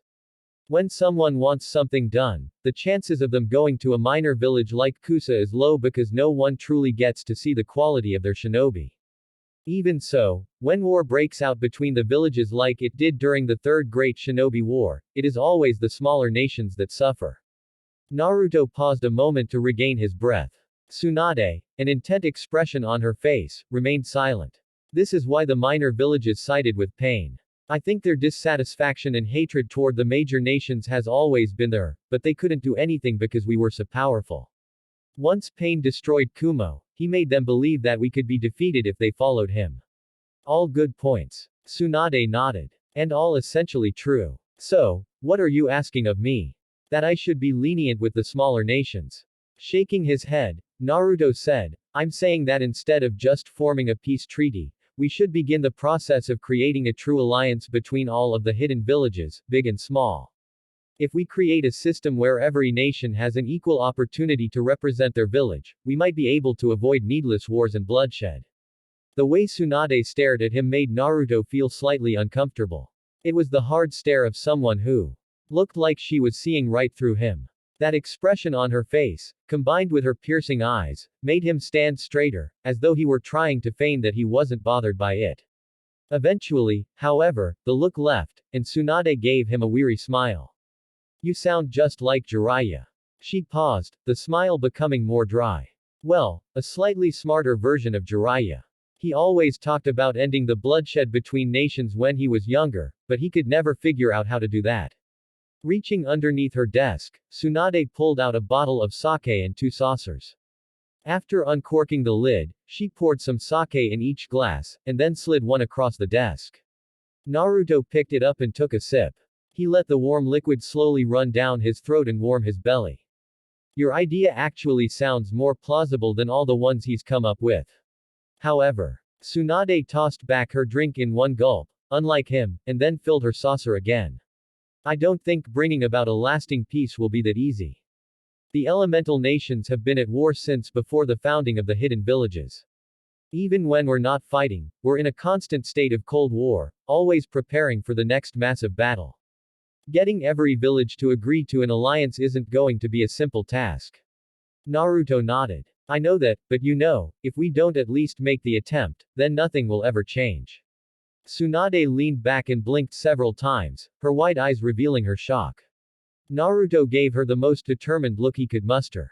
If all we do is talk about how things can never change, then nothing ever will change. Someone has to start somewhere, someone has to extend an olive branch. That's why I've decided to be that someone. Even if I end up failing, at the very least, I will be able to say that I did everything in my power to bring peace to this land. Tsunade and Naruto stared at each other in silence, which was broken only by the small rustling of the curtains. He didn't know what she was looking for. Her gaze seemed almost as if she was testing his resolve, or perhaps she was simply wondering if he had lost his mind. Neither one of those actions would have surprised him. Within this silence, a voice spoke from the windowsill. I couldn't have put it better myself, brat. Naruto and Tsunade to look at the window as Jiraiya hopped into the room. The one-armed man grinned at the two. You'll never use the door, will you? Asked Tsunade with a sigh. Course not, Jiraiya responded, his wide grin growing larger. You should know that by now. Anyway, I couldn't help but overhear your conversation. You mean you were spying? Tsunade interrupted. And I have to admit that I'm impressed, Jiraiya continued without missing a beat. Not only did you defeat Pain, but it sounds like you've come up with a plausible way of ending the bloodshed that's stained the elemental nation for the past several hundred years. There's still a lot of flaws with this plan, Tsunade said. Jiraiya nodded. True, but it's the only plan I've ever heard that has a chance of succeeding. I think it's worth a shot. Tsunade sighed. In that case, can I count on you to begin spreading the information that Naruto defeated Pain? I can certainly do that, though I don't think we'll need to worry. Jiraiya chuckled. Rumor is already spreading thanks to the Kusa ninja who escaped their village's destruction. Not only that, but it seems like Naruto's actions have earned him their respect and put Nagato in a bad light. It won't be long before the other minor villages hear about how Pain destroyed a village he was allied with. No one will want to work with him after that. It was certainly true. The ninja world was based on deceit. Even allies were often only using each other for their own purposes, and it was generally an accepted fact that, once their mutual goal had been met, they would turn on each other. Even so, destroying a village when they were still allied was going to leave a bad taste in everyone's mouth. Naruto had avoided this issue by establishing more than mere alliances, he had established relationships. He had rescued Gaara when they were younger, saving his friend from the torment of being alone by offering understanding. Mei had become one of his lovers. What had once been an exchange program for mutual benefit had ended up with them being in a relationship. It was the same with Yugito. Even though Kumo was destroyed, before that, they had established an alliance because of the relationship between him and her. Pain had only created that alliance by using the minor villages' hatred against the major villages and displaying his overwhelming power. He hadn't earned their trust, he hadn't established any friendships. The only thing he'd done was give their hatred direction. Hatred could never create a long-lasting alliance. It was a given that, even if they had ended in victory, war would break out as the smaller villages fought over what was left of the larger villages. Now that he had shown his true colors, none of the villages were going to follow him. Well, that is certainly true, Tsunade admitted. After another moment's pause, she sighed. All right. I'll give you my support. We'll wait a few weeks and see if they come to us. If they don't, I'll send emissaries to each village. That's about all I can do. That's all we ask, Naruto said as he and Jiraiya shared a grin. It seemed Jiraiya's goal was one step closer to becoming reality. A week passed and, thanks to Jiraiya's spy network, news that Naruto had defeated Pain by himself spread across the elemental nations. Every corner seemed to know about what had happened. Reports came back in, informing everyone that the minor villages had completely broken off their alliance and were no longer taking action. Naruto had been hoping that something would develop from this. He wanted the minor nations to try and broker a peace treaty, but that never happened. No emissaries came, no messages flew in, which lead Naruto to believe that the smaller nations were hoping to forget this entire war happened and return to the status quo. It pissed him off. Oh. Oh. A loud cry rang out around the room. Naruto was kneeling on a bed of dark blue sheets, which were rumpled and creased. His hands held the naked flesh of Mei's hips, keeping her steady as he thrust into her from behind. The warm wetness of her inner walls clung to him as though desperately trying to keep him in. Lewd, wet slurping and smacking noises echoed all around the room as his hips slapped against Mei's ass. Naruto. That feels so good. Your dick is pounding into my womb. And your pussy is clinging to me. I love how it feels to be inside of you. Naruto leaned over until his chest was pressed against Mei's back, and then he reached around and found her breasts. Not like it was hard. Mei's tits were pretty large. He didn't cup her breast right away, but instead pinched her nipple, tweaking and gently tugging on it. Mei's cries increased in frequency and volume. Her back arched against him, causing her breasts to bounce. Naruto moved his head until he reached her ear, which he took into his mouth and nibbled on. The walls around him became tighter. They also became even wetter, allowing him to keep thrusting into her at the same blistering pace. Naruto. That feels so good. If you keep this up, I'm going to. Having already sensed that she was close, Naruto let go of her breast, slid his hand down her stomach, and he rubbed his finger against her clit. Mei fell forward as if all of her strength had disappeared. Her scream was muffled by the pillow, but the amount of love juices flowing out of her told Naruto that she had orgasmed. He grunted, gritting his teeth as he held his own in for a few more seconds, and then released it inside of her. Mei screamed again. Before Naruto could fall on top of her, he rolled off to the side. Lying on his back, he waited for a few seconds, catching his breath, and then turned over and pulled Mei against him. His lover sighed in content as she moved herself closer. It's been a long time since you and I have been alone, hasn't it? Mei said without turning around to face him. It has, Naruto agreed. He kissed her shoulder, which earned an appreciative purr. I'm sorry for not being able to drop by as often as I used to. Considering what's happened, I can't really blame you. He couldn't see it, but he could imagine her grimace. War is a nasty business. Anyway, I don't want to talk about that. She turned around in his arms and smiled at him. Tell me, how is Yugito doing? Naruto chuckled. She's doing well. I haven't seen her much because we've both been busy. We just recently finished building a new district for the residents of Kumo out of one of the districts that got destroyed. She's been helping them all move in. I'm glad she's been doing well, but it sounds like you've been lonely, Mei said. Is Yugao still avoiding you? Sighing as he pressed his forehead to hers, he said, yes. You really should do something about her. Like kidnap her, throw her against the bed, and screw her brains out. Feeling his lips curve into a smile, Naruto said, I don't think that's the best way to make her start talking to me again. It would have worked with me. You're a lot more upfront and honest with yourself than she is. True. Mei paused for a moment. Naruto didn't say anything, instead choosing to wait for her to speak. I think I might have an idea, if you're willing to listen. I'm all ears, Naruto said after a moment's pause. Grinning, Mei told Naruto her idea. Exox smoke drifted along the lazy air currents brought about by ceiling fans. Patrons sat at tables and at the bar, drinking and laughing. The low lighting made seeing all these people difficult, or maybe it was the alcohol. Yugao had certainly drank a lot. There were sake bottles strewn across the table, a table that she currently had her face planted on top of. The cool surface brought a sharp contrast to the warmth in her face. You know, I'm glad you called me out here, Kurenai began, but if all you're going to do is drink, then I'm going to go home. Yugao heard her friend's words, but she didn't say anything at first. Her body was warm, flushed, and pleasant. At the same time, she felt really guilty, not just because she was sitting here getting drunk while one of her friends looked after her, but also because the entire reason she was here was to avoid Naruto. I'm a horrible person. Yugao mumbled, half wailing.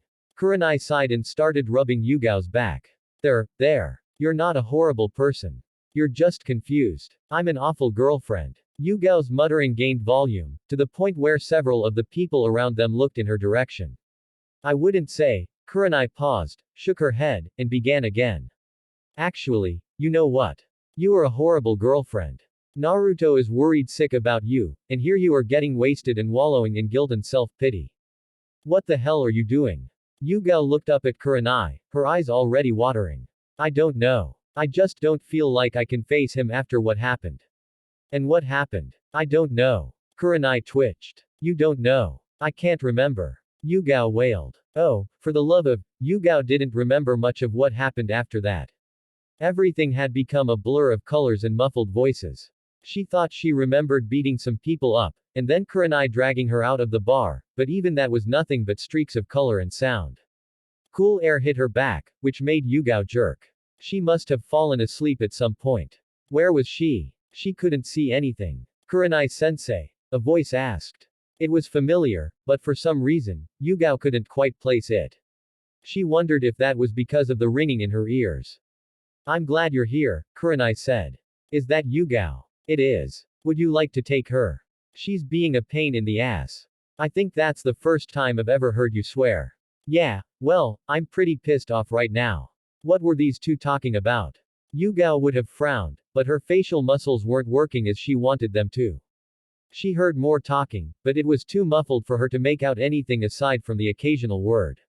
Seconds later, she felt weightless, and then she was engulfed in warmth. It was so comfortable that she snuggled closer to the source of the warmth. Yugao must have fallen asleep at some point because the next thing she knew, someone was stroking her hair. It felt so good, gentle nails scraping against her skin. She wanted to stay like that. Sadly, the loving act also made her pause. There was only one person alive today who would do something like this to her, and she had been avoiding him. She opened her eyes. Naruto's familiar blue eyes and whiskered face swam into her vision. He was smiling at her. Hey, he said, how are you feeling? Yugao didn't know if it was because of Naruto's smile, or if it was the gentle voice he used when speaking with her, but Yugao began crying all over again. A loud wail left her mouth. She could feel water pouring down her eyes. Naruto panicked. Why, Yugao? What's wrong? What did I do? I'm sorry if it's not you. Yugao continued to wail. It's me. I'm a bad girlfriend. Yugao cried and wailed and screamed. She barely even noticed when Naruto had pulled her into his chest, though that didn't stop her from burying her face in his chest. She wrapped her arms around him and cried. She drenched his shirt in her tears. Throughout it all, Naruto held onto her, letting her cry until she settled down into the occasional hiccup. I'm sorry, she mumbled. For what? Crying on me or avoiding me? She hiccuped again. Both. A hand landed on her head and stroked her hair. It was so comforting. She could have fallen asleep right there. It's okay, Naruto said. Everything is fine. I'm not upset. You should be, Yugao sniffled. I ignored you. You did, and it hurt. Naruto rested his cheek on her head. But I don't care about that. I just want you to promise that you won't leave again. I promise, Yugao said. I can't even remember why I left in the first place. That's because you're drunk. Yugao laughed and cried at the same time. Say, Naruto. Can you hold me for a while longer? I'll hold you all night, if that's what you want. Thanks. Yugao smiled as she sank deeper into Naruto's arms. With her eyes closed, her breathing soon evened out. As she slowly drifted to sleep, she thanked the gods that Naruto had come into her life. She was so grateful. So, great. A month passed and nothing happened, no letters came in, no emissaries appeared, nothing. Tsunade had been so angry that none of the minor villages had even attempted to speak with them that she had thrown her desk out of the window. After tossing her desk through a window, she then sent out emissaries to each hidden village. That had been 1 week ago. They had yet to hear anything back. Naruto and Yugao's relationship had mended. Yugao had apologized multiple times for ignoring him out of guilt. Naruto had only accepted her apology after they spent an entire night making love. Since then, he and Yugao had been together a lot more, not just at home, but also around Konoha. Sometimes Yugito joined them, but she was usually busy helping the Kumo refugees. The integration of the Kumo refugees into the new housing district of Konoha had been successful, though some problems had arisen. Not every Konoha citizen had taken well to these new people. Not every Kumo refugee had been happy with their new houses. Several arguments had broken out, but that was what Yugito was there for. It was her job to help smooth things over. Naruto did what he could to help since, like Yugito, he was something of a bridge between Konoha and Kumo. When an argument broke out, she would usually have him Hiraishin over and lend her a hand. Fortunately, none of the arguments had been serious. Most of them were simple, such as people walking on the wrong side of the street, or, that person bumped into me. Neither he nor Yugito had needed to deal with any serious infractions. Today was Naruto's day off. He wasn't taking any missions, and he didn't want to train since he was trying to rest his body. Yugao was with him as they walked down the street arm in arm. It was a nice day outside, though that didn't mean much since it was almost always nice in Konoha. He and Yugao weren't doing anything particular. They were mostly just spending time together, but she had mentioned that there were some things she wanted to check out in a few stores. Naruto. Yugao suddenly said. Yes. Thank you for agreeing to go shopping with me. Naruto smiled at the woman holding his arm. Think nothing of it. I'm happy I get to spend more time with you. They entered a number of shops, though they didn't buy anything. Usually, the shops they entered were based on whether or not the mannequins displayed in front of the store were wearing something interesting. If something caught Yugao's eye, she would drag him inside, and then find that outfit and try it on. Thus far, she had not found anything truly interesting, though she had tried on several outfits. I forgot to ask, but what exactly are you looking for? Asked Naruto. I was hoping to get a new bathing suit. Is this for a mission? No. Shaking her head, Yugao tightened her arms around his left arm. I was just thinking about how I would like to go with you to the beach sometime, and it would be nice if I had a cute bathing suit to show off to you. Ah. Naruto went silent. He allowed Yugao to lead him around. She eventually found another store that she liked in the front display. After traveling down the racks, she grabbed only a single article of clothing, and then lead him to the changing stalls. No peeking. Yugao shut the door before Naruto could comment, which meant he could do nothing but lean against one side of the wall. He crossed his arms and stared at the people inside of the store. They were all women. Of course, he was in a women's store, so it only made sense. Naruto received a few looks of his own, but he ignored them. I'm all done. The door behind him clicked open. How do I look, Naruto? Naruto turned around, a compliment on the tip of his tongue. It died when he got a good look at Yugao. The bikini that she had chosen was a dark orange. Thin straps made up most of the bikini, while the two small pieces of fabric that covered her breasts were black but had orange flames. Because it was such a small outfit, all of Yugao was laid bare. Her toned stomach glistened slightly in the light, showing off the dips and curves of her abs, and her well-defined arms and legs caught Naruto's attention. You look amazing, Yugao. Naruto gave her a thumbs up. You're unbelievably sexy. Smiling, Yugao said, I'm glad to hear that. We'll add this to the clothes I'm buying. There are just a few more that I would like to try on. Sounds fine with me. Yugao only managed to try on several more bathing suits before Kakashi appeared before them in a swirl of leaves. He looked at Yugao in her orange racing swimsuit, and then he looked at Naruto. He gave Naruto a thumbs up. I'm so proud of you. While Yugao blushed, Naruto grinned. Kakashi-sensei, what's up? Did you need us for something? Kakashi nodded. Hokage-sama has called for a meeting of Jonin. A frown formed on Naruto's face at that sentence. A meeting of Jonin was only called for two reasons. The newly minted genin were going to be getting their Jonin senseis, or there was a crisis of some kind. Since the current students at the academy wouldn't graduate for another 6 months, that meant there was a problem. Tell Tsunade we'll be there shortly. Will do. Kakashi nodded to them both once before disappearing again. Yugao changed into her regular clothes, they bought her bathing suits, and then they went to the Namikaze estate to put it all away. Immediately afterward, Naruto Hiraishined them to the Hokage Tower, directly into the meeting room located several floors below the Hokage's office. A lot of people were already there. Naruto recognized Guy and Kakashi, Kurenai and Asuma, and Genmai. There were still many Jonin who he didn't know, but that was because they had never interacted with each other before. Tsunade was also there, standing in the back, where a small platform had been raised. There was a grave atmosphere about her. Naruto didn't know what was going on, but he could tell that something had happened. It looks like you're all here so we can start the meeting, Tsunade said.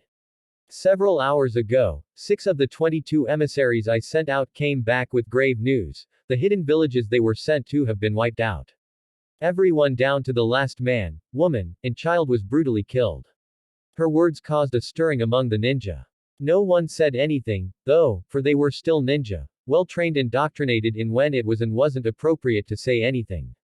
Naruto looked at the others, noticing their attentive expressions as Tsunade began speaking again. Another 6 of my emissaries have reported that there is an army of white Zetsu clones coming out from somewhere inside of Mountain's graveyard. Tsunade paused before delivering her bombshell. Reports claim that several S-ranked shinobi who we know are dead are leading them. Exox another meeting was called. This one was not a summit meeting, but a war council between nations. That was why Suna and Kiri, along with several minor nations who Konoha's emissaries had managed to contact, gathered their armies and marched to Konoha. Among those gathered, the one who showed up in the most style was, of course, the Land of Spring. Naruto almost sighed as he watched the 10 majestic zeppelins settle down just outside of Konoha. Tethers shot out from the bottom, staking into the ground, and several thousand men and women disembarked from the boarding ramps. Clad in the powerful gray chakra armor, bearing crossbows, swords, and shields, these were Koyuki's recently formed elite army. Among that army were several snow ninja. Of course, he didn't know if they could be called Yuki ninja anymore. However, they still used snow in all of their ninjutsu. The snow was sealed inside several scrolls attached to their thighs. They, too, wore the chakra armor, though theirs appeared more streamlined. The last person to leave the zeppelin that Naruto stood in front of was Koyuki herself. She was not dressed in her standard kimono. Decked in dark gray chakra armor that was fitted underneath a loose purple kimono, carrying a katana at her side, Koyuki looked like a warrior princess. Actually, her current outfit made him think of her Princess Gale role that she so often played in movies. She wasn't alone. Konan, no longer wearing standard ninja garb, was dressed in a thigh-high kimono skirt. She did not wear the chakra armor like everyone else, or more like she couldn't. Chakra armor would mess with her paper ninjutsu. The kimono, a light purple, fluttered as she walked down the ramp. Naruto. Koyuki rushed down the ramp and leapt into Naruto's open arm. She didn't hesitate to capture his lips with her own. Koyuki's kiss was fiery and passionate. It was the kind of kiss that most people didn't normally give in public due to matters of propriety. Koyuki, despite being a daimyo, cared little for such things, at least when it came to their relationship. It's been a while, Naruto said seconds after Koyuki had thoroughly ravaged his mouth with her tongue. I'm glad you and Konan are doing well. I wish the circumstances of our meeting were different, Koyuki said, a somewhat bitter smile curling her lips. It seems we usually only see each other during a major crisis. Koyuki was exaggerating a bit, but her words were not without merit. It was true that they usually saw each other when something bad had happened. Even so, it wasn't like they hadn't seen each other several times since the summit. Naruto made it a point to visit her and Konan when he wasn't busy with his ninja duties or spending time with Yugao and Yugito. Life sometimes works in strange ways, Naruto said as Konan finished ascending the stairs. He gave her a warm smile that was immediately returned. The kiss they shared was less enthusiastic than Koyuki's, but he didn't think it was any less passionate, especially when she slipped her tongue into his mouth. You've become a lot less reserved. Is that Koyuki's influence, I wonder? Konan looked away, but Koyuki grinned and slipped her arms around one of Konan's. Her chest was puffed up as though she was pleased with herself. You noticed that, did you? I've been working on making her less reserved in public, but she still only acts that way when she doesn't realize that her inhibitions have been lowered. Bring it up and she gets like this. As Koyuki gestured at her, as if emphasizing her point, Konan frowned. I do not know what you mean. Right. I'm sure you don't. Koyuki grinned. As several Konoha ninja met up with the Land of Springs forces and helped them get sorted, Naruto escorted Koyuki and Konan to the meeting hall. As he did, he explained their current situation. Kiri and Suna's forces are already here. Mei and Gaara are in the meeting room with the others. Mifune should be here soon as well. Do we know where that army is? Asked Koyuki. Last time we checked, they're still at Mountain's graveyard. They entered the Hokage Tower and walked up a flight of stairs. The meeting room where the war council was being held was on the third floor. When they entered, it was to find Gaara and his siblings, and Mei and her two bodyguards, already there. The three were sitting around a round table inside of the brightly lit, circular room. While Gaara merely greeted him with a nod, Mei smiled, and then licked her lips as if she wanted to gobble him up. Maybe she's remembering last night. Mei had arrived early yesterday, packed her belongings at Naruto's, and then dragged him and Yugito across Konoha. They had eaten an early dinner and spent the rest of the night in Naruto's bedroom. They didn't get any sleep. Yugito was still sleeping. Mei had exhausted the poor woman last night. There were 8 other people who Naruto had only been introduced to several days ago. They were the leaders of Frost, Claw, and Fang. Sadly, those 3 were the only small villages who had responded to their emissaries. They had come to Konoha after hearing about how Pain destroyed Kusagaker. It seemed they didn't want to be part of the alliance Nagato had created anymore. With each of the 3 leaders were 2 bodyguards. I'm glad you've arrived, Koyuki, Tsunade said as the daimyo of the Land of Spring took her seat. Now we only have to wait for Mifune to arrive. Then we can get this meeting started. In that case, a voice began from the entrance, please be sure to get this meeting started right now. Mifune walked into the room, 2 samurai walking after him. His calm strides were long and quickly took him to an empty seat. He sat down and leaned back, glancing around the table before turning to Tsunade and nodding. Tsunade nodded back. Welcome, Mifune. I'm glad to see you could make it. Since you're here, I'll get started. Everyone shifted in their seats to get comfortable. Naruto, who, due to not being a kage or daimyo, moved to stand beside Jiraiya, who was behind Tsunade. They shared a nod of greeting but didn't speak. The meeting was starting and neither wanted to disrupt it. I'll start from the beginning, Tsunade started.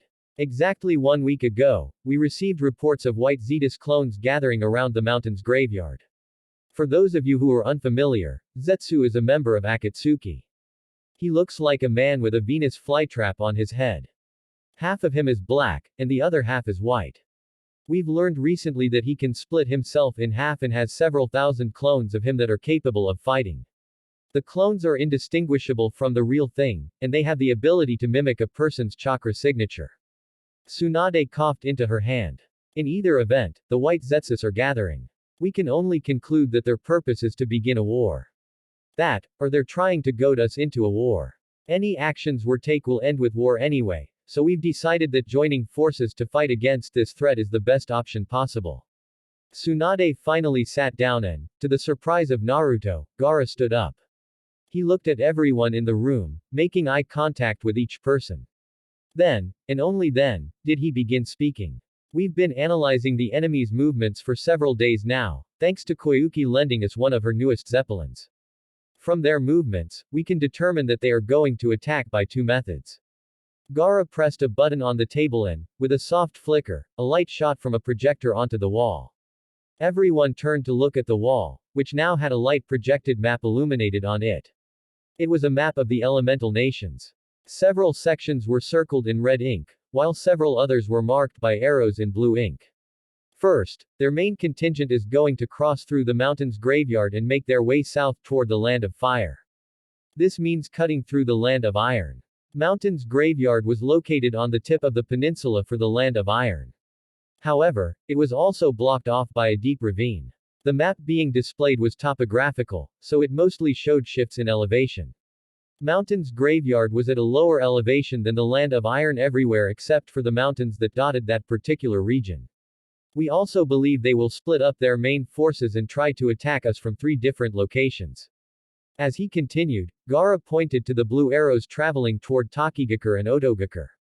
We've predicted that their plan is to attack from 3 separate directions, and have those directions converge on our army. Isn't all that just speculation, though? Asked a man with a sharp, pointed mustache.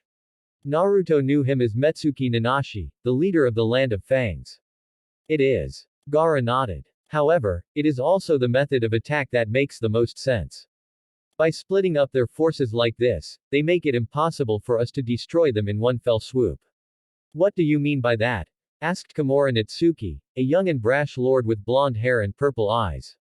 He was the recently minted leader of Land of Frost. I'm talking about the Hiraishin, of course. At Gaara's words, everyone turned to Naruto, who felt like he was suddenly being placed under a microscope. Everyone knows that the Hiraishin is the single greatest threat to any army. With it, Naruto can decimate thousands of people in the blink of an eye. I'm sure Madara has taken this into account as well. Kimura withdrew into his seat, grumbling only a little at being so thoroughly upstaged. Naruto didn't pay any more attention to the young man. Then wouldn't it make more sense for Madara to engage Naruto in single combat? Asked Mifune. It would, Gaara said. And we're not discounting the possibility. However, the 2 of them have already fought and Naruto forced Madara to retreat. Unless he has a secret weapon up his sleeve, a one-on-one battle with Naruto wouldn't benefit him. Once again, the looks he received were annoying, especially when Mei and Koyuki started giggling into their hands. It was weird. When he was younger, he would have loved receiving the looks of awe these people were giving him. Now he just wanted to punch these people in the face. I wouldn't put it past Madara to have some kind of secret weapon for dealing with Naruto, Tsunade said. If he really is the man who fought against my grandfather, then there's a strong chance that he has something up his sleeve.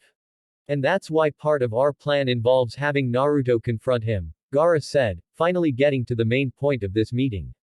Our plan is to have 3 regiments that will engage the enemy forces, while 1 regiment stands back in case of a surprise attack. Each regiment will be commanded by myself, Tsunade, and Mei. Furthermore, each battalion will be commanded by officers of our choosing. As far as strategies went, this one was very basic. Naruto didn't think that was a bad thing. If there was something he had learned during the war in Kiri against Yagura, it was that simple strategies were the best. The more complex the strategy, the more maneuvers required, the harder it was to change when something unexpected occurred. While our regiments are engaging the enemy, Naruto will take a small squadron and use one of Koyuki's zeppelins to launch a surprise attack on the enemy's stronghold, Gaara finished. Are there any questions? Several questions were asked, mostly to clarify points on battalion movements and small-scale engagements. Naruto didn't pay much attention. He thought about his own role, attacking the enemy stronghold with a small squadron. He would have to pick his squadron carefully. This mission would probably be even more dangerous than the large-scale battle between the 2 armies. There is one more thing I believe we should clarify, Mei intruded into the conversation. Since we're now an alliance, don't you think we should create a uniform to show our unification? At the very least, I believe we should have a headband to show that we're now one. I actually thought this might come up, Koyuki said suddenly. She stood up in her seat and smiled at everyone. That's why I've taken it upon myself to officially design a new shinobi uniform. Her grin widened. I think all of you will like it. Xbox the outfit that Koyuki had made was, indeed, pretty good. The tan vest was reminiscent to the ones used in Suna, but it was made in the style found in Kiri. Underneath the vest was a blue shirt and blue pants that were traditional of Konoha. The vest itself was chakra armor. It must have cost a fortune. The final touch was the headband, which had the kanji for shinobi on the head plate. Koyuki said that, since they were all ninja, their symbol should be something to signify this. Preparations for the war began immediately after the war council. Mei had been put in charge of the shinobi's overall forces. With her at the head, the villages combined their forces into a single unit and began the process of creating a collaborated front known as the Allied Shinobi Forces. Not everyone seemed to like this idea, and there were several fights that broke out during the integration process. However, Naruto, Mei, Gaara, and Tsunade all worked hard to resolve these conflicts. To further help resolve issues brought about by people of different nations working together, Gaara created a group comprised of Hinata, Chojuro, Tamari, and a ninja from the land of Claw named Takaki. Their job was to unbiasedly resolve any conflict that might arise. Much of the preparation involved dealing with logistics. The allied shinobi forces needed to take stock of and order their supplies. Thanks to Koyuki's zeppelins, which could traverse the elemental nations in several hours, they were able to easily transport all the supplies they needed, but creating a list that combined all of the supplies they had was difficult. That was why the task had been left up to Shikamaru, who had muttered aloud troublesome before getting to work. Yugito, Samui, Ao, Konkuro, Hiyashi, and Mifune had been named battalion leaders. They were going to work under Mei, Gaara, and Tsunade. Their role was going to be leading each battalion while the three regiment leaders directed their respective forces. Each battalion consisted of 5,000 troops. With 6 battalions in total, not including the one being kept in the rear, that made for 30,000 ninja. Underneath each battalion was further divided into 2 contingents of 2,500 ninja, which was divided even further into legions, and then units, followed lastly by squadrons. This was done to create a stable chain of command. The idea had been Shikamaru's who, on top of being placed in charge of logistics, was also acting as Mei Terami's military advisor. Naruto had very little to do with the overall forces. His job was separate from the others. While they would fight a large-scale battle, he, along with 2 squads of 4, would travel to Mountain's graveyard and destroy the Akatsuki's stronghold. Even if destroying the stronghold didn't stop the war, it should damage the Akatsuki's forces. Of course, Naruto's main task was not destroying the stronghold, but finding and killing Madara Uchiha.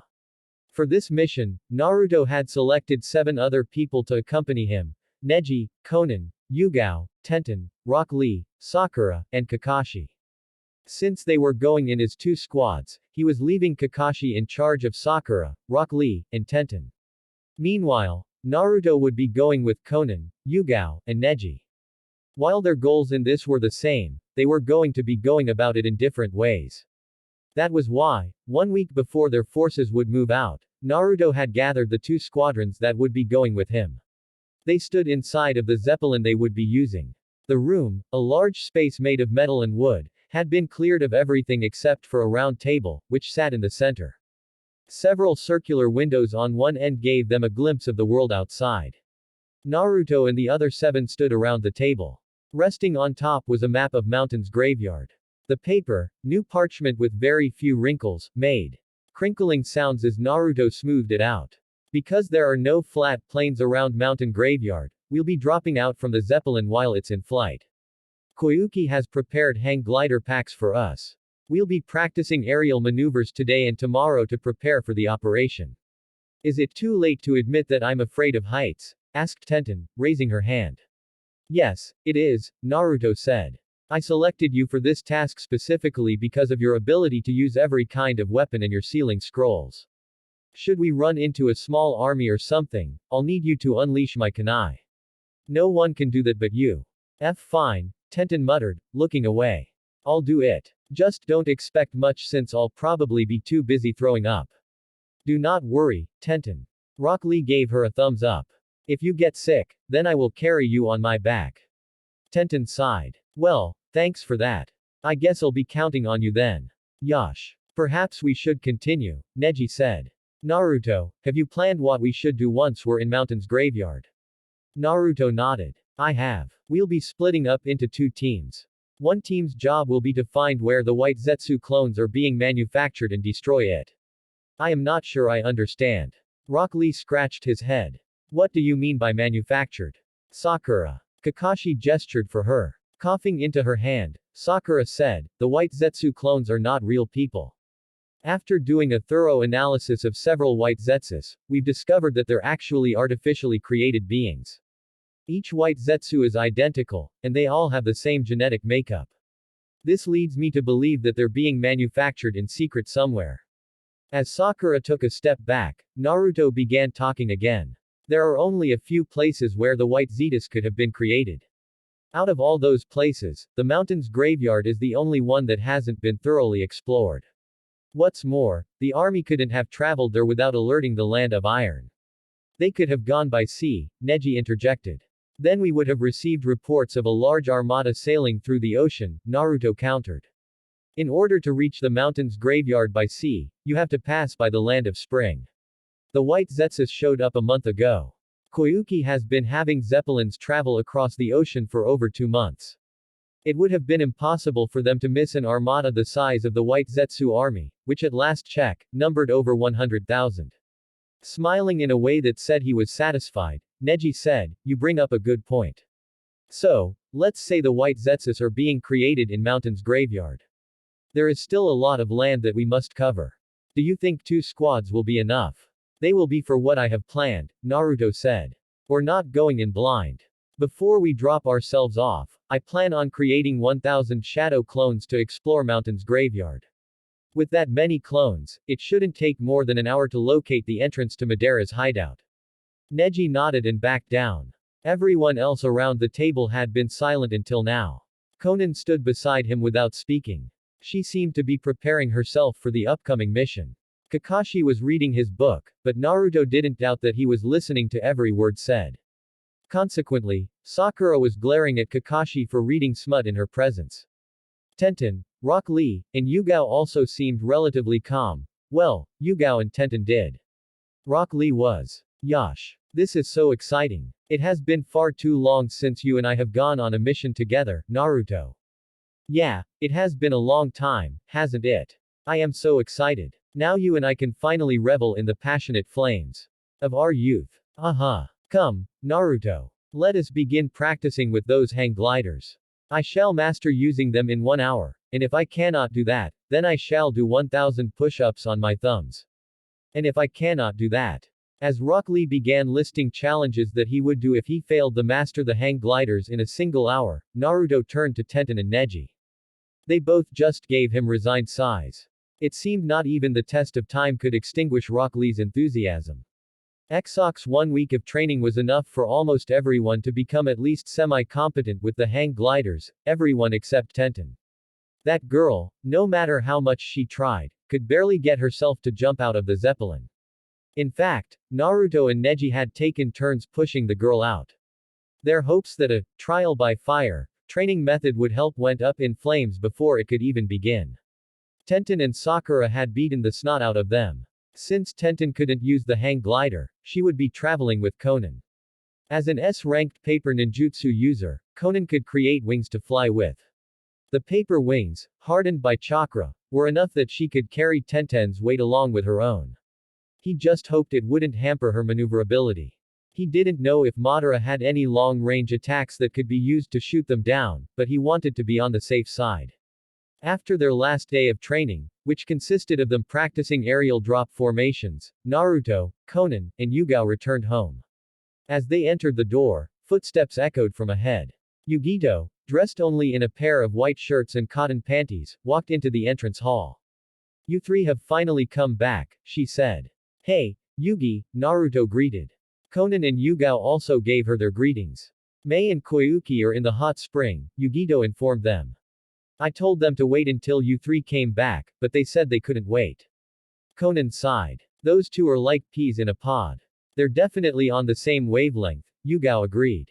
Well, we should join them, then, Naruto said. What about dinner? Asked Yugito. I'll have a clone make it. Everyone agreed that this was the best course of action, naturally, because it meant none of them had to cook.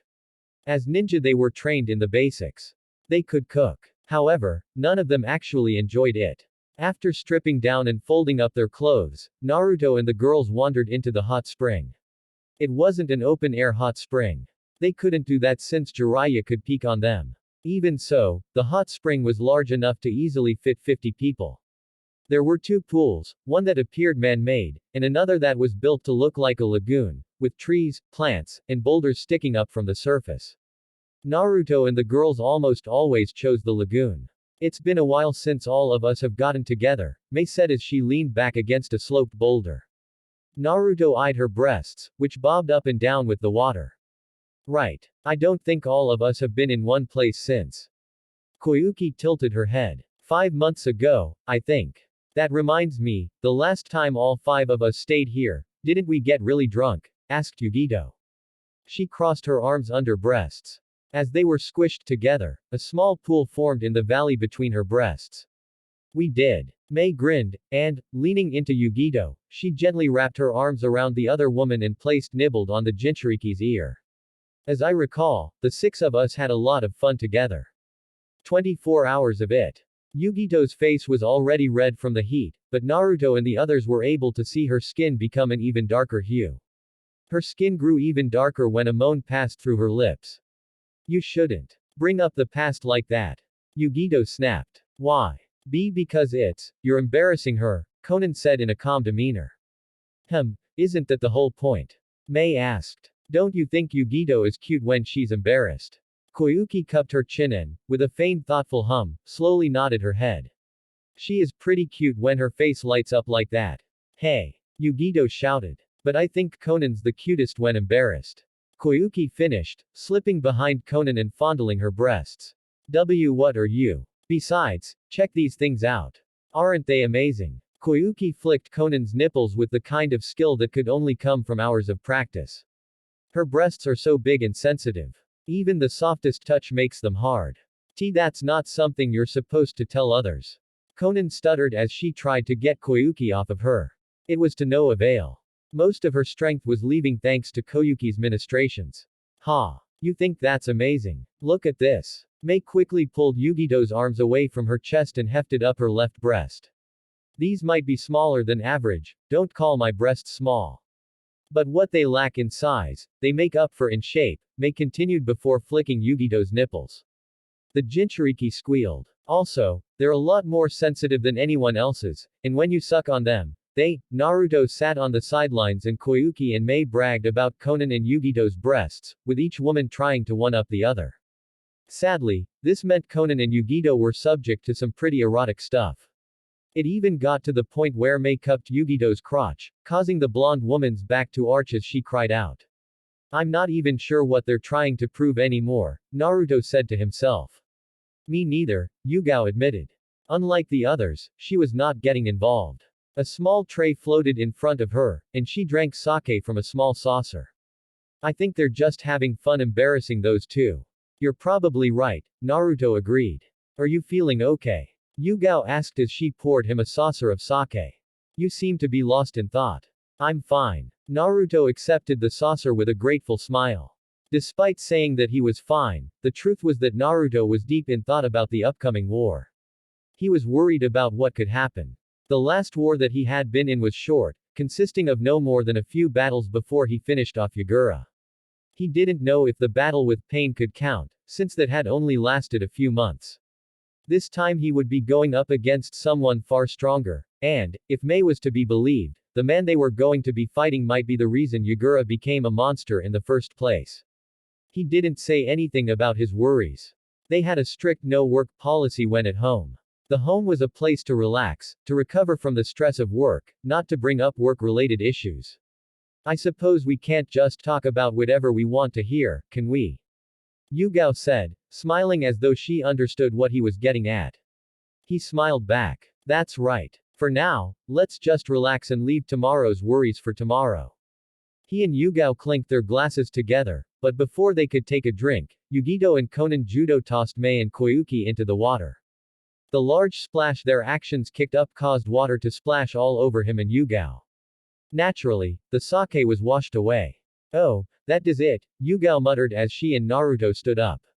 A three-way battle took place between Koyuki and Mei, Yugito and Konan, and Naruto and Yugao. There was no telling who won, since the battle ended in an orgy. That night, the six of them slept like rocks. Tomorrow they would go to war, but for the moment, all was peaceful. Exox the army had assembled. Gaara, Tsunade, Mifune, and Mei stood in front of 30,000 ninja, all of whom were primed and ready to battle. Their matching uniforms made them look like a sea of browns and greens. Their headbands glinted in the sunlight. Despite being from different villages, all of them were standing together for a single purpose. Because they were on an elevated platform, built specifically for the purpose of this conversation, Naruto could see everyone. The entire sea of people lay before them. He stood behind the three cages, along with the village leaders of Claw, Frost, and Fang. Koyuki was also standing with him. He noticed, almost absently, that the three village leaders were staring at him and Koyuki. More specifically, they were looking at his and Koyuki's hands, which were laced together. He ignored them. Instead, he looked at the crowd of gathered shinobi. Despite wearing the same clothes, it was clear that many of these people could tell who was from what nation. Naruto could see the arguments breaking out. He didn't know what was being said, not even his hearing was that good, but it hardly mattered. The malcontent wafting from these people was suffocating. It was, perhaps, a very good thing that Gaara was the one who had become the chief in command. With his sand's ability to create eyes, he could see the fights, and he could stop them. Sand exploded between the people who were arguing. It stopped everyone dead in their tracks. They all looked at where the sand had exploded, which even now blew away on the wind. In this silence, Gaara spoke. For decades now, the shinobi world has been at war. During the First, Second, and Third Shinobi Wars, our villages fought, killed, and brutalized each other without mercy. It's only natural that many of us would still harbor a great deal of hatred for each other. It's natural for people who have been enemies for so long to distrust each other. Gaara's become quite the orator. Naruto couldn't help but be impressed. Composed and calm, Gaara spoke in a clear voice that reached everyone down below. I understand where all of you are coming from because I was just like you once, Gaara continued, spreading his arms wide. Because of the wars between shinobi nations, I was created, brought into this world, and trained to become a weapon. I hated this world. I hated the people in it. More than anything else, I wanted to kill everyone. Gaara paused. Everyone standing before them had gone quiet. Not a word was spoken. Naruto almost ruined the moment by chuckling. Gaara had these people by the balls. My best friend saved me from that hellish fate, Gaara announced. He wasn't a fellow Suna shinobi. He was an enemy, someone who by all rights should have hated me, but he didn't. After our battle, he told me that he understood me, that he wanted to help me. Despite the fact that I was his enemy, despite how my presence had hurt his village, he saved me from the hellish nightmare that I had been living. Gaara turned his head and caught Naruto's eyes. There was an almost unnoticeable smile on the other redhead's face. Naruto smiled back. Years ago, he had once thought of Sasuke as his best friend, but he knew now that their friendship had been one-sided. Ever since he and Gaara hit it off, the Kazekage had been like a brother to him. Gaara had even once offered to have him marry Tamari so they could become family. While all of us have fought and hurt each other at some point, there is someone who has hurt us even more. Akatsuki has hurt all of us. They've manipulated our people, destroyed our villages, and killed our ninja. If we let them do as they want, our friends and family will suffer. That is why we must work together. Even as we speak, an enemy that's 100,000 strong is coming to crush us. A single village cannot hope to stand against them, but together, we can win. That is why I am asking you now. Gaara bowed his head. Please work together, work with me to end the threat that all of us are now facing. The silence that had descended upon the gathering army was almost deafening. It was like everyone was so afraid of breaking it that they had forgotten how to breathe. Naruto stared at Gaara's back, remembering a time when his friend had been a psychotic killing machine. He knew that his fellow Jinchuriki had come far, but at the same time, hearing this speech, feeling the heartfelt emotions pouring out from him, it really hit home. Gaara had changed so much from the young boy who once thought of himself as a monster. Somewhere in the front, a person began clapping. Gaara blinked. Naruto blinked. One by one, the clapping grew louder, until, like a storm overtaking a small village, the clapping echoed across the entire clearing with a sound reminiscent of thunder. Chants could be heard mixed in with the claps. Cheers rang out. Naruto couldn't tell who was saying what, but the feelings coming from everyone was undeniable. They were united as one. Exox everyone had their marching orders, and they would soon be moving out. The three regiments would travel together until they reached the Land of Fire's capital. Then they would branch off, going their separate ways to fight their separate battles. One regiment, a fourth, would remain behind at the capital. Their job was to provide backup should it be required.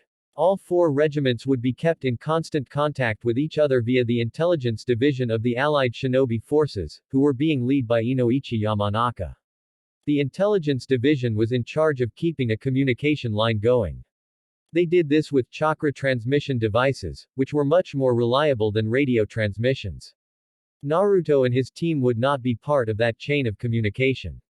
They were going into the heart of enemy territory. What's more, their opponent was Madara Uchiha. The chances of that man picking up chakra transmissions was, while seemingly inconceivable, not wholly impossible. In short, he and his team were going in blind.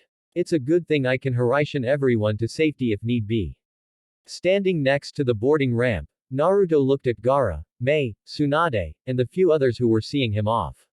He had already exchanged several kisses. His lips were swollen, but he couldn't really complain about that. Good luck, Naruto.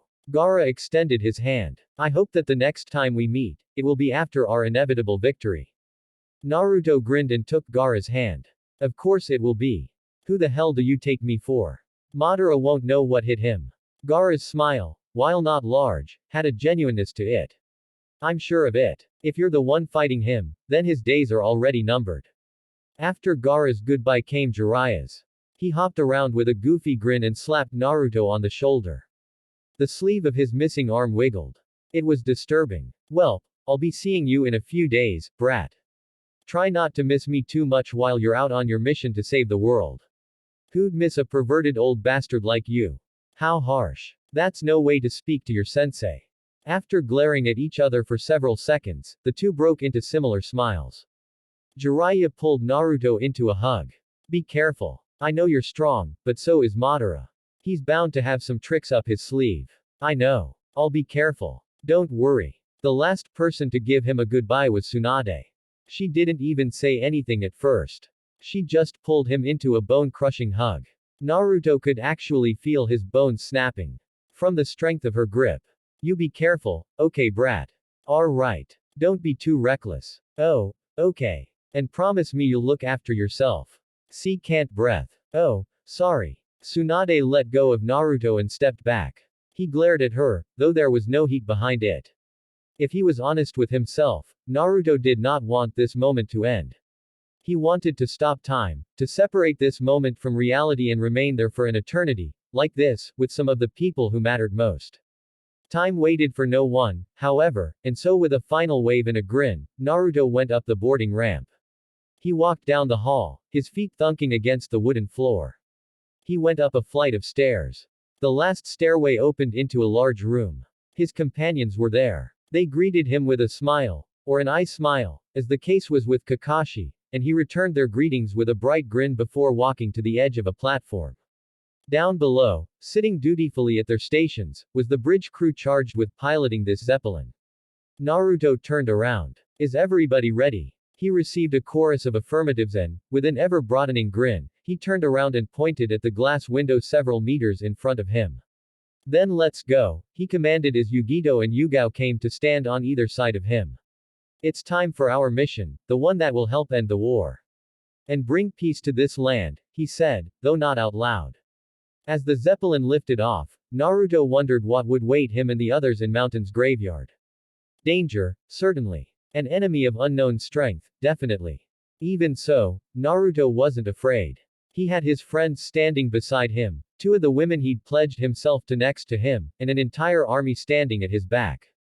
With these factors, there was simply no way he could lose. Watch out, Madara. Your time has come.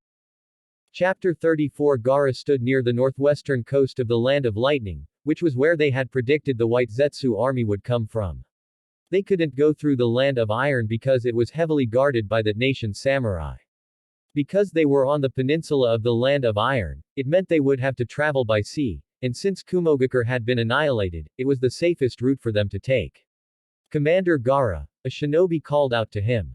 He was standing near the chakra transmission communication device. Another shinobi was attached to the device, his face hidden by a helmet. Gaara walked over to them. What is it? The 1st and 2nd divisions have engaged the enemy, the shinobi reported. What is the size of the enemy force? Smaller than we expected, the shinobi said. Reports indicate that only a small force of about 20,000 is attacking our forces. Feeling the frown on his face, Gaara contemplated this baffling information.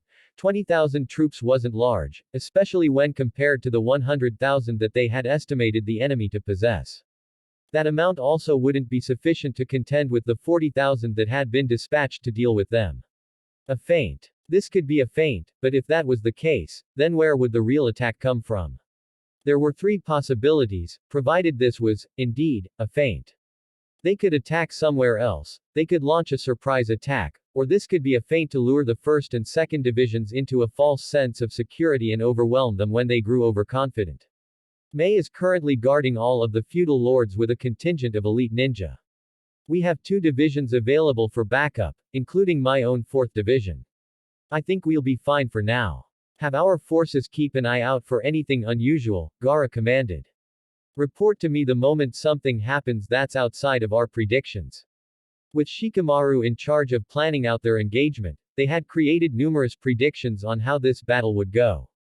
Since it was such a large-scale conflict, even Shikamaru, whose genius was known to everyone, couldn't predict everything, especially since they had so little information on their enemy's true battle strength. However, Shikamaru had predicted that something would happen that was outside of their current ability to deal with. Once they found it, they could inform Shikamaru, who would create a counter-strategy. From where he stood, Gaara could not see the conflicts currently taking place. As the supreme leader of the allied shinobi forces, his biggest role was to lead the entire army, not just his own 4th division. It galled him to be left waiting on the sidelines, but there was little he could do. Gaara had learned from being Kazekage. Sometimes the most important role a person could take wasn't on the front lines, but in the back supporting his people. He still wished he could fight alongside his companions. Supreme Commander, the shinobi wearing the helmet attached to the communication device shouted suddenly. A new report just came in. Our forces on the beach are being attacked by Deidara, Hisashi Hyuga, Dan Kato, Kakazu, and the Gold and Silver brothers, Ginkaku and Kinkaku. What? Gaara couldn't contain his shock. He didn't know many of those shinobi, but he knew at least one of them. However, Deidara, the one who had tried to kidnap him, was dead. Our forces in the Land of Hot Water have reported that they're currently engaged in battle with the 7 swordsmen of the mist, the shinobi shouted again. Gaara bit his lip. The 7 swordsmen of the mist. Even he knew of them. They were the strongest, most elite force to have come from Kurigakure. However, it was inconceivable that they were fighting his forces. The only current member of the 7 swordsmen alive today was Chojuro. Update from the 5th division, the shinobi shouted again. We have engaged the enemy. Forces consist of Hanzo, Kimimaro, Chukachi, and Ibuse. It bothered Gaara that he could become even more shocked. Kimimaro. Gaara had fought and defeated Kimimaro when he was still a genin. He remembered that battle, in which he had rescued Rock Lee. Kimimaro had died after succumbing to an illness during their fight. He shouldn't even be alive, much less fighting. What is going on here? Gaara asked himself. Unfortunately, he wouldn't receive an answer. Exox Naruto stood on the bridge of the Zeppelin along with his team. They were above Mountain's graveyard, circling around it. From the glass window, he could see the ground below, a thick forest with numerous giant bones jutting up from the vast floral region like stakes. Even from this distance, he could make out several giant bones that looked like rib cages. There were also a lot of mountains in this area. One of these mountains was no doubt where Akatsuki had stationed their base. Captain Naruto, the pilot, a young woman, called out to him. The air currents have stabilized. You and your team are free to begin the operation. Thank you. Naruto turned to the other 7, Neji, Konan, Yugao, Tenten, Rock Lee, Sakura, and Kakashi. You heard the lady. Let's suit up and get out of here. You seem awfully excited, Sakura commented as they all left the bridge and headed for the emergency exit. Of course, Naruto responded, leading the others down the hallway. The bridge was on the bottom floor, so they didn't need to take any stairs. I've discovered a love for hang gliding. After we finish kicking ass, I think I'll go somewhere with the girls, and we'll try this out for fun. Sakura wrinkled her nose at his mention of the girls. She didn't approve of polygamy. Fortunately, what she thought didn't really matter, and Yugao, who happened to be one of those girls, smiled as she walked beside him. I think that's a good idea, she said. Koyuki will love it. She'd definitely love it, Conan added. She's almost as daring as you are. Naruto grinned. That's Koyuki for you. Is it just me, Tenten began, or has Naruto become a major player? It's not just you, Neji said with a straight face. Yash. Naruto-kun's flames of youth have exploded. Rock Lee shouted. Kakashi just giggled perversely. The emergency exit hatch was located in the back of the Zeppelin, in a large room that had bolted down benches on either side. The room was a lot longer than it was wide. With their heavy footfalls echoed against the wooden floor, Naruto and the other 7 walked up to their hang gliders, which hung from racks on the ceiling. Naruto pulled his hang glider down and hooked himself up to it. He didn't know if these could be called hang gliders. They weren't like the ones traditionally used by most people. The Land of Spring hang glider was basically just a backpack that they strapped to their backs. By pressing a button attached to the chest strap, a pair of wings shot from the backpack. They just called it a hang glider because they couldn't think of anything better to call it. Pressing a large button next to the emergency hatch, Naruto took a step back as a loud, shrill, whistling reached his ears. The fierce howling of wind echoed throughout the room. A slight pressure was pulling on him, but he held firm and looked at everyone. Are you all ready? He asked. Everyone except Tenten gave him a loud, yes. Is it too late for me to turn back? She asked. Yes, Naruto said. Tenten's shoulders slumped. Figures. Since Naruto was in charge, he led the way out, leaping from the exit hatch. And activating his wings. The air whistled around him. His hair was whipped about. The air was cool from this high up, and it stung his eyes enough that they began to water. Behind him, one by one, the other 7 members of his team leapt out of the hatch and extended their wings. They all formed up behind him in an arrow formation, except for Tenten, who was wobbling all over the place. Naruto sighed and, channeling wind chakra, he forcibly nudged her into the right path, 2 meters to the left of and slightly behind Rock Lee. While soaring through the air, Naruto looked at the ground below, searching for the best spot for them to land. Since the forest was so dense, there were few places they could reach without crashing into the trees. The most ideal location would be near one of the large bones. The greenery looked less dense there. They could also land near a mountain, but since he didn't know which mountain Akatsuki was located in, he didn't think that would be a good idea. Hand gesturing, Naruto directed his 2 teams to follow him, and then soared down toward the largest set of bones in the area. It was the giant ribcage that he'd seen from afar. There was a small patch of forestless land next to it. While this could mean that it had been purposely left there by Akatsuki, and therefore they might be walking into a trap, it was also the only place they could reasonably land without getting stuck in a tree. As the squadron of ninja descended, Tenten pulled out one of her scrolls and activated it. Her hands shook. Naruto kept her steady using wind chakra as several hundred tri-pronged kunai shot from within the scroll and disappeared into the dense foliage. The goal in launching his kunai everywhere was to give them a means of moving through the area at a quick speed. If they ran into trouble, Naruto could just use Hiraishin to get them out of trouble by randomly traveling to one of the kunai. It wasn't long before the ground became much closer. Naruto circled the patch of clear ground several times, checking to see if there were any traps lying in store. He couldn't see anything. He also couldn't sense any chakra emission or killing intent. That didn't mean much. However, it wasn't like they could just stay in the air either. He made another gesture with his hand, directing everyone to follow him as he oriented himself toward the ground and descended faster than before. He soared past one of the large ribs. Having never seen anything like it, Naruto wondered what sort of creature it was from. Then he was moving past it, getting closer to the ground. 5 meters. 2 meters. 1 meter. Naruto's feet struck solid ground. He reinforced himself with chakra, skidding along the ground as he slowed down. The other 7 followed him. Yugao and Konan landed first, followed by Rock Lee and Neji, and then Tenten and Kakashi, with Sakura coming down last. Naruto took a moment to confirm that everyone was okay before nodding to himself. All right. Let's get started, he said. Kakashi, Neji, Sakura, go set up perimeter seals around this area. Konan and Yugao, I want you to climb up one of these bones and be our eyes in the sky. Tenten and Rock Lee, stick with me. Yash. Rock Lee shouted with a salute. I'll stick around so long as you don't make me fly again, Tenten said. Naruto smiled. No promises. Since he'd given everyone their duties, Naruto started his own task. He made his infamous cross-hand seal and created a dozen clones, which quickly scattered. Then he waited for 60 seconds before created another dozen. He did this several times, spacing out each batch by 60 seconds. After he was done, he sat down and waited. With luck, it wouldn't be long before one of his clones found Akatsuki's hidden base. Xox, the battle had begun. He didn't know how it was going, since he had yet to join the battle, but it didn't matter. This was the preliminary engagement. So long as his forces didn't lose too much, even defeat was acceptable. All his forces needed to do right now was weaken the allied shinobi nation's army so he could use his trump card. Besides, my prey is already coming here.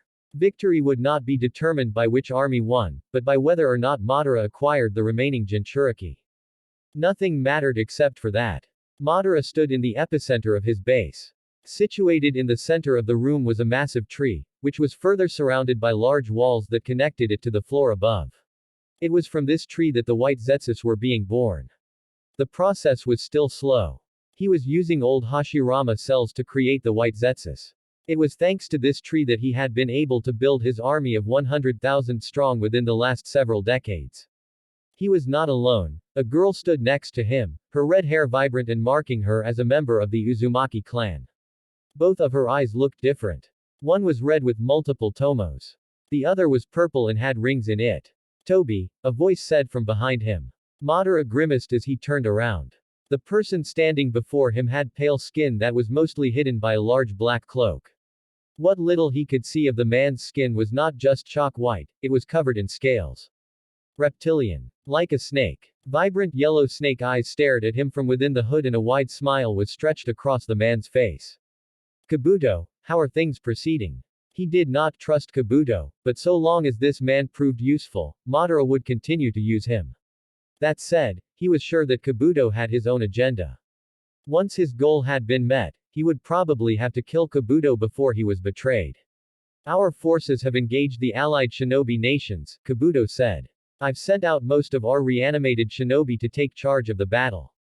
I'm sure our enemies will figure out a countermeasure eventually, but they should do a good job of keeping our forces from being defeated for at least a few days. Good. Summoning. Impure world reincarnation was a technique that revived the dead and turned them into slaves. The jutsu was originally created by Tobirama and further enhanced by Orochimaru. Kabuto had taken the technique and supposedly improved it. Madara didn't know much about the jutsu, but he couldn't deny that it was a fearsome technique. Also, a team of ninja have arrived at Mountain's graveyard, Kabuto continued. Naruto-kun is with them. Is that so? Madara mumbled. Standing beside him, the girl, Karen, shifted. He had already expected Naruto to take the fight to him. He wouldn't stand around and let himself be attacked. Better to strike first. Send your reanimated shinobi out, Madara ordered. We'll have Nagato and Itachi deal with Naruto's friends. Very well. Kabuto bowed low, mockingly so. Madara pretended to ignore the disrespect as Kabuto turned around and left. Madara. Karen began. Do not worry, Madara said. You will get your chance to destroy Naruto Namikaze. Karen nodded and grew silent again. Behind his mask, Madara smiled. Everything was going according to plan. Xox Naruto frowned as something tickled his brain, like an itch except inside of his head. Several of his clones had been dispelled, killed, though he didn't know who had done them in. All he could get was a sense of vertigo followed by death. That meant they had likely been placed under a genjutsu before being killed. Several more clones dispelled. Standing up, Naruto looked in the direction that his clones were being destroyed. Even as he turned, another team of clones were killed, then another, and another. Someone was killing his clones at a quick rate. What's more, the clones couldn't see them. Whoever is killing my clones is definitely an S-rank ninja. Even if they only have a portion of my chakra, they are still me. Everyone, get ready, Naruto said.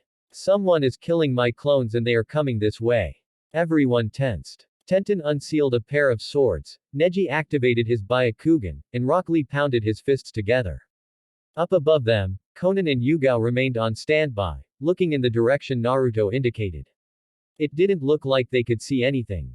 The forest was too thick. Did your clones get a glimpse of the enemy before they died? Asked Kakashi, putting his book away and pocketing it. Beside him, Sakura tightened her combat gloves. Naruto shook his head. No. They killed my clones too quickly for me to see them. An S-rank ninja, then. He sighed as he pulled up his headband, revealing his red Sharingan eye.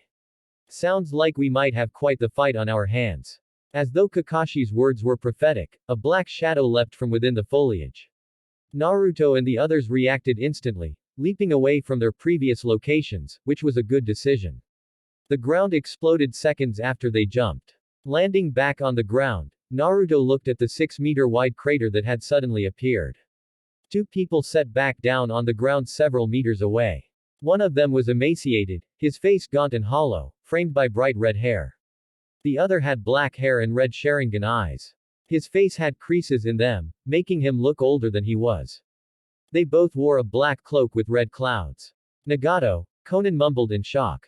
Itachi, Naruto said. Naruto. Itachi narrowed his eyes. I've heard from Madara that you killed Sasuke. I wasn't left with much choice, Naruto said. Sasuke was dead set on destroying Konoha, and he tried to kill me. Had I gone easy on him, it would have been me who died. Itachi closed his eyes. I remember you telling me that the last time we met. I did not think you would actually kill him, though. Had he been the Sasuke I remembered, I would have never killed him, Naruto said. I understand why you did it, but I can't forgive you, Itachi said. I wouldn't expect you to. Naruto didn't know how Itachi or Nagato were here, though he could easily make a guess. It was probably the impure world reincarnation jutsu. That meant Kabuto was likely here as well. He hadn't realized that Kabuto and Madara were working together, but he probably should have. Konan, Yugao, Kakashi, Neji, Rock Lee, Sakura, and Tenten were arrayed around what might become a battlefield. Itachi and Nagato were in the middle of this group, surrounded on all sides. Neither appeared concerned. If they had been resurrected, then they would regenerate from any damage, so that made sense. The only way to kill them was to seal them. Konan, Nagato said as he leaned against Itachi. I see you have been living happily with Naruto. Nagato. You needn't say anything, Nagato said. I realized after Madara killed me that I was just being used this whole time. I'm beginning to doubt that Madara and I even had the same goal. That won't stop you from fighting us, will it? Asked Neji. The impure world reincarnation technique means that we are being forced to follow the commands of the person who summoned us, Itachi said. Even if we wanted to, I doubt we'll be able to counteract Kabuto's will. Would you even if you could? Asked Naruto. I do not know, Itachi admitted. I am pragmatic, which is why I understand that you probably didn't have much choice, but I still don't like the fact that Sasuke died. However, I also know that the biggest reason for Sasuke's death is because of Madara's influence. Had I made it impossible for Madara to get a hold of Sasuke, perhaps that would have changed. Maybe if you hadn't done so much mental damage to him, he would have been stronger, Kakashi interjected. It is because you fostered hatred in his heart that he betrayed Konoha, went to Orochimaru, and was ultimately corrupted by Madara. Yes, I suppose I am also to blame for what happened, Itachi said. Talking about what could have been isn't going to get us anywhere. Yugao readied her katana as she slid her feet apart. The only thing we can do is move forward. Naruto. Yugao glanced at him out of the corner of her eye. Leave this to Konan, Kakashi, Sakura, and I. We can deal with these two. I'll leave it to you, then, Naruto said. Tenten, Rock Lee, Neji, form up on me. We're heading out. Neji, Rock Lee, and Tenten formed up on Naruto as he ran out of the area. Nagato and Itachi tried to stop him. Itachi, with Nagato still hanging on his shoulder, leapt forward to intercept them. They didn't get far. Konan, with her wings spread, launched several paper match bombs that exploded the moment they struck the ground. This forced the two shinobi to swerve around to avoid being caught in the explosion, where Kakashi, Sakura, and Yugao were waiting for them.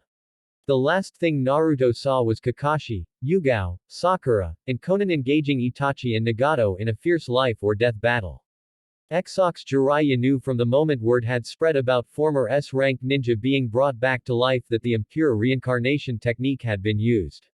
He wasn't sure who it was that had performed this technique. The only person who should have been capable of it was Orochimaru, but he was dead. Not that it mattered who performed it. The important thing was finding out a way to counteract the technique, which meant creating a method to return those who had been brought back to the afterlife. Killing the caster wouldn't work, since this was a technique that only required the caster's chakra once for the resurrection. There were, as far as he knew, two methods of defeating this technique. The easiest way was to seal the ninja who had been resurrected. Of course, he called it the easiest route, but it was still insanely difficult. It required a sealing master to create the seals. Not only that, but the resurrected ninja had to be immobilized for the seals to be written on them. Given that many of the ninja who had been resurrected were all S rank, immobilizing them wasn't going to be easy. The second way for a resurrected ninja to return to the afterlife was for the ninja to undergo a resolution of the heart. Ninja who were resurrected often had lingering attachments or regrets, which kept them anchored to this world. If a ninja found their regrets leaving, if they managed to attain peace within their heart, the impure world reincarnation technique would automatically release them. Jiraiya was in Tsunade's division, the second division, which was in charge of battling on the land of Lightning's coast. He was at the beachhead along with nearly 20,000 shinobi, all of whom were either battling with the White Zetsus or trying to fight against the resurrected ninja. Several dozen meters from his position was Tsunade. She was battling Dan. Dan Kato was Tsunade's former lover. Jiraiya had always been jealous of Dan, who had stolen the heart of the woman he loved, but now, seeing the bitter battle happening between the two, all he felt was pity. Of course, he had his own battle to contend with. Bashozen. Hai no Maki. A large spiral of flames blitzed across the ground, toward him, leaving a trail of destruction in its wake. Jiraiya didn't bother dodging. If he did, then the ninja behind him, who were doing their best to fend off the White Zetsus, would be struck. Instead, he took out a scroll, which he spread across the ground. Fuin. The scroll was one that he had created in advance. Activating it caused the seal to light up. The fire, which had been right in front of him, warped and bent. Like a funnel, it traveled toward the seal instead of him. When the fire was sucked up into the seal, Jiraiya rolled up the scroll, stuffed it into his ninja pouch, and leapt away from the place where he had been standing while performing several one-handed hand seals. Doten. Yomi Numa. Slamming his hand into the ground, Jiraiya channeled his chakra through the earth. The area around his opponent suddenly turned into a marshland. The sand became soft and caused the burly figure to sink. Jiraiya didn't let him. He went through another series of hand seals. Hari Jizo. Jiraiya's long white hair suddenly grew even longer. It wrapped around his body, then hardened into a series of spikes that were harder than steel. Jiraiya, now encased in hair, went through even more hand seals. Hari Jigoku. The spikes in Jiraiya's hair shot off, detaching as though they were thrown sanbons. Several hundred needle-like spikes of hair soared toward his opponent, who was still stuck in the marsh. The needles never reached him. Before they struck, someone else leapt in the way, taking the attack head-on as though it was nothing. "You need to be more careful," Kinkaku, the one who'd blocked the attack, said. "You're right. Sorry, Ginkaku," the other responded, chastised. Jiraiya's two opponents were Ginkaku and Kinkaku, otherwise known as the Gold and Silver Brothers. They were both burly shinobi, with thick, muscular bodies that were standard of people from Kumogakure. Their skin was dark and they had 3 whisker marks on either side of their cheek. Standard attire for a Jonin of Kumo adorned them both. A Kumo headband was tied tightly around their heads, keeping their long silver and gold hair out of their faces. The one known as Ginkaku, whose hair was silver, wielded 2 ancient artifacts from the Raikudo Sennin's time. One of them was a sword known as Shichiseiken, which allowed Ginkaku to sever a person's word soul, the word they said the most. The other was a giant gourd called Benihisago. It allowed the user to suck up a person's word soul once it has been severed by Shichiseiken. This also meant that the person whose word soul was sucked into the gourd would also be sucked up with it once they said that word. That was how the curse worked. This ninja is tough, Kinkaku. He is, Ginkaku. We haven't even been able to draw out his word soul. Jiraiya had been playing it safe, attacking from long range and never letting these two get close enough to use their treasures. As a ninjutsu specialist whose greatest strength was summoning, keeping the two away wasn't difficult, despite how strong they were. Right now, he only needed to worry about Kinkaku, who had a rope known as Kokenjo tied around his arm. That rope had the ability to draw out a person's word soul. Of course I'm tough. Jiraiya called out as he went through several hand seals. Don't you two know who I am? I am the great Jiraiya, the Toad Sage of Mount Myoboku. You're not going to be able to defeat me with those weapons. Kuchios, Yutai Kuzushi no Jutsu. Without warning, a massive toad appeared above Kinkaku and Ginkaku, who leapt out of the way as the toad fell on the beach. While the attack had missed, it did an admirable job of separating them. Jiraiya went through even more hand seals. Keke. Hiro. A toad appeared in front of Jiraiya. It was small and had pinkish skin. A gray band was wrapped around its stomach, and its eyes were a bright yellow. The enemy ninja closest to the toad summons was Ginkaku. The gourd toad shot out its tongue, trying to latch onto Ginkaku and pull him into its mouth, but of course, Ginkaku wasn't going to stand still. He wasn't an S-ranked shinobi for nothing. Just as Jiraiya expected, Ginkaku leapt back several feet and then slammed Shichiseiken into the toad's tongue. This resulted in the toad squealing and retracting its tongue quickly before disappearing in a burst of smoke. That was okay. Jiraiya had already finished his hand seals. Kaiten. Gokyaku no Jutsu. A fireball spewed from Jiraiya's mouth. Kinkaku waved Bashozen. Several rows of earth rose from the ground, blocking the fireball from hitting Ginkaku. That was okay. It was just a distraction. Kage Bunshin no Jutsu. Jiraiya created a single. The clone rushed forward, leapt over the large stakes of earth, and created a Rasengan in his hand. He descended toward the ground and tried to slam the Rasengan into Ginkaku. His opponent leapt back, but during that time, Jiraiya, the real one, had rushed behind him and kicked Shichiseiken out of Ginkaku's hand. He would have done more, but Kinkaku had rushed forward and thrust out his left hand. Kokenjo, which was wrapped around his left arm, glowed brightly. Bind and draw. Jiraiya didn't flinch as he felt his word soul being drawn out of his body, but he couldn't say it felt pleasant. It was like something had latched onto his internal organs and yanked on them. This was followed by a strange inky feeling, as though his blood was being drawn from his body and soaked into a sponge. This isn't good. Now that the Kokenjo had drawn out his word soul, he needed to be careful not to say the word that he used the most. Fortunately, he wasn't like Naruto with his catchphrase. The word Jiraiya used the most wasn't something that could be said on the battlefield. Rasengan. Since Kinkaku was so close, Jiraiya was able to slam his Rasengan into his enemy this time. Kinkaku screamed as the spiraling sphere drilled into him. Jiraiya felt some resistance. Then, with a shout, Jiraiya pushed the Rasengan into Kinkaku's body even more. The body was ground away before Kinkaku was sent flying backward. Brother. Ginkaku tried to reach his brother, but Jiraiya created another shadow clone to intercept him. While Ginkaku defeated the clone in less than a second, that less than a second was enough for Jiraiya, who sped through more hand seals. Ranji Shigami no Jutsu. Jiraiya felt his chakra go to his head. His hair suddenly extended, growing to an incredible length in less time than it took to blink. The thickly bundled hair slammed into Ginkaku without mercy. Then it wrapped around him. Ginkaku struggled to break free, but Jiraiya sent even more chakra into his hair, reinforcing it to the point where not even a Biju would be able to escape easily. It looks like this is the end, isn't it? Jiraiya said as he held up his finger. His plan was to use the Shikoku Fuin, the finger-carving seal technique, to engrave seals on Ginkaku's body. He was going to seal away Ginkaku without the need to waste paper or time. Well, that was the plan anyway. Let go of my brother. A shout came from behind him. Distracted, Jiraiya had no real choice but to let go of Ginkaku and leap away.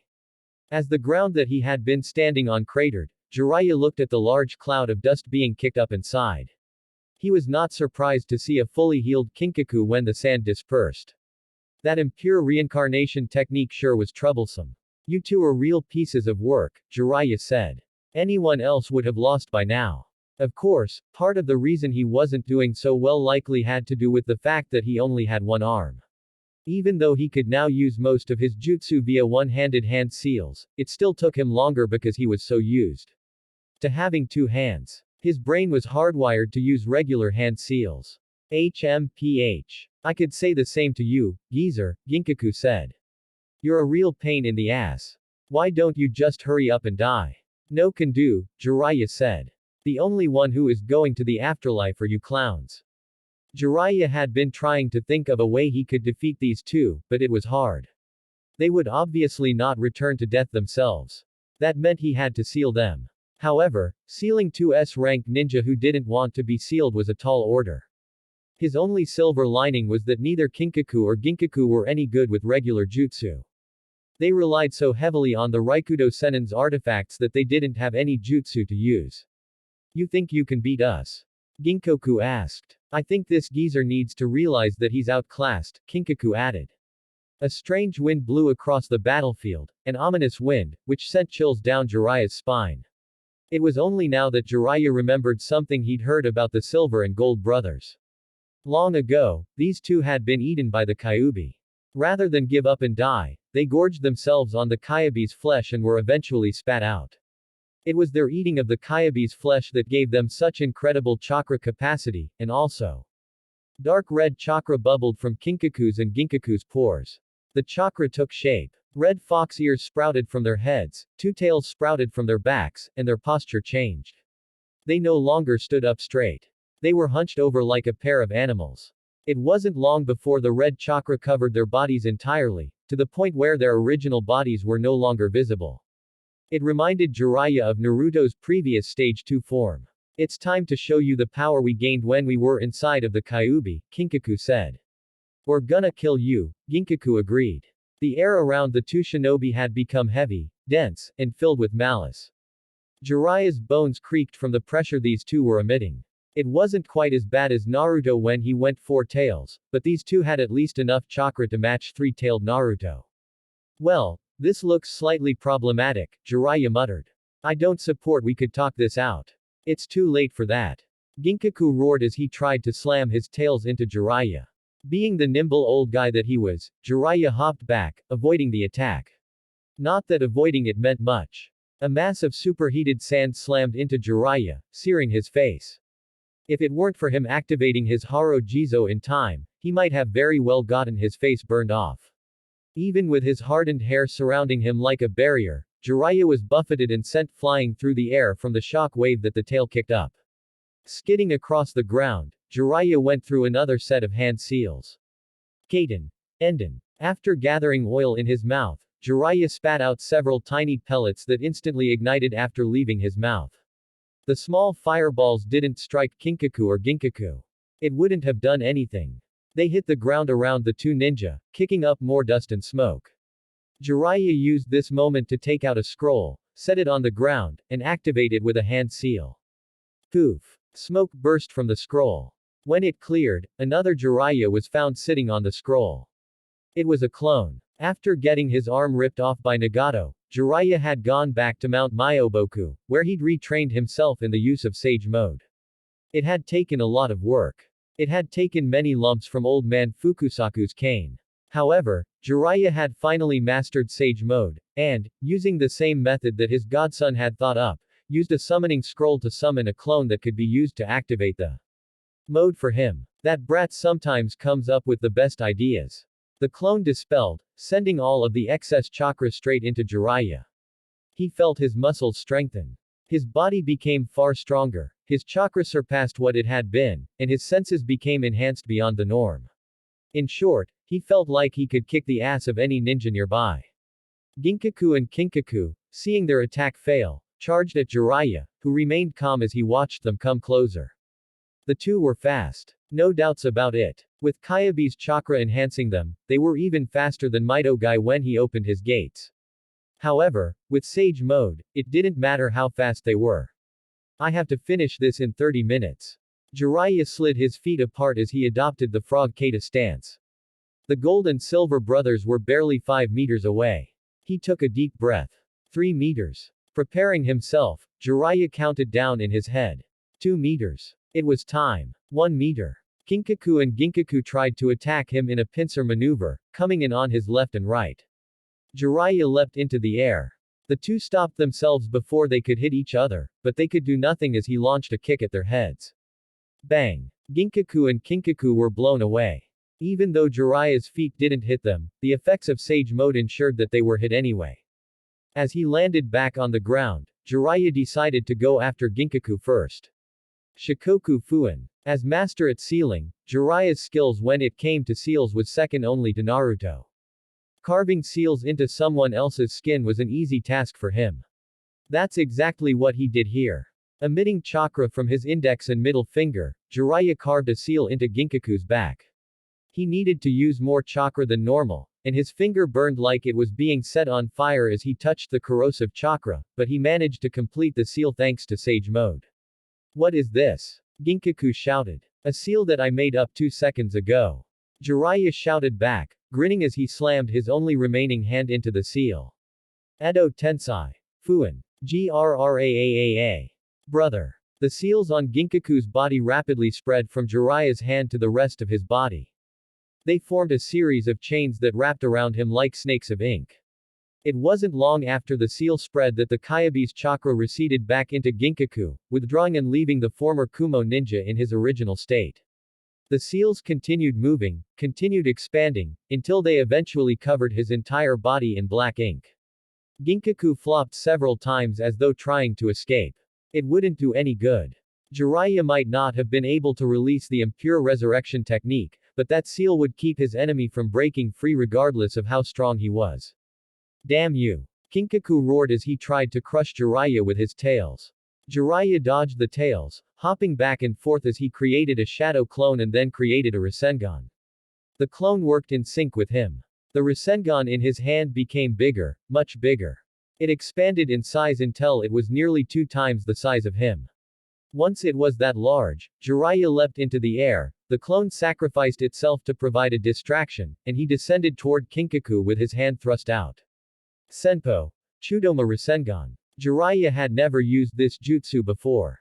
The Rasengan was created by swirling chakra together in many directions and condensing it. This worked along the same lines, except it was hundreds of times more powerful. The shock wave that was unleashed when the Rasengan struck Kinkaku was massive, strong enough that it slammed into Jiraiya, its creator, without mercy. He grunted as he was sent flying into the sky. From so high up, he had a bird's eye view of what happened with his attack. Traveling across the beach was the shock wave itself. It tore apart the ground, an expanding cloud of sand that shot in every direction like a storm. Every battle that had been taking place near him was interrupted. The ninja and white Zetsus were all swept by the shock wave and sent sailing. In the center of this shock wave, where his Rasengan had struck, a giant sphere of chakra continued to grow. It increased in size. 1 meter in diameter. 2 meters. 3. 5. 10. Meanwhile, the shock wave struck the cliff of the beach head. Jiraiya, still in the air, winced as massive cracks spread along the cliff. Large chunks of rock fell, only to be destroyed by the fierce winds that his jutsu kicked up. This is a lot more powerful than I had expected it to be. Most of the cliff was destroyed by now, and as the explosion from his jutsu dispersed, Jiraiya could see that the beach didn't exist anymore either. It was gone. Completely. As though it had been wiped from the face of the earth. Now all that remained was the sea. Jiraiya landed on the ground at what was now the edge of the newly reformed cliff. He looked at the vast expanse of sea and scratched his head. I wonder if that destroyed Kinkaku's body so completely that he can't even reform, he mumbled. He didn't know everything about the impure reincarnation technique. It was not a technique that he had studied in depth. However, from what he knew, the body of any ninja resurrected from the technique should be able to reform their body no matter how damaged. However, what if the body was no longer even around? Could it revive if it had been reduced to molecules? Jiraiya, an angry female voice said from behind him. Turning slowly, oh so slowly, Jiraiya found himself looking into the irritated face of one Tsunade Senju. Ah! Tsunade. Would you mind telling me why you decided to destroy the beach like that? Tsunade asked. Jiraiya gulped as he realized that he might be even more screwed now than he was before. He already missed the gold and silver brothers. Exox Tenten, Rock Lee, and Neji moved alongside Naruto, leaping through the trees. They were heading in the direction that Itachi and Nagato had come from. Chances were good that the Akatsuki base was located somewhere in that direction. Naruto, Neji said. There's a person several kilometers ahead. What did they look like? Asked Naruto. Long red hair, not very tall. She has two different types of dujutsu. Two different types of dujutsu. Be prepared for anything, Naruto said out loud. He received a chorus of, "Hi," from Rock Lee and Tenten. Neji nodded as he prepared to engage in this new enemy. Naruto also prepared himself. He was sure he knew who they were coming up on, though he also knew that he could be wrong. Shinra Tensei. Scatter. Naruto shouted. Everyone leapt away from the tree branch just in time, for the tree branch exploded in a shower of bark and wood splinters. Naruto landed on another branch several meters away. Neji had landed with him, but Rock Lee and Tenten ended up separated from them. Bansho Tenon. Naruto felt a tug on his body seconds before he was yanked through the air. Clicking his tongue, Naruto stuck out his arm and created a Rasengan in the palm of his hand. It wasn't long before he found the person who was trying to pull him to her. It was the girl who'd been with Sasuke. Just like Neji had said, this girl had two different eyes. Her left eye was the red of a Sharingan and her right had the Rinnegan in it. Thrusting out his hand, Naruto watched as the girl, Karen he thought her name was, leapt away when she realized that he was attacking her. His Rasengan plowed into the ground. An explosion went up. Dirt and foliage flew everywhere. Karen landed on a tree several meters away. Let me guess, Naruto began dryly, you're here to get revenge on me for killing Sasuke, right? Karen's eyes hardened. I'm going to kill you for what you did to Sasuke-kun. There were so many things he could have said to that. He could have told her that it was Sasuke's fault for trying to kill him, could have said that Sasuke had brought death on himself, could have raged at her hypocrisy, but he didn't. Naruto knew that it was useless to try and reason with someone who didn't want to be reasoned with. This girl was out for blood. That was all she wanted. Naruto, Tenten said as she, Rock Lee, and Neji landed on the ground near him. Please take Neji and go. Leave this girl to Rock Lee and I. All right. Naruto didn't argue. Come on, Neji. Tenten and Rock Lee have got this. You aren't going anywhere. Karen shouted as she held out her hand, no doubt prepared to fire off another Shinra Tensei at Naruto's retreating back. She would never get the chance. So sure you. Karen was forced to leap away as several dozen kunai with exploding tags attached to them sailed at her. They missed, slamming into the tree behind her and blowing it apart. As wood splinters flew everywhere, Karen landed on her feet and glared at Tenten and Rock Lee, who stood in front of the retreating Naruto's back. Your fight is with me, Tenten said as she brandished her two scimitars. Exox, Kakashi, Itachi began, I see you've become even more proficient with your Sharingan. I'm impressed that a non-Uchiha can show such an affinity with our clan's Dujutsu. Thanks. Kakashi replied with a cheery smile. I've been practicing. Unlike most shinobi battles, which were fraught with jutsu flying everywhere and mass destruction, their battle was relatively non-destructive. He and Itachi had been attacking each other with genjutsu and sometimes taijutsu. They'd messed with each other's visual perceptions, changed their sense of direction, and occasionally struck each other with fists and feet. So far, neither had been able to land a decisive blow on the other. It shows, Itachi complimented as another one of his illusions was dispelled by Kakashi. Tell me something, Kakashi said, do you hate Naruto? Itachi sighed. I had a feeling you would bring this up. It is true that I'm angry at Naruto for killing Sasuke, but it's not as if I hate him for what happened. I watched after Naruto for a few years when I was still in the Anbu. I know he isn't the kind of person who would kill his friend unless he wasn't given a choice. In truth, I blame myself for what happened to my brother. Perhaps if I was stronger, if I hadn't fostered Sasuke's hatred, if I had discovered another way, then maybe Sasuke wouldn't have turned out the way he did. I see. Kakashi grew quiet for a moment. He was molding his chakra and didn't want Itachi to notice. I'm glad to hear that. A clone sprang up from behind Itachi, kunai in hand, prepared to impale Itachi through the back. However, the moment the kunai struck him, the Uchiha burst into ravens. Kakashi knew that this was another illusion. He didn't know what kind of genjutsu this was, but he wasn't going to let it take hold. He used his Sharingan to dispel it. Itachi was suddenly right in front of him. Don't tell me I was under an illusion this whole time. Kakashi ducked, feeling several strands of his hair get cut off from the kunai. That was way too close. Thrusting his palm toward Itachi's chin in an uppercut, Kakashi was not surprised when his opponent tilted and avoided the attack. Disappointed certainly. Even so, he'd expected this to happen, he'd planned for it and prepared a countermeasure.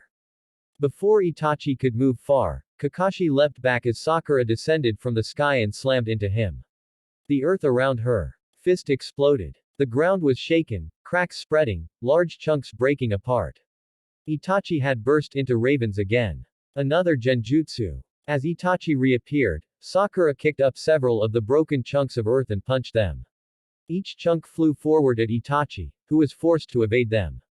Kakashi waited for a second, until Itachi was suitably distracted, and then he rushed forward, separating the distance between them and engaging in another taijutsu battle. Duck. Kakashi avoided a kunai to the head. He reacted with a kick to Itachi's shins, though his attack was leapt over. Kakashi raised his forearms, using them as guards against Itachi's kicks. His foe landed on the ground. Sakura came in from behind, but Itachi must have sensed her presence, for he spun around and avoided her punch. Sakura leapt back when Itachi tried to attack her. Kakashi spat out several balls of fire, though they were all avoided by Itachi despite being at point-blank range. Reacting with enviable swiftness, Itachi attempted to impale Kakasuki with a kunai, but Kakashi had seen the attack coming with his Sharingan. He swerved around the thrust attack, then trapped Itachi's arm between his arm and torso. At the same time, his Sharingan shifted, going from a regular Sharingan to a Mangekyo. Kamui. Itachi's eyes went wide as he realized what was happening. He tried to respond, but it was already too late. He was trapped within Kakashi's jutsu. The air around them both swirled, large and black, like a vortex of nothingness that was trying to fill itself by sucking in everything. Kakashi leapt back, feet sliding along the ground as Itachi's body was ripped apart from the jutsu. Leaning over, hands on his knees, Kakashi tried to regain his breath. Kamui cost a lot of chakra. He could probably only use that jutsu 6 or 7 more times. Several feet away, Itachi lay in 2 parts. His entire torso had been born from his legs. Despite this, he was still alive, no doubt thanks to the impure world reincarnation. You really have grown strong, Itachi said, and even as he spoke, his body was being healed. Particles floated through the air. They coalesced around Itachi, reforming his once broken body. I don't support. I could convince you to stay down, Kakashi offered. I'm afraid not, Itachi replied as he stood back up. I thought that would be the case. Kakashi sighed. Ninja like him never had it easy. Exox, this had to be the place. Naruto studied the cavern walls as he and Neji walked along what seemed like a multi-passage corridor. There wasn't much to look at. As they walked, their footsteps echoed all around them. It seemed abnormally loud, this sound, which rang in his ears like someone continuously banging a gong. Naruto, Neji said, suddenly stopping. There are 2 people up ahead. One of them is in this direction, and the other is in that direction. Neji pointed at 2 different passages, which separated about a meter in front of them, both passages becoming too dark for even Naruto to see for more than a meter or 2 in. These passages reminded him of the mouth to a monster. What did these 2 look like? Asked Naruto. One of them is wearing a swirl mask. That would be the one calling himself Madara.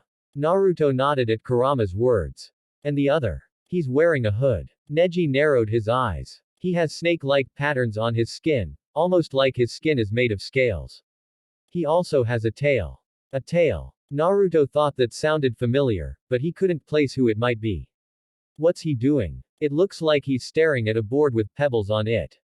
Yeah. Not ringing any bells. Still. Go after that guy. He might be the one who's using the impure world reincarnation.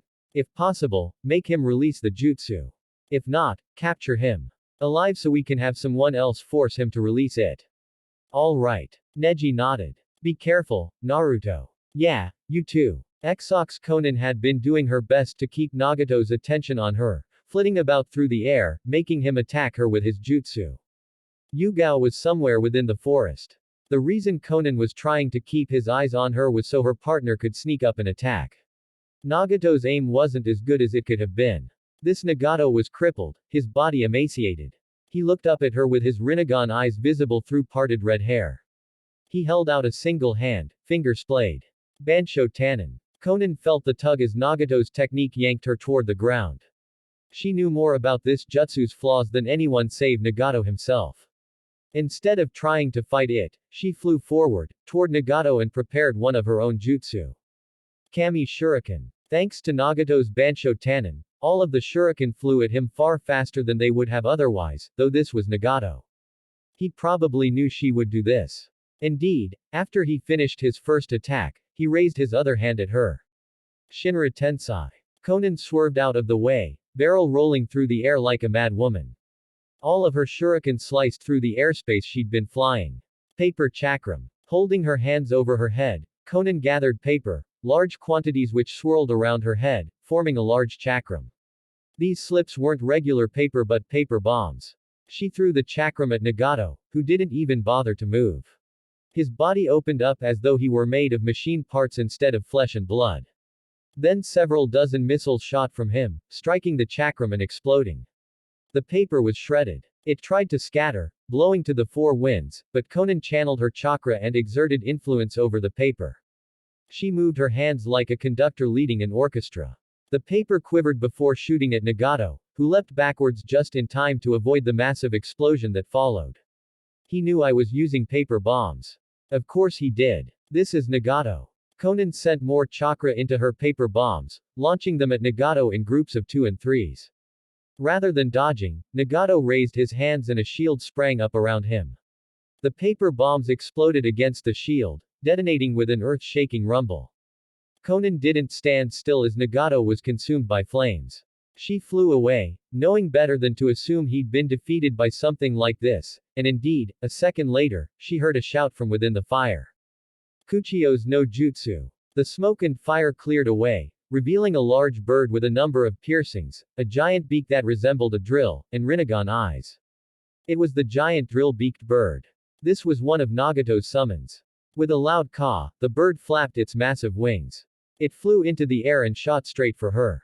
Konan flew backwards and held out her hands, unleashing a massive amount of paper slips that formed a wall in front of the bird. This didn't do much. It broke through with ease. However, Konan went through several hand seals, and suddenly, all of the paper that the bird scattered slammed against it. The paper slips bound the bird, which tried to fight to no avail. Konan formed another hand seal. Kai. Fierce winds slammed into her as the detonation displaced the air in front of her.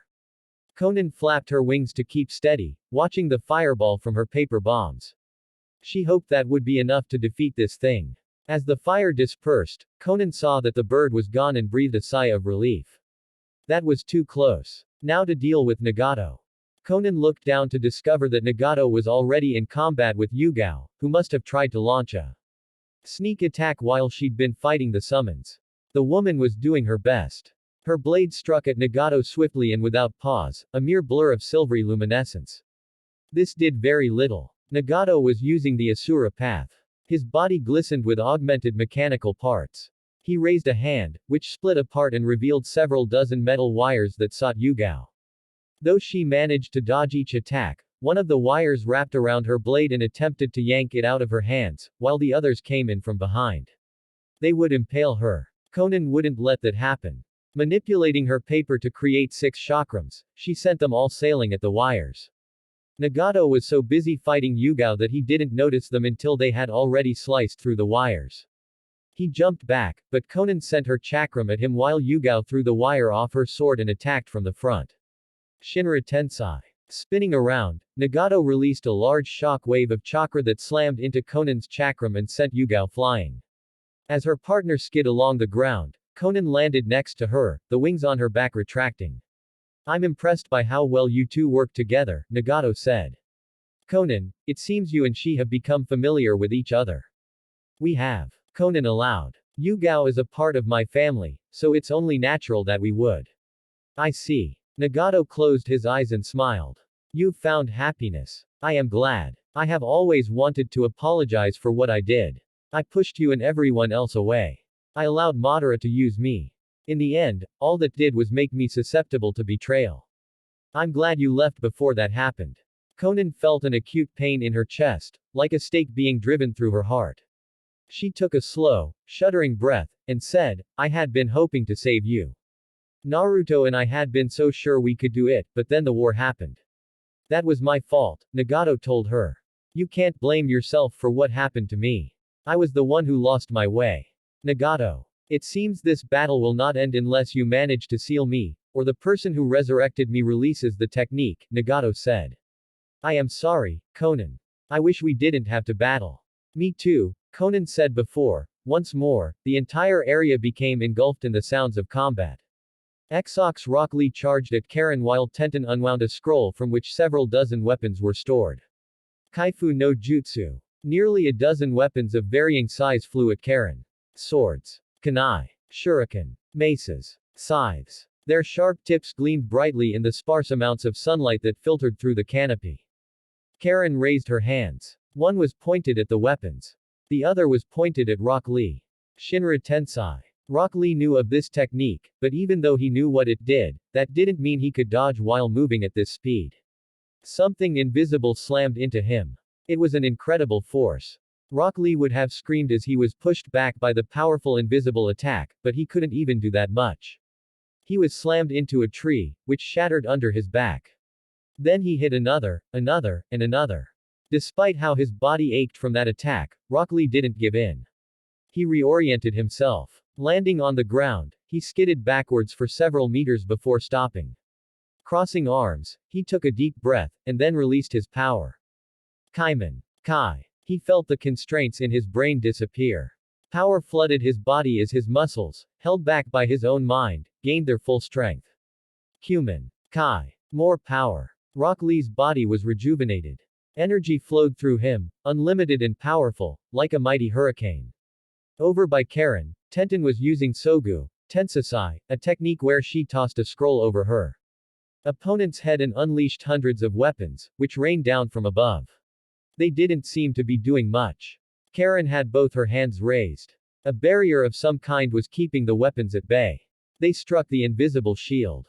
Despite how it looked like Tenten's attack was ineffective, Karen was wincing, proving that she was having trouble. She must be running out of chakra.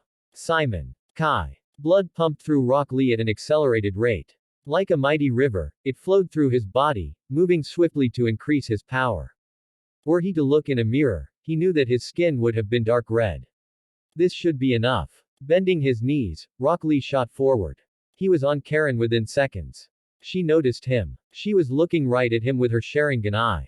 However, from the way it widened, her body was not accustomed to the speed he had moved. It was just like with Sasuke during their bout before the Chunin exams. Even if she could see him, she wasn't fast enough to react. He slammed his foot into her chin, sending the girl rocketing into the air, and then leaping after her. Rock Lee hit her again. And again. Again. Each strike sent her further into the air. Finally, he appeared above her and slammed an open palm into her. Ura Renge. It wasn't even a second later that Karen struck the ground head first. Dust flew everywhere. Fierce winds made Tenten cover her face. Rock Lee landed beside her, staring into the expanding cloud. When the dust cleared, it revealed Karen, lying in a crater, her neck bent at an awkward angle. She wasn't moving or breathing. Rock Lee sighed and resealed the 3 gates that he had opened. Fortunately, he'd grown strong enough that 3 gates weren't debilitating. It seems our fight is done, he said. Looks like it. Tenten pouted. I didn't do much more than serve as a distraction. Yash. But you were such a magnificent fighter, Tenten. You are the lotus blossom of Team Guy. Are you patronizing me? Of course not. How could you say that? Tenten sighed. Never mind. Let's hurry up and help the others. I'm sure they could use a hand. Exox Neji was grateful that he had been born a Hyuga. It allowed him to keep his opponent in sight, even though they were separated by several walls. It also meant that his enemy couldn't sneak up on him. His opponent hadn't moved from where he had been standing, Though whether this was because the man hadn't noticed him or believed himself to be invisible, Neji didn't know. He walked through the cavernous space, moving past several large stalagmites. The cavern opened up. His enemy, cloaked from head to toe, still hadn't moved. Neji Hyuga, the man finally said, still not turning around. I had wondered who Naruto-kun would choose for his team. I'm not surprised that you were one of the people chosen. That Byakugan is a boon when infiltrating an enemy base. You know who I am, yet I don't know who you are, Neji said. The back of his neck was prickling. Something was wrong. This man was far too relaxed. Oh, but you do know who I am. Finally, the man turned around and pulled down his hood. A face covered in white scales, with yellow eyes and purple markings around them, greeted him. It's been a while since you and I met, but I'm sure you recognize me. Feeling the chill increase, Neji narrowed his eyes. I see. Yes, I recognize you now. Kabuto Yakushi. I haven't seen you since the Chunin exams with Naruto and the others. You look a lot different than I remember. Indeed. Spreading his arms, Kabuto smiled. I have changed a lot. I've become stronger even than Orochimaru in his prime. I've surpassed Orochimaru. Kabuto was acting insane. That smile, those eyes, the strange feeling emanating from him, all of it made Neji wary. This man was dangerous at the best of times. Now that he had changed this much, there was no telling what kind of troublesome foe he would be. I was hoping Anko would be with Naruto-kun, Kabuto continued. I would have liked to use her cursed mark to help me suppress the personalities of the ninja I've summoned, but I guess that was expecting too much. Well, no matter. Even if I can't suppress them entirely, I can still control their actions. You are not going to be controlling anyone for long. Neji slid into the gentle fist stance. I'm going to stop you here and now. Oh. Are you? Kabuto went through several hand seals. 4 snakes appeared behind him. He went through more hand seals. The snakes got bigger. Do you really think you can defeat me? I'm the most powerful shinobi in existence, the one who has come closest to the Raikudo Sennin. A single Jonin-level ninja will not be enough to contend with me. The snakes raced through the air like coiled springs let loose, coming in from different angles. It looked like they aimed to pen him in. Kaiden isn't going to be strong enough for this. In that case, Neji spread his legs wider and sent chakra into his palms. The snakes got closer. They were practically on top of him now. Hake Hasengeki. The first snake lunged, its mouth open wide, and Neji struck it with a chakra-infused palm. A powerful wave of chakra slammed into the snake. With his supreme chakra control, Neji forced the chakra to shake. The snake screeched. Then it exploded. Hake Hasengeki. He struck the next snake before it could even attack him. It wasn't a frontal assault. This time he struck the snake on its side. The results were gory. The snake was ripped apart, blood splattering everywhere. Neji spared himself the fate of being covered in red by leaping backwards. The remaining 2 snakes attacked in a pincer maneuver. Hake Hyaku Nuhachi Sho. Neji struck the snake on his left twice. It jerked back as though stung. He spun around, striking the snake that was now behind him twice, causing it to also rear back. Neji turned again. The other snake was closing in once more. 4 strikes to the nose sent it reeling. A split second later, Neji was once more turning around to face the other snake.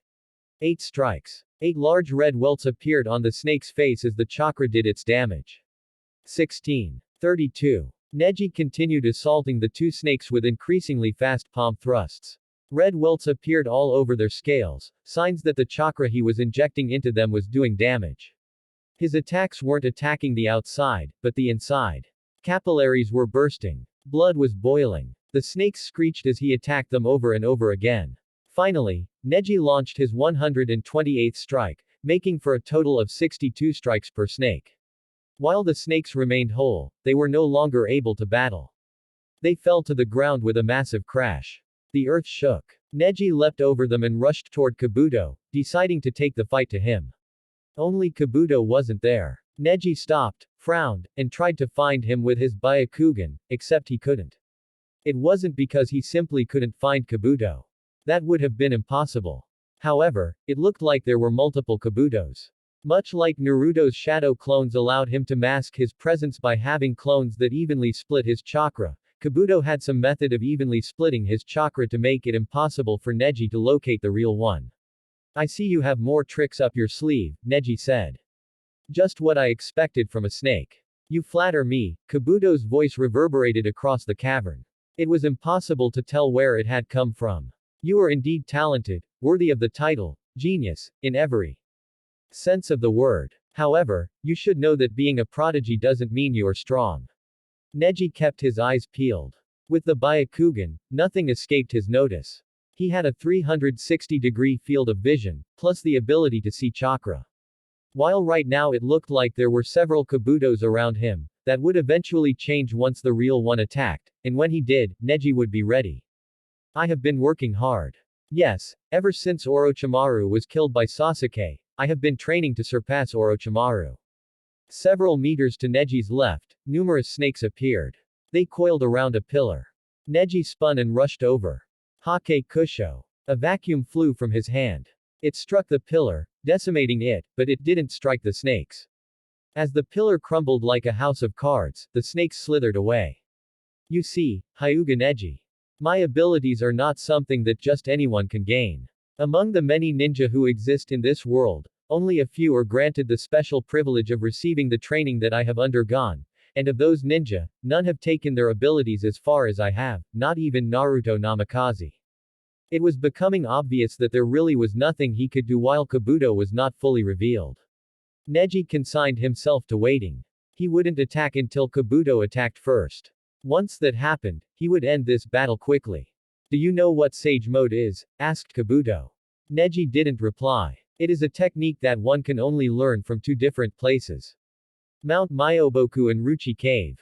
I am going to assuming that you learned Sage Mode from Ruchi Cave, Neji finally said. However, I have yet to see why I should care. Kabuto's chuckle bounced all over the place. That's simple. You see, with Sage Mode, I have become all but invincible. Not even the vaunted Naruto Namikaze can defeat me. Even if he and Jiraiya fought me at the same time, their end would be inevitable. You, a mere jonin who only holds the strength of a genius, does not possess the power to defeat me. Through his Byakugan, Neji spotted Kabuto behind him. The man was regurgitated from the mouth of a snake. He looked even more different than before. His skin, which had scales covering part of it, was now fully covered in white scales. His yellow eyes had slits running through them. Horns jutted from his head.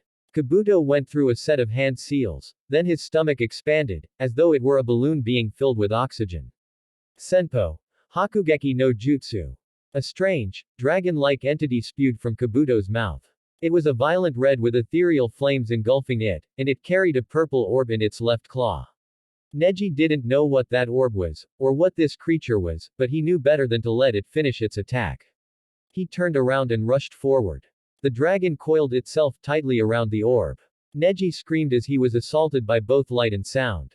His Byakugan automatically shut off as his visual sense was overwhelmed. He covered his ears with his hands. Sticky, warm fluid drizzled down his ears. Blood. It felt like the vessels in his ear canal were bursting.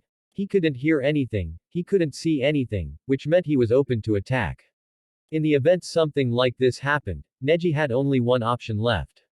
Do something unexpected. He had no idea where Kabuto was, but it didn't matter. Neji had resolved himself. He ignored the ringing in his ears, the intense pain of his burnt cornea, and expelled chakra from every pore in his body. Neji spun around, forming a bright barrier made of chakra, but he didn't stop there. As he performed the kaiden, he expanded made the barrier expanded so that, rather than being a shield, it became a sonar. Kabuto was on his left and coming in fast. Jukenho. Ikigekishin. The first thing Neji did was strike Kabuto, who was clearly not expecting to be attacked, with the technique. As the snake-like ninja was sent sailing, Neji attacked the strange technique of Kabuto's. Hake Kusho. With pinpoint accuracy, Neji sent a vacuum of chakra into the dragon-like creature. The chakra used in the technique was disrupted. It dispersed. The light disappeared, the sound ceased assaulting his ears, and Neji opened his eyes to find Kabuto staring at him in disbelief. How were you able to negate my jutsu? Kabuto asked. Neji's response was to resume his gentle fist stance. You're not the only one who has trained to surpass his limits. Now, let's continue. I'll show you that being a genius does not mean I'm incapable of exceeding my own limits. Exox, the cavern that Naruto found himself in, was massive. Hidden away underneath a mountain, he couldn't tell whether it had been made naturally or by man. He walked by several pillars that were 2 times thicker than he was tall. The ground seemed to slope downwards. Frowning as he wandered further in, Naruto eventually discovered a strange glow coming from somewhere up ahead. I sense the chakra of my fellow Biju here. Really? Do you know what the chakra is being used for? No. I cannot tell that much. I only sense the chakra, not what it's doing. Then I guess we'll have to keep going if we want to find out. Naruto moved closer and soon realized that the glow was coming from below the ground. He came upon a ledge and looked down. There was another room below him, and in the center of that room sat a large tree. Even as he watched the tree as it pulsed, several spots on the tree bulged, and then that bulge shifted into a humanoid shape. Naruto felt a sense of unease well up inside of him when the human-shaped bulge suddenly became a person. No, not a person. It became a white Zetsu. I see, Kyuubi said. This is how they are manufacturing those clones. They're using the power of the Biju to fuel the production. That tree has the same chakra as Hashirama, too. I can only guess that they are using Hashirama's Mokudan ability and the Biju's power to create life. Then we should destroy it, Naruto decided. So long as that remains, Madara will have an inexhaustible army at his disposal. Indeed. He would need to use something big to destroy this tree. A simple Udama Rasengan wouldn't work, and his storm release ninjutsu was too powerful, unless he was willing to bring this entire mountain down around his ears. That meant either Sage Mode or the new Chakra Mode he had gained from Kyuubi. Of the two, Sage Mode was probably safer. There was no telling what might happen if he used Kurama's chakra on that thing. Before he could begin gathering nature chakra, a voice spoke up behind him. Kaiten. Bakufu Ranbu. Naruto barely had time to turn around before a massive blaze of fire in the shape of a spiral slammed into him. He only had a moment to react. His first response was to use Hiraishin, but when he tried to activate his kunai, he found that he couldn't feel them. There should have been hundreds all around Mountain's graveyard. Why couldn't he feel them? As the spiral of fire burnt his body, Naruto was left with no option except to activate chakra mode, and then create several clawed hands that acted as a shield. The blaze washed over him. Even protected, its heat still seared his skin. His body broke out into a sweat. It felt like blisters were breaking out across his skin. The firestorm soon died. Naruto's body quickly rejuvenated thanks to his regeneration. He didn't release the chakra shroud, but he did unwrap himself from the claws. Madara was standing across from him, his face still covered by that spiral mask, body still draped in a black cloak with red clouds. I see you are as highly resilient as ever, Madara said. I was hoping that surprise attack would destroy you. You should know I'm not so easy to dispose of. Naruto unsheathed his Hiraishin kunai and twirled them around his fingers. But this is good. I was just wondering where you were. Before I destroy this giant tree, I really should see to defeating you. Madara's feet shuffled along the ground. He raised his hands, adopting a combat stance. If you think I'll be so easy to beat, then by all means, come over here and try it.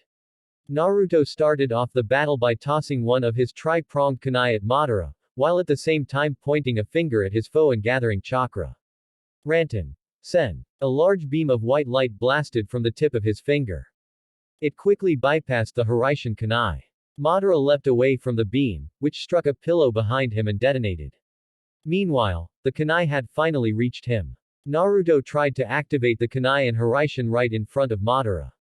He couldn't. What's going on? Are you having problems, Naruto? Asked Madara. Something is wrong. Hiraishin isn't working. Of course not, Naruto said. You should know by now that I never have problems. Oh. Madara tilted his head, then shrugged. Then I guess you're not wondering about why the Hiraishin isn't working. Those words caused Naruto to narrow his eyes. So, the reason he couldn't use Hiraishin had to do with something this man had done. Naruto couldn't think of a way to block, negate, or otherwise cancel out his ability to teleport between kunai, but that was merely because no one had tried to.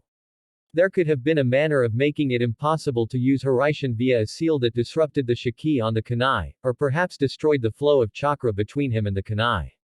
Regardless of how, what this meant was he wouldn't be able to use Hiraishin during this fight. That was fine. He had other methods of combat. Raiden. Byakurai. A lance of lightning blasted from Naruto's finger. Madara dodged it, of course, but Naruto predicted how he would move and went through a series of hand seals. Futon. Mugen Daitapa. Naruto expelled a large gust of wind from his mouth, which blasted across the ground and caused several pillars to crumble. It never reached Madara. Before it got even halfway, a large black hole opened up in front of him. The jutsu was sucked inside. Madara went through his own hand seals. Kaiten. Hosenka no Jutsu. Several fireballs spewed from Madara's mouth, but Naruto summoned a wall of water to block the attacks. As steam rose up all around them, he decided to use the chakra shroud to close the distance quickly and finish Madara off.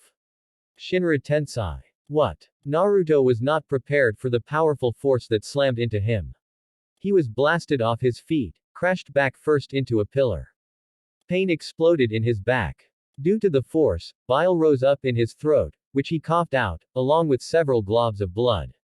Kneeling on the ground, Naruto glared up at Madara as the masked man lorded over him. I see what's going on now, Naruto mumbled. I knew when I saw that Karen had the Sharingan and Rinnegan that you were somehow responsible for it.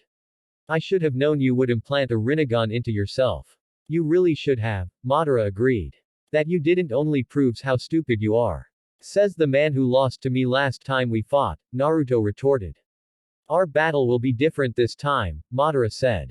You no longer have the advantage now that I have both the Sharingan and the Rinnegan. Naruto activated his chakra shroud. Kurama's chakra flooded through his body, flowing into him and enhancing both his chakra and physical strength. He stood up and wiped the blood from his mouth. Just because you have a shiny new eye doesn't mean you'll be able to defeat me, Naruto said. The last time we fought, I couldn't use the Kyabe's chakra like I can now. You aren't the only one who has a new power. Madara snorted. Then I suppose we'll see whose power is stronger. Naruto felt like he was in an old-fashioned standoff, except without the giant-ass summons. He and Madara glared at each other from the distance that separated them. This would be their last battle. He knew this, and he was sure his enemy also knew this. Whoever won here would bring victory to their side. No pressure. Exox the battle had become heated, though it had also taken a turn for the worst. Konan and Yugao had done everything they could think of to defeat Nagato. No matter how many tactics they tried, nothing worked. Nagato overpowered her paper ninjutsu, avoided Yugao's kenjutsu, and fought back with Rinnegan abilities that exceeded them both. This was in spite of the fact that he was still a cripple. Shikigami no Mai. Konan turned herself into paper. One by one, sheets of paper peeled off her body, until she disappeared entirely. The paper encircled Nagato, who remained where he was, his expression calm, unruffled. Even when all of the paper slammed into him as though to bind him there, he didn't so much as squeak. Kage Bunshin no Jutsu. Yugao created 2 shadow clones, and then proceeded to launch an assault on the now bound Nagato. The clones moved in on the left and right. They closed the distance quickly. Meanwhile, Yugao leapt into the air and, raising her sword above her head, swung it down. Mikazuki no Mai. At the very last second, just before she and her clones attacked, Nagato broke out of the paper. He held out his hand and said, Shinra Tensai. Yugao cried out as she was struck by an invisible force. She flew through the air in a parabolic arc. She would have struck the ground, but Konan quickly reappeared from within several sheets of paper and caught her. They both sat down on the ground several meters from Nagato. Thanks, Konan. You're welcome. Damn. Yugao bit her lip. Your friend is just way too powerful. There's no way the two of us can defeat him on our own. I've come to the same conclusion, Konan admitted. We might not be able to beat him. However, we can at least keep him from attacking everyone else. Konan flapped her wings and took off into the air. Down below, Yugao went through a number of hand seals as Konan launched several paper shuriken at Nagato. Kaiten. Hosenka no Jutsu. Yugao spat several fireballs from her mouth, which struck the paper shuriken, turning them into flaming projectiles. Nagato held up his hand. The projectiles struck a shield, the fire quickly shrank as he absorbed the chakra, and then the paper vanished as well. During the time Nagato was dealing with the jutsu, Yugao closed the distance. She swung her sword. It missed. Growling as Nagato leaned back, she attacked again and again, with each swing of her blade flowing into the next attack. The air whistled as she bit into it with her katana. However, no matter how many times she struck at him, she never hit her mark. Shinra Tensai. Yugao had expected him to use this jutsu. It was his go-to technique. She quickly replaced herself with a rock by his feet. Appearing below him, she swung her sword again. Clang. It was blocked by a forearm that had suddenly transformed into a metallic weapon of some kind. Several pods opened on the arm. Tiny needle-like objects shot from within it. Explosives. Realizing what these were, Yugao leapt back, but that didn't do anything. The explosives followed her. She tried to cut one down, but that just caused it to explode in her face. Yugao screamed as she was launched. Backwards. Yugao. Conan shed paper. It flew off her body and created a wall in front of Yugao. The remaining explosives struck the wall and detonated. The paper wall nearly blew up, but Conan reinforced the wall with her chakra, forcing it to remain intact. However, by focusing on protecting Yugao, Conan had left herself open. Ah! Something exploded against her back. Heat seared into her skin and burnt her clothes. The wings that she had been using to fly lit on fire before turning to ash. With her wings no longer keeping her aloft, and her ability to concentrate shot, Conan fell to the ground. Her world became white with pain. When she finally came to, she had trouble figuring out where she was. Her vision was blurry, her mind was jumbled from pain, and her body was screaming at her. It took a while, but she eventually realized that she was in a small crater. Yugao was standing next to her. The woman had her blade up as though to protect her. High above them both, floating in the sky, Nagato looked down with his hands pointed at them. Conan knew how Nagato operated. He liked creating big craters using Shinra Tensai to display his power. If he did what he always did, then Nagato was going to crush her and Yugao using that jutsu. It looked like this was the end, there was nothing either of them could do. They'd done all they could, fought as hard as they could, but this was all their power had amounted to. Nagato, even crippled, was an immensely powerful ninja. With the impure resurrection granting him unlimited chakra and invulnerability, there really was no chance for them to win. Hey, never thought my end would come like this, Yugao muttered. I'm sorry, Conan said. Why are you sorry? You didn't ask for this. Yugao turned her head to smile at her. I don't mind dying beside you. My only regret is that I won't get to marry Naruto and start a family. That was indeed regretful. Conan felt the same way. She had been looking forward to settling down and creating a family. That wouldn't happen now. Me too, she said.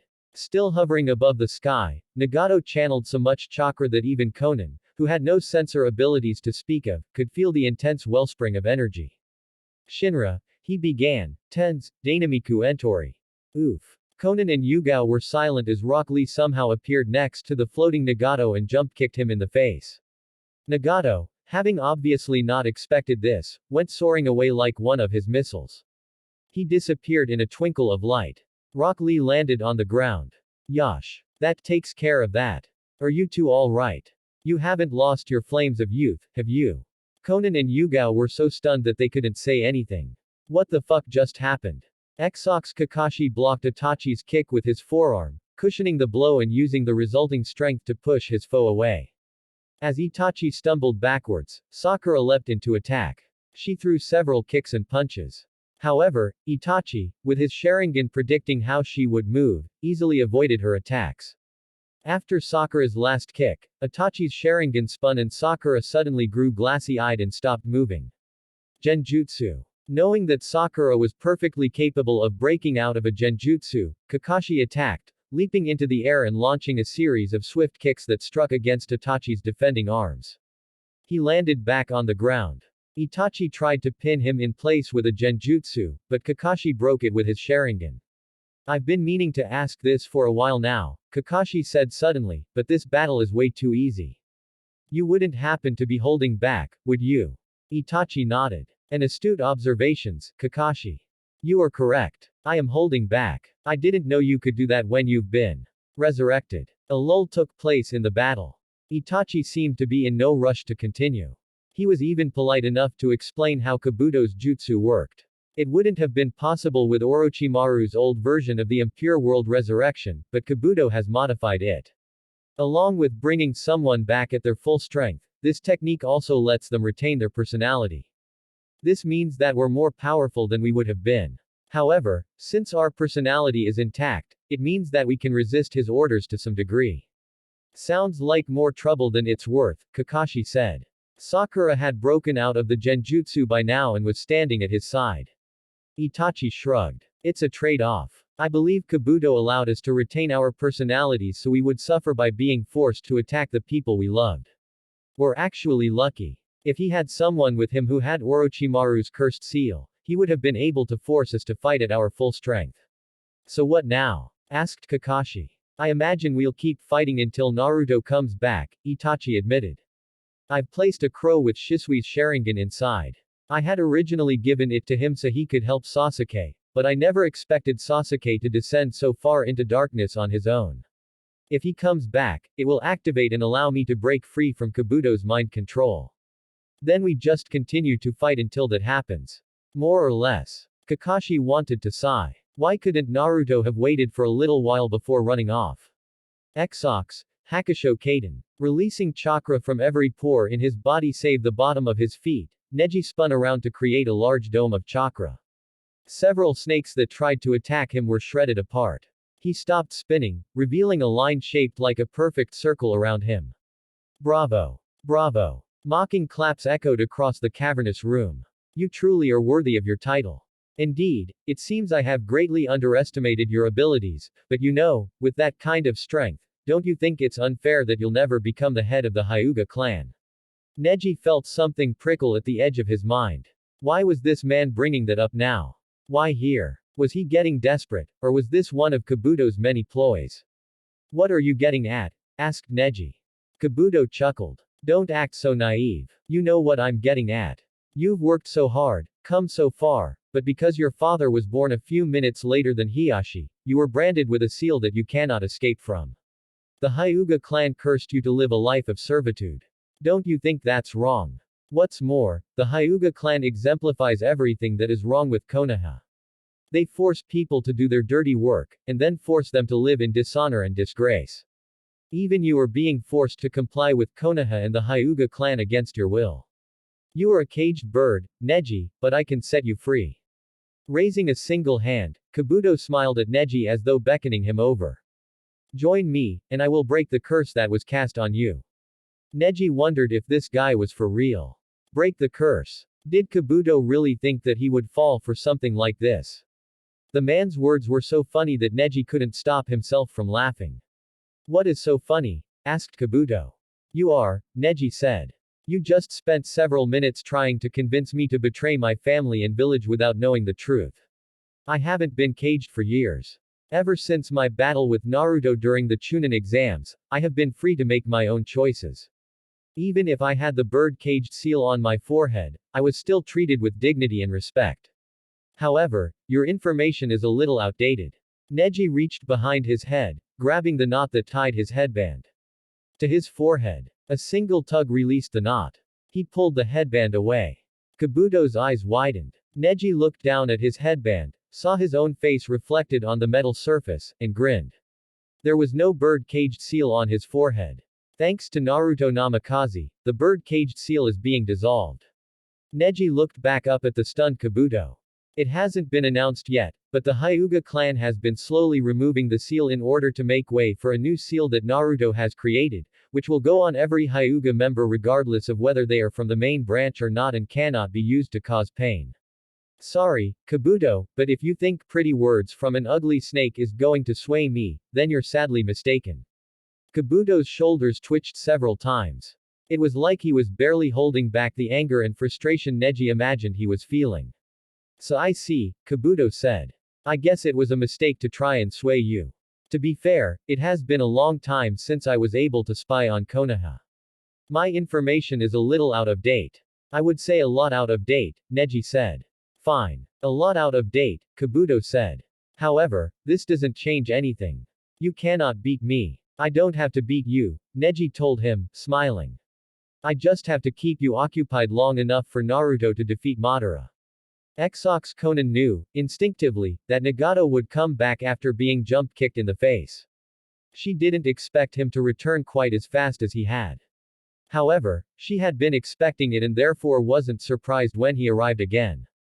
Tenten had joined them by the time. She was not as fast as Rock Lee, and so it had taken her longer to show up. She'd complained a bit, but her complaint was interrupted when Nagato tried to turn them into a pancake via Shinra Tensai. Now the four of them were gathered together. Standing opposite of them was Nagato, who looked no worse for wear after Rock Lee kicked him in the face. It seems there are a few more members, Nagato said. That's good. Is it? Asked Conan. Yes. Nodding, Nagato smiled. The more people who fight, the better your chances are for survival. You seem awfully happy for someone who's outnumbered, Tenten said. Giving her a shrug, Nagato said, I am not fighting because I want to. Kabuto's jutsu makes it so I have to do what he orders.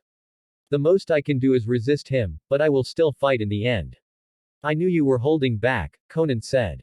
If you were serious, even injured as you are, Yugao and I wouldn't have lasted 10 seconds. What I don't understand is why you're still fighting if you don't want to, Yugao said. If you can resist, then couldn't you stop altogether? Nagao shook his head negatively. No. The impure world resurrection is a jutsu that forces us to fight regardless of our wish. Isn't there some way to undo the jutsu? Asked Rock Lee. This jutsu seems most unyouthful. I do not know if there's a method of undoing this jutsu, Nagato admitted. I only know that I've been resurrected and have to follow the orders of the one who resurrected me. Nagato, Conan began, I want to apologize for everything that's happened. I believe I told you before, you have no need to apologize, Nagato said. I told you already, what happened to me is the result of losing my way. I wanted to change the world. I wanted to bring peace to the elemental nations, but I became so caught up in achieving that dream through any means that I ended up letting myself get used by Madara. It was only after he killed me that I realized how meaningless my life has been. I was born with all this power, but I couldn't do anything with it. That's not true. Conan shouted. It's because of you that I'm here. If you had never existed, if you hadn't rescued me, I would have been dead a long time ago. You saved me. And in the end, I also pushed you away, Nagato said with a shake of his head. So what? Said Conan. You think that matters. You think it changes what you accomplished. It's thanks to you that I am still here, and it's because I am still here that I can continue to carry your dream. Conan. Let me be the one to accomplish the dream we both shared, Conan said, placing a hand against her chest. I'll bring peace to Omegakure. I'll bring peace to the elemental nations. Believe in me, Nagato. The clearing was silent. Conan stared at Nagato as though trying to will him into believing her through eye contact. Slowly, as though his face were made of melting clay, Nagato smiled. It was small. Most people would have missed it. Conan was not most people. Yes. I'll leave it to you then, he said, and as he said this, his body was engulfed in a white light. What's going on? Asked Conan. Nagato looked at his hands, chuckled, and then looked at Conan. It seems the jutsu has somehow been released. If I had to guess, I would say that talking to you has given me some form of closure. Thank you, Conan. I hope you live a long and happy life. As he spoke, Nagato's skin started peeling off, revealing that there was nothing underneath. It was as if he wasn't really there at all. Layer by layer, his body broke down until there was nothing left. Nagato disappeared. Tears stung Conan's eyes, but she didn't allow them to fall. She sucked them in and stared at the spot where her friend had disappeared. I will, Nagato. For you, and for me. Everyone remained silent for a moment, paying their respects to Conan, who continued to stare at the spot Nagato had vanished. After a while, Yugao placed a hand on her shoulder. Come on, she said. Let's go help the others. Right, Conan muttered. She took one last look at where Nagato had been standing, and then she and the others left. A breeze blew through the now empty clearing. Exox Naruto and Madara had yet to land so much as a single blow on the other person. Jutsu were launched and countered. Lightning and storms and fire filled the air. Space warped and explosions rocked the room, causing cracks to appear on the floor and ceiling. Shinra Tensai. Another variable was that Madara was now capable of using Rinnegan-related jutsu. Naruto could only assume that he had stolen the Rinnegan from Nagato after Naruto had defeated him. This posed a problem. The last time they had fought, it had also been like this, dead even. However, Naruto couldn't use Hiraishin, and Madara had the Rinnegan. Moving quickly across the cavernous space, Naruto used the pillars as cover, wincing as several pillars collapsed after being struck by the Shinra Tensei.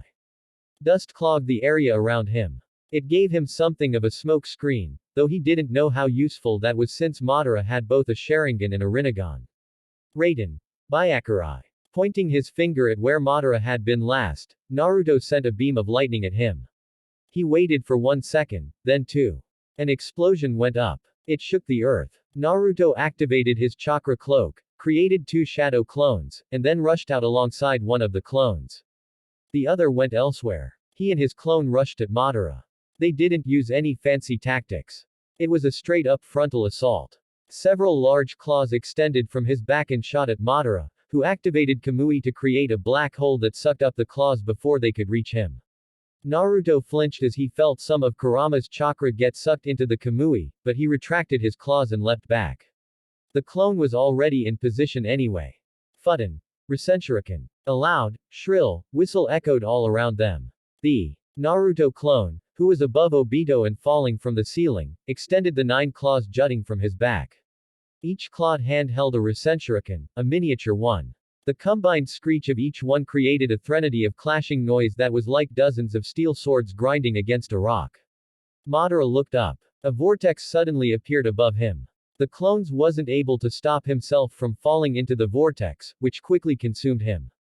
Naruto felt the clone dispel and blinked. What was that? What were those coffins? It had only been for a second, but he could have sworn clone Naruto had seen something before his clone had died, a space filled with coffins. He didn't let himself stay distracted for long. Madara had released massive fire dragon at him, and so Naruto did what any sane man would do. He took evasive action. Thanks to Kurama's chakra shroud, even if he couldn't use Hiraishin, he was still several magnitudes faster than Madara. He sped across the room in less time than it took to blink. When he was behind Madara, he went through several hand seals and prepared one of his more powerful jutsu. It would be dangerous. However, he had decided that he'd rather bring this entire mountain down around them than let this man live. Rantan. Hikarishi. Naruto's chakra surged before a massive storm of energy was unleashed. Fierce winds slammed against the pillars. Many crumbled. The ceiling cracked and several cave-ins happened. Lightning burst from Naruto's body following the wind, lashing out at everything in destructive arcs before, like an ancient army come to conquer. Several giant lances shot at Madara. They traveled forward, piercing everything in their path. Madara remained still. What the hell? Isn't he going to try and dodge? Naruto froze when a large coffin appeared in front of Madara. The coffin door slid down to reveal that someone was inside. They weren't wearing a cloak, which allowed him to catch a glimpse of dark skin before the lightning descended. Naruto closed his eyes briefly as the lightning jutsu nearly burned his retina. He waited for 1 second, 2, and then opened his eyes. He wasn't sure what he expected to see, though he had been hoping to be greeted to the sight of Madara lying on the floor. That wasn't what he saw. Instead of his opponent defeated, Naruto witnessed his jutsu being negated by someone he was quite familiar with. Thick, dark-skinned arms were stretched out before a muscular body. Shades glinted in the light and 7 swords were strapped to various parts of his body. Naruto knew this person. It was Kurabi. He wasn't alone. Has Madara resurrected Kurabi and the other Jinchuriki to battle me? There were 4 other coffins standing alongside the one that Madara first summoned. Each coffin was open, and each one had a person walking out from it. One of those people was a large man wearing armor. Another wore a kimono and had pale skin. Then there was an old man wearing tacky robes and mesh. Last was a young man who looked like a little boy. Naruto recognized him. It was the 3rd Mizukage. Yagura. All 4 of them had a Rinnegan in their left eye and a Sharingan in their right. I see you've turned the previous Jinchuriki into your paths, Naruto said with a wrinkled nose. I am quite particular about my paths, Madara said, shrugging. Not just any ninja would do. I needed people who were strong, ninja who could fight on par with you. Well, you certainly have chosen some troublesome opponents for me, Naruto admitted. Naruto. I know. With that Rinnegan, their vision is probably linked together the same way Pain's was. On top of that, they have the Sharingan, which means they'll be able to track my movements. We could be in trouble. Since you've proven to be such a troublesome opponent, I can no longer afford to take you lightly, Madara continued. I'll defeat you here and now. You'll try, Naruto said. Naruto exploded into action, rushing backwards with several long leaps. The 5 Jinchuriki, tails extending from their body, rushed after him. Killer Bee was in the lead. The 4 who'd appeared after him trailed slightly behind him, their positions such that their fields of vision overlapped. Rantan. Rasenshuriken. Combining Storm Release with his Rasengan, Naruto created a massive sphere of destructive white chakra. It wasn't really shaped like a shuriken, but he couldn't think of anything else to name it, so Rasenshuriken it was. Without waiting for an invitation, Naruto used one of the clawed hands to slam the Rasenshuriken into Killer Bee. It missed. Naturally. However, he wasn't Naruto's true aim. Madara glared as Naruto changed the direction of his attack from Killer Bee to him. If he weren't so busy concentrating, Naruto would have grinned. Madara leapt out of the way of Naruto's attack. The Mizukage and the 6-tailed Jinchuriki moved in and cut his chakra claw. The Rasenshuriken dissipated before it could cause any damage. That was okay. Rantan. Mabiki Suru no Jutsu. Killer Bee and the old man attempted to attack him up close, but Naruto had no intention of letting them do that. He sped through a series of hand seals. His chakra exploded. Arcs of lightning shot from his body. A fierce wind slammed into Killer Bee and the old man, swirling around them and turning into a pair of cyclones. As though sensing that they were captured, the lightning sought out the swirling cyclones. At the same time, Naruto spat several streams of water. Lightning, wind, and water combined to create an incredibly destructive attack. The 2 cyclones lit up as they destroyed everything in their path. The ceiling finally gave way, caving in and raining destruction on everyone. Naruto extended the chakra claws and used them to destroy the large chunks of debris that rained on his head. He glanced at Madara to see what his enemy was doing. That turned out to be a mistake. Several large globs of lava shot from within one of the cyclones. Naruto yelped when one hit him, searing his skin. He leapt back, but then the Mizukage and the 6 tails rushed at him. One had already created a blade of water, and the other was covered in a strange slime-like substance. The 2 attacked simultaneously. Naruto backpedaled across the cavern, and was broadsided when something hot slammed into his side. Screaming as he crashed through a pillar, Naruto was barely able to recover in time to see who had attacked him. It was the man in armor. Steam billowed from his fist. He must have been the Gobi, the 5-tailed dolphin horse. By combining water and fire, the Gobi's Jinchuriki could use boil release, which was essentially steam. This isn't good. You're just now realizing that. Be quiet. Naruto leapt away from the place where he'd been standing when his danger senses went haywire. The pillar he'd been in front of exploded seconds later. Heat blasted Naruto in the face, causing sweat to break out on his skin as steam billowed from the attack. Naruto didn't even have time to counter before the Mizukage and the 6 tails were on him. There's way too many enemies for me to defeat at the same time. We should have expected the previous Jinchuriki to be resurrected. Now we're caught in that man's trap. Fortunately, there is one good thing to have come from all this. What's that? We now have indisputable proof that you're an idiot. Naruto ducked underneath a blade of water, only to run face first into several bubbles. He scrambled backwards, but he wasn't fast enough. One of the bubbles touched him. The resulting explosion threw him backwards, skidding and rolling across the ground. His back screamed, his shoulder cracked, and his face stung as he tumbled like a ragdoll across the floor. This is so not good. In a one-on-one battle, Naruto was guaranteed victory. He was even sure that he could fight these other Jinchuriki 2-on-1. However, battling 5-on-1 simply wasn't possible. Maybe he could win if he could use Hiraishin, but the man calling himself Madara had been prepared and sealed off his connection to his kunai. The question is, how is he doing it? The only way to seal off a technique was to use a sealing jutsu, but there shouldn't have been any way for this man, or anyone, to seal off the Hiraishin. If it was that simple, it would have been done long ago. Was he using a space-time jutsu to disrupt his ability to travel between kunai? What is this? A voice asked from above him. Weren't you saying something about defeating me? What are you doing lying on the ground? Naruto glared at the one who called himself Madara and, snarling, sent a chakra claw at him. It phased through the man, of course. That blasted Sharingan jutsu of his made it hard for Naruto to attack. Tisk. Tisk. You should know by now that attacks like that don't work unless you've got the right timing. Madara waved a finger at Naruto as though chiding him. Did our previous battle teach you nothing, or have you grown so desperate that you'll attack even though you know it's futile? Well, not that it matters to me. He raised his left hand. The moment I touch you with this hand, it'll all be over. As Madara slowly drew his hand closer to him, Naruto tried to think of a way out of this. There had to be something he could do to escape from this predicament. He couldn't use Hiraishin, but he still had plenty of chakra. The issue came from the man above him. That phasing ability was annoying, and Naruto didn't have a definite counter to it. Perhaps he could use a seal. That's it. The hand was coming closer, seemingly in slow motion, but Naruto didn't focus on the hand right now. He channeled chakra to his left index finger. The finger glowed. Slowly, so as not to attract attention, Naruto began writing a seal beneath his body, hidden away where Madara couldn't see it. His finger speed was quicker than Madara. He finished his seal and activated it seconds before Madara touched his head. Nothing happened. What is this? Madara touched his head again.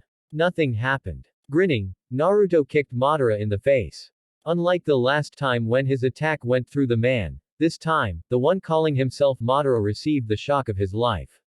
Naruto's foot slammed into his face with the force of an angry god. The loud bang of flesh meeting flesh sounded abnormally loud in the cavernous interior. Madara was lifted off his feet and flew toward the ceiling, where he slammed head first into the hard sediment.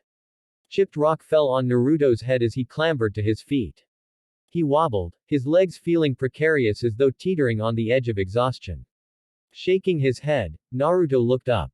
You used a seal to block my space-time ninjutsu, Madara said. He was already healed, standing on the ceiling, his arms crossed as though nothing had happened. That's very impressive. I expected no less from Minato Namikaze's son. You truly live up to your name. On the ground below, the resurrected Jinchuriki gathered around Naruto, clearly waiting for Madara to give the order to attack. He would have sighed, but he was little too busy just then. This situation was not enviable by any means. Being complimented by you doesn't make me happy, Naruto snapped. You know, for a man who calls himself Madara Uchiha, you seem perfectly capable of augmenting the powers. You're lacking. I've heard about Madara from Kurama, and he told me that Madara is a conceited prick who'd never use anyone's power but his own. You aren't Madara, which begs the question, who the fuck are you? Madara spread his arms. Who I am doesn't matter. What matters is that I am going to take the Kyuubi from you, and then I'm going to find the Ikibi, Nibi, and Nanabi and take them as well. Then I'll be able to complete my plans. As if we'd let you do that, a voice said seconds before 1,000 sheets of paper wrapped around the Six Tails Jinchuriki. They were paper bombs. Naruto barely had a second to run like hell before they detonated with enough force that the entire mountain shook. Konoha Senpu. Rock Lee, his skin red and veins bulging all over his body, rushed into the room and kicked the Gobi Jinchuriki in the face. His kick was so powerful that the Jinchurika's head exploded. Literally. The entire head suddenly turned into ash and the body fell to the ground. Of course, the head regenerated a second later, but it was still impressive. Sogu. Tensai. A scroll suddenly appeared. It flew through the air. Less than a second later, there was a burst of smoke and several dozen weapons shot out at the Mizukage, who leapt backwards. The man didn't even seem to realize that he'd leapt right toward his foe. Tenten, wielding a pair of scimitars, attacked him with a series of lightning-swift slashes. They were dodged, but she kept up the pressure. Mikazuki no Mai. 3 Yugaos rushed through the pillars, one leaping into the air, while the other 2 attacked the Yonbi Jinchuriki with a pincer maneuver. One was destroyed by globs of lava, but the other successfully reached him. The clone and Yugao simultaneously hit him with an attack that cut him all the way through. He still recovered, being an undead and all, but Yugao attacked him again, keeping him on the defensive. The remaining 2 resurrected Jinchuriki tried to attack Naruto. Killer Bee sprouted several octopus tails and attempted to hit Naruto with them, while the man wearing red armor sent several compressed bursts of steam at him. A wall of paper blocked both attacks, appearing before Naruto as a multi-layered shield. Konan coalesced before him, her body forming from multiple sheets of paper, though it was only half a body. Go after Madara, she said. Myself and the others will deal with these 5. Naruto nodded. I understand. Thank you. After leaping onto a pillar, Naruto ran up it, defying gravity. His chakra shroud, which had been deactivated thanks to Madara, reactivated with a burst of golden luminescence. He threw himself at Madara, who reacted with admirable swiftness. Shinra Tensai. That won't work on me. Naruto shouted as he made a clone and had it throw him out of the jutsu's path. The clone vanished, destroyed, but it had served its purpose. 3 chakra claws sprouted from his back. A different Rasengan formed on each one: Fuden Rasenshuriken, Ranten Rasenshuriken, Hyoten Rasenshuriken. The first one to reach Madara was the Hyoten one. Madara leapt away as the Rasenshuriken struck the ceiling, freezing it over. While he was in midair, the Fuden Rasenshuriken attacked him, but he phased through it.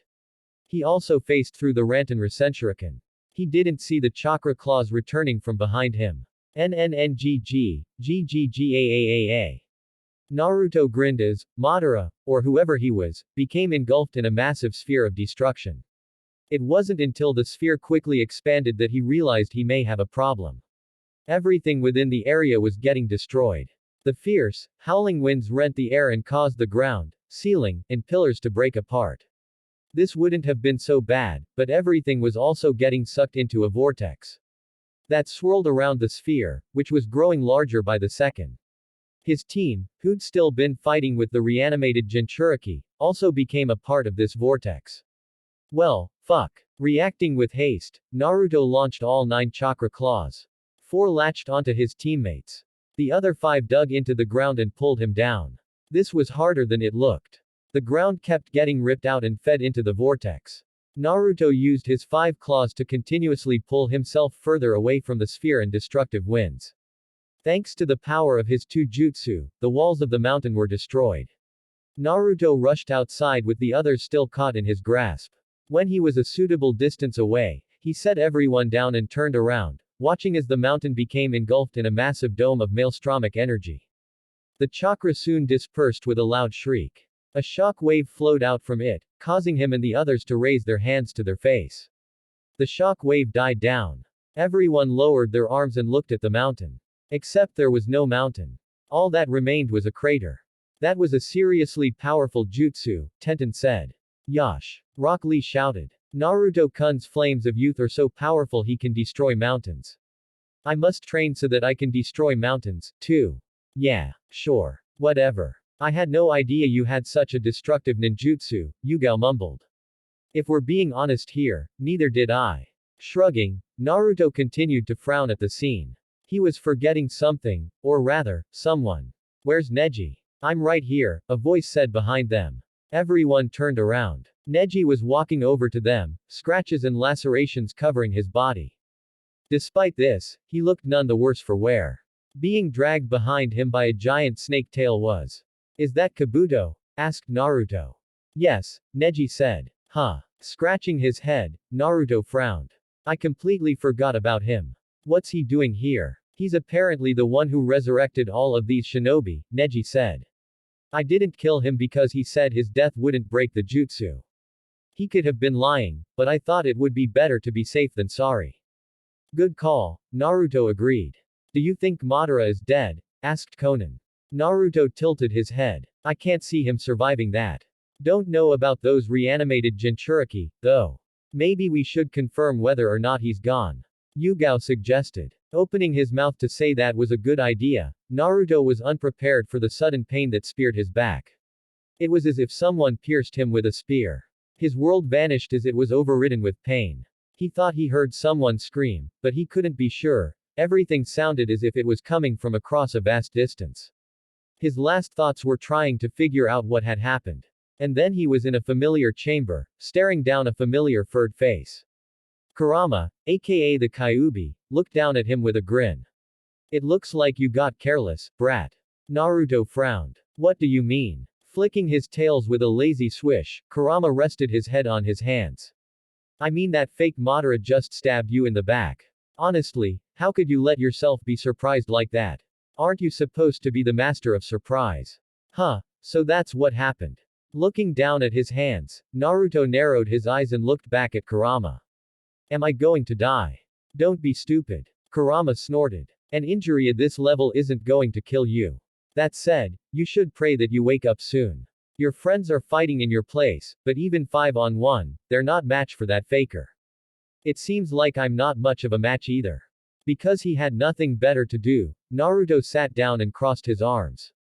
In terms of power and abilities, I seem to be the stronger one, but he has more experience and is a lot more canny. The biggest issue is that phasing ability of his. You should create a seal that can negate it. Create a seal. I might be able to do that. The last one I made was only temporary. I need to make one that's more permanent. The only question is whether or not I'll be able to create it in time. Then you had better get cracking. Right. Sitting down, Naruto reran everything he knew about Madara's phasing ability through his head. He had to figure out a way to seal off that ability for good. His life, and the lives of his comrades, depended on it. Exox Yugao felt helpless as Madara appeared behind Naruto and impaled him through the back. She wanted to scream, but her throat had closed up. All she could do was watch in helpless horror as Naruto, blood dribbling down his mouth, crumbled to the ground like a broken doll. No. The scream came, not from her, but from Konan. With tears leaking from her eyes, the woman summoned mass amounts of paper and sent it hurtling at Madara. Of course, the paper merely phased through him, but Konan didn't seem to care. Lee. Tenten. Neji shouted. Form up on me. Right. Yash. While everyone was clearly shocked, they didn't let that get to them. Neji, Rock Lee, and Tenten rushed toward Madara. While Neji and Rock Lee attacked using taijutsu, Tenten played long-range support, unsealing what looked to be hundreds of kunai that she liberally hurled at their foe. Like Konan's paper, the kunai went straight through him. Do you really think your attacks will have any effect on me? Asked Madara as Rock Lee traveled straight through him after an unsuccessful spin kick. None of you have what it takes to. Madara's words were stopped dead in their tracks when Neji struck him with a palm thrust. Unlike Rock Lee's attack, this one actually landed, slamming into Madara's chest and sending him flying backwards. The masked shinobi skidded along the ground after being struck. Then he fell to a knee, one hand raised to massage his chest. How? He asked. Neji's expression could have frozen over hell. I don't have to tell you how I managed to get past your phasing ability. Lee. Tenten. On it. Youth. The three of them attacked in tandem once more. Again, Madara phased through Tenten and Rock Lee's attacks, but he couldn't stop Neji's. As she watched from the sidelines, Yugao wondered how he was able to do that. She looked over at Konan, who was no longer fighting Madara with the others, but was kneeling on the ground next to Naruto. Seeing this jolted Yugao into action. She rushed over to the pair and knelt down next to them.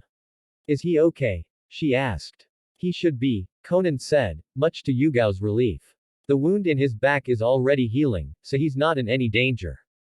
The only problem we have currently is Madara, Yugao said. Konan nodded. If he manages to get away from those three and attacks us, I'm not sure we'll be able to protect Naruto. She ran a hand through Naruto's hair. Madara's jutsu has one weakness. He can only make himself intangible for about 5 minutes. Neji seems to have found another weakness, which I'm guessing means he has discovered a way of disrupting Madara's space-time jutsu. He's probably using a variation of Shikoku Fuin, Naruto said, opening his eyes with a groan. Naruto. Konan and Yugao said at the same time. Are you all right? Asked Yugao. Yeah, I'm fine, Naruto said. Listen, I have a way to defeat Madara, but I need your help. Exox Neji and Rock Lee kept the pressure on Madara. Rock Lee would attack, then Neji would attack. While Rock Lee's attack generally went harmlessly through Madara, Neji's always hit, and the results were that Madara would get sent reeling. While they worked together, Tenten remained in the back, providing long-range support by hurling several kunai at Madara. The kunai didn't damage him. However, the added variable helped keep Madara from realizing how Neji was disrupting his space-time jutsu. Thanks to his Byakugan, Neji already knew that Naruto was up and ready to start fighting. He didn't know what Naruto had planned, but he could see their leader speaking with Konan and Yugao, so he knew that Naruto was planning something. Right now, his job was to distract Madara. Keep the man's attention on him until Naruto was ready. Hake Hasengeki. Konoha Senpu. Neji thrust his palm at Madara.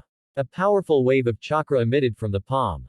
Concealed within the chakra, hidden so well even a Sharingan would miss it, was a small seal that disrupted Madara's technique. As Madara stumbled back, Rock Lee slammed into him with a powerful spin kick that sent the man skidding backwards. Neji smiled when Madara stared at Rock Lee in shock. So Shoryu. Leaping into the air as she unfurled a pair of scrolls, Tenten spun like an acrobat and released both of the scrolls' content, which just happened to be an entire armory. Weapons of every conceivable shape and size flew from the scrolls. A number of them had explosive tags on them. They bombarded Madara like a hailstorm, detonating all around him. Those explosions probably didn't do anything. Even so, the amount of fire and dust they kicked up acted as a suitable smoke screen for Naruto, Konan, and Yugao, who were finally making their move.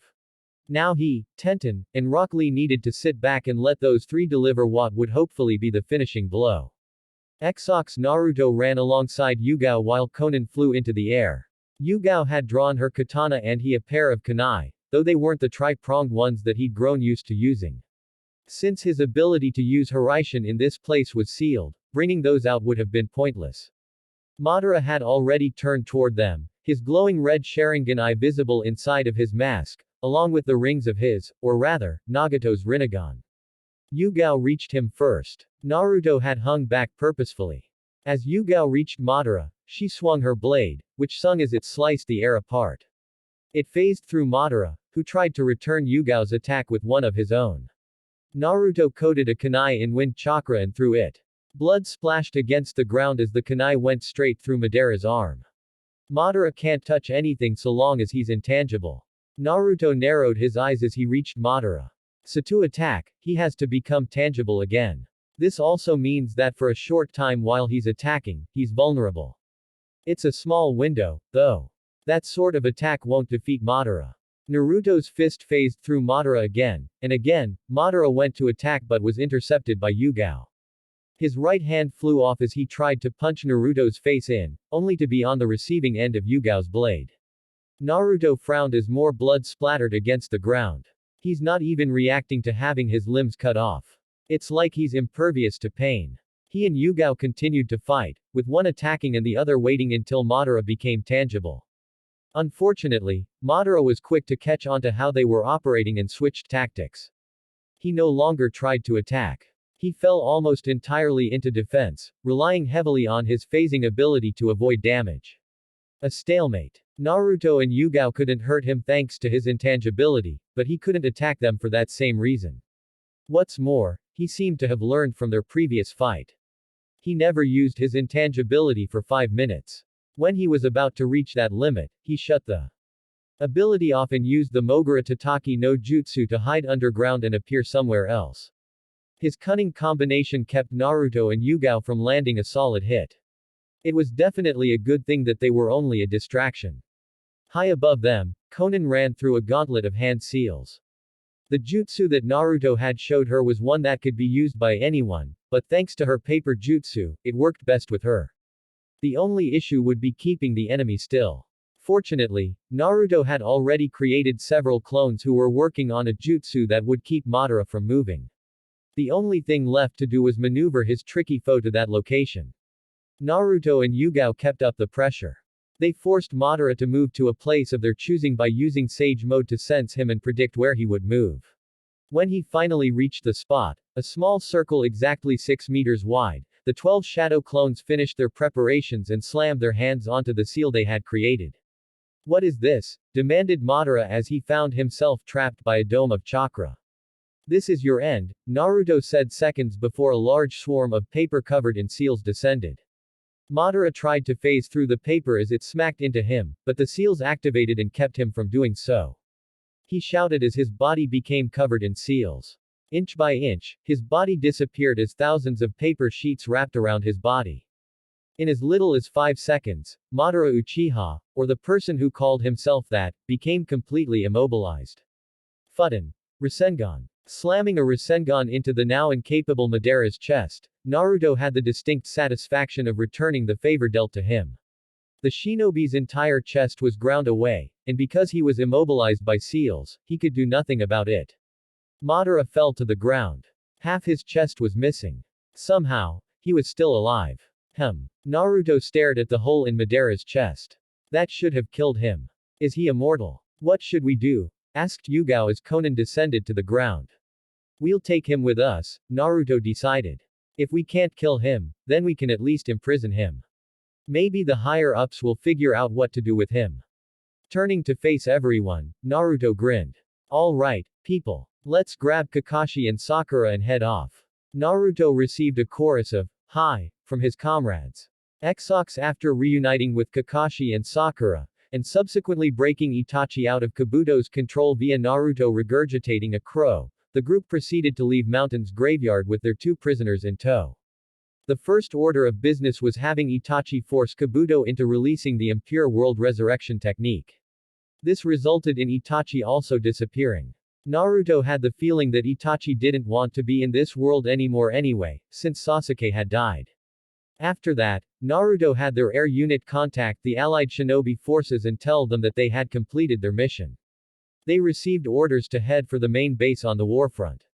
While it was called the main base, because that was where Gaara was stationed, the truth was that there wasn't anything base-worthy there. It was just the place where Gaara headed up the main force.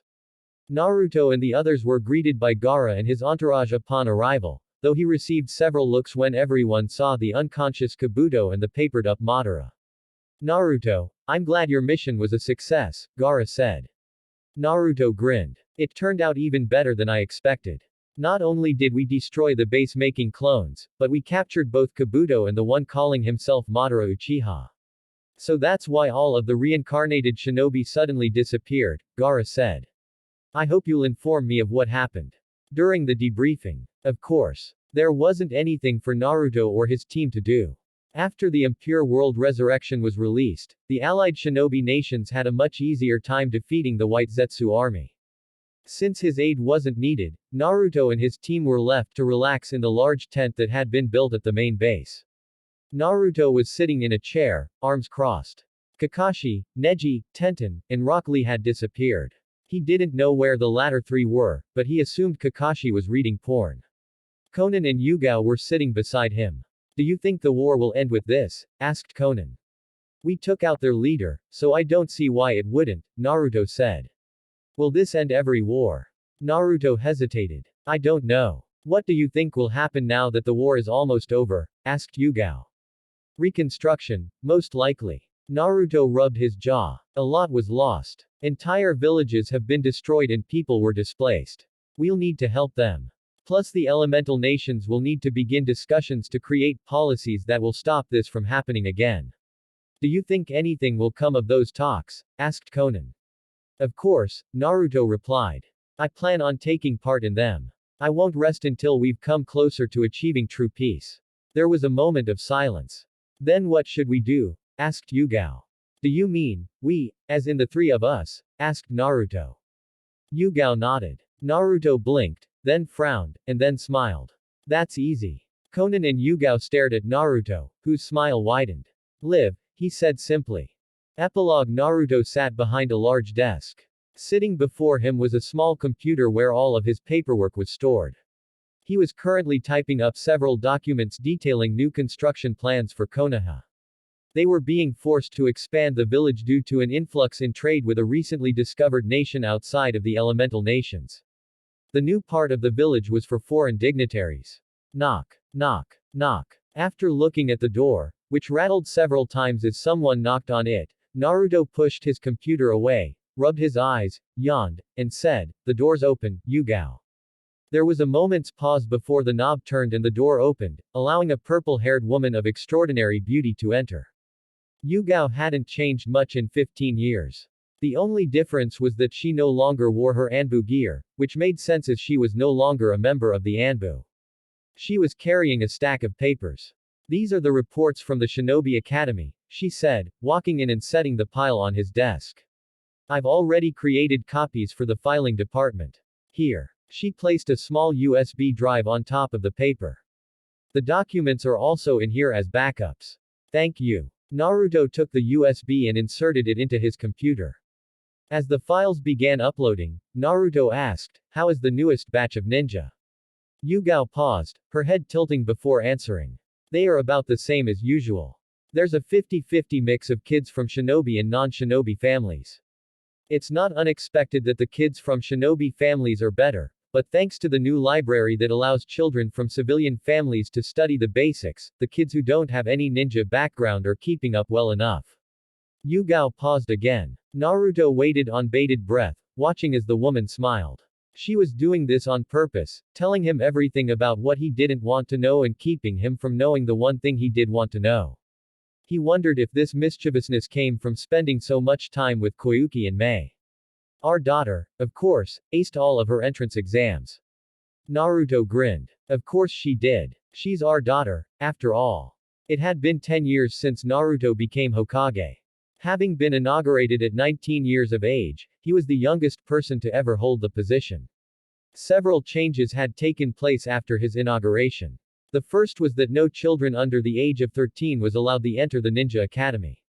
All children who entered spent 1 year mastering the basics and increasing their physical abilities, another year learning their chosen specialization in jutsu, genjutsu, medical jutsu, fuinjutsu, kenjutsu, etc., and another 2 years learning teamwork by taking D-rank missions and sparring with their Jonin sensei.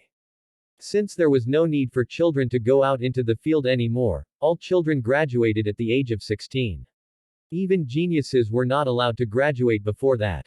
Naruto didn't think it was appropriate or healthy to have children graduate early and experience what being a true ninja meant. The latest reports from his science department claimed that children who become inured to violence too early often become unstable. Having seen the results of those reports in Sasuke, Naruto was inclined to believe them. Whose class did Kurisaka end up in? Asked Naruto. Yugito's. A soft ping alerted him to the USB finishing its upload. I'm not sure how that's going to turn out. I'm sure Yugito knows better than to show favoritism, Yugao said. She didn't show it when she had Kirai in her class. I guess. Also, I don't think I need to remind you, but the biannual Allied Nations meeting is happening later today, Yugao added. You don't need to remind me. Naruto smiled dryly. Don't worry. I'll be sure to have all the paperwork done before then. After leaning over to give him a kiss, Yugao left the office. She had her own duties to attend to as the head of the Ninja Academy. Naruto was a little disappointed. Had it not been for the biannual meeting later today, he would have probably been able to seduce her into having sex on the Hokage's desk, which happened to be one of his favorite places to have sex. Seriously. Few things were kinkier fucking on the desk where the previous Hokages did their paperwork. After he finished his paperwork, Naruto stood up, put on his haori, and left the Hokage's office. As he walked through the Hokage Tower, Naruto was greeted by the ninja and office workers who passed him. He waved and smiled back. It wasn't long before he reached a circular room that was lit up with glowing seals.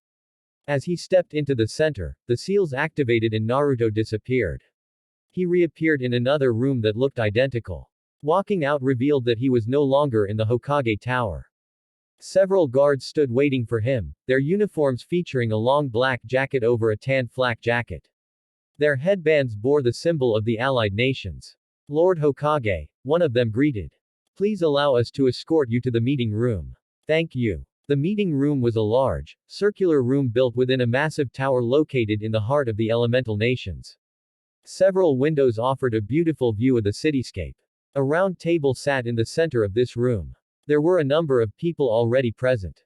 Naruto. Koyuki leapt from her seat and greeted him with her usual enthusiasm. She was wearing a mauve dress that gave her the refined air of a ruler. Her long blue hair curled at the end. The only makeup she wore was lipstick, which meant her natural beauty was visible for all to see. Conan, who stood up seconds later and with a much calmer disposition, greeted him in a less rambunctious manner. In other words, she didn't use her tongue when they kissed. It's good to see that you're actually punctual this time. Don't say that like I'm not usually punctual, Naruto said with a pout. He surreptitiously wiped the lipstick from his mouth while Koyuki quickly reapplied hers. Last time I ran late because Kirai had painted the Hokage monument. That sounds familiar for some reason, Koyuki teased. Conan smiled. Can't imagine why. Yeah. Naruto grinned as he swiped his nose. He takes after his old man. I hope that doesn't mean our world is doomed, Gaara said with a smile. He was sitting on the opposite side of the table, next to the leaders of Claw and Fang country. Not doomed, Naruto corrected. Just in trouble. How are the kids? They are doing well, Gaara said calmly. They've been asking me about when Uncle Naruto will visit them next. He frowned. I'm not sure what you did to make my children love you so much, but you're all they talk about. The mischievous smile Naruto wore was the kind he gave everyone when he had a secret. I couldn't say. I'm sure, Gaara said. Gaara looked more or less the same as he always had. He was a little older, his face a little more mature. His cage robe suited him well. Outside of Mei, Konan, and Koyuki, he was Naruto's staunchest supporter. It had been thanks to their combined efforts that the allied nations had become what it was today. Naruto took his place between Konan and Koyuki. They conversed about non-work related subjects, namely about their kids. Yahiko and Nagato were both with their nannies, since they weren't old enough to be left alone. Naruto had once offered to use shadow clones, but Konan had rebutted that decision by asking him what would happen if his clones accidentally dispelled. Which was her way of saying that he was clumsy. Sosetsu was in his final year at the Ninja Academy in the Land of Spring. Like all of his kids, Naruto had taken to training their son personally when he had time. Sosetsu excelled at Hyoten-based ninjutsu and kenjutsu. He'll be taking his graduation test soon, Koyuki was saying. I'll have everyone take some time off from our duties so we can watch the graduation, Naruto said. We'll surprise him by having the whole family get together. Koyuki's grin matched his. That would be nice. Speaking of the whole family getting together, Konan began, what time should we head over for dinner tonight? Naruto crossed his arms and tilted his head as more people arrived. Mei walked in and noticed them. She waved, but since there were so many people now, she couldn't walk over and begin chatting. How about, we just pick up the kids and head over right after this meeting? Can't, Koyuki said. I still have some work that I need to finish. And I need to file some papers in Omegakure, Konan added. Unfortunate, Naruto sighed. Looks like I'll be traveling alone. Soon after they finished their conversation, the meeting started. Naruto leaned back in his chair as the orator, Old Man Mifune, began the meeting by presenting the daily reports on all of the allied nations' assets and revenue. It was going to be a long meeting. Exox Naruto arrived home later that evening. He hung up his haori on the coat hanger by the door, then did the same with his Hokage hat. Walking further inside, Naruto wondered where his family was, until he heard the sounds of combat coming from the backyard. Entering the backyard through the sliding door in the kitchen, Naruto found Yugito and Yugao watching two of their children as they spar. With her long hair unbraided and descending past her shoulders, Yugito studied their kids with a keen eye as she held Darui against her hip. Their youngest child was only 6 months old. He couldn't even speak yet. Grinning, Naruto began to stealthily sneak up behind her in a ninja-like manner. I hope you're not trying to sneak up on me, Yugito said. Naruto paused. His hands, which had been raised to block her eyes, stopped. Darui looked at him with big, cobalt eyes, as though wondering why he had stopped moving. Of course not, Naruto said at last, lowering his arms. That wasn't a very smooth save, Yugao told him. I don't know what you're talking about. Walking to stand beside Yugito, he placed a kiss on his wife's cheek and ruffled Darui's blonde hair. The little one gave him a toothless smile. Grinning in return, Naruto turned to look at his other two kids, who were locked in an intense sparring match. Kurisaka has improved a lot. Kirai is still better, though, Yugito said. He's also older and stronger, Naruto said. Kurisaka has flexibility on her side, Yugao interjected. However, we haven't started teaching her anything too complicated. Naruto spent another minute watching Kirai and Kurisaka spar. Being older and a boy, Kirai was a lot bigger than Kurisaka. He was taller than Naruto was at that age. His wives often joked that it was because he didn't eat ramen every day. By contrast, Kurisaka was about a head shorter than Naruto had been. While Kurisaka's hair was a light purple, Kirai's was pure blonde and looked like a giant-ass lightning bolt sitting on his head. Cupping a hand to his mouth, Naruto called out, all right. That's enough, you two. You should get cleaned up. The rest of the family is all coming over. You don't want to be all stinky when your brothers and sisters arrive, do you? Ah. Dad. Kurisaka was the first to respond. She rushed and jumped at him, a purple-headed missile. Naruto caught her and spun so they wouldn't fall. Were you watching us, Dad? Did you see? I'm getting stronger. You saw, right? You did. Chuckling as he rubbed her head, Naruto said, I did see. You're getting much better. You'll only continue to improve now that you've entered the academy. It's still not enough to beat me, Kirai said. Kurisaka responded by pulling down her eyelid and blowing him a raspberry. You two should head for the shower. Evaon's coming over for dinner soon. Right, Kirai said while Kurisaka responded with an enthusiastic, okay. The two entered the Namikaze estate, presumably heading for the bath. Naruto watched them go alongside Yugao and Yugito.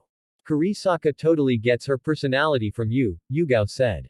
I don't know, Naruto began, was I that much of a chatterbox?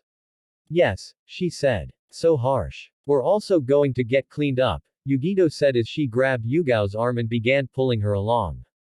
Yugao and Yugito both went into the bathhouse. Since Naruto had already taken a bath at the Hokage Tower hours before the meeting, he didn't follow them. It would have ended with them getting messy again anyway. He went back into the estate and walked down to the Hiraishin room, which was a lot like the ones used by the allied nations except smaller. His original intention had been to greet Konan, Koyuki, and Mei when they arrived. However, he was too late. Mei had already arrived with their daughter. Naruto, Mei greeted. Naruto grinned as he leaned down and gave her a kiss. His lips lingered longer than was perhaps strictly necessary, which of course made their daughter wrinkle her nose. You two are disgusting, the 5-year-old Kushina said. Oh. Naruto said, raising an eyebrow. I guess that means you don't want kisses anymore, since they're so gross. HMPH. Kushina blushed and turned her head. I didn't say you couldn't kiss me. I just said that you two are disgusting. You shouldn't stick your tongues in each other's mouths like that. Honestly, how shameless can you two be? Naruto grinned while Mei giggled. Kushina pouted at them both, but she stopped when Naruto pushed her red hair from her forehead and kissed her. Her face turned a shade darker than her hair when Naruto picked her up. As she buried her face in his neck, he looked at Mei. Yugito and Yugao are in the bathhouse, if you want to mess with them. The way Mei's eyes lit up was disturbing, but he didn't say anything. Thank you for letting me know. I think I'm going to go, say hi. Just don't keep them there for too long, Naruto called after her. Mei didn't say anything. She waved a hand over her head and disappeared around a corner. Naruto sighed and glanced at his daughter's hair. Wanna go see if Kirai and Kurisaka can play with you? Okay, Kushina said in a muffled voice. As Naruto wandered up the stairs to find his other two children, he thought about the past few years of his life. Each day had been more fulfilling than the last. He didn't know if it would last forever, didn't know if peace would truly reign for an eternity, but he also knew that, should the time ever come to take up arms and fight, the younger generation would be ready for whatever came their way. Naruto Namikaze was making sure of it. Hey people, I love this fanfic and hope you guys loved it as well. See you guys in the next video, bye.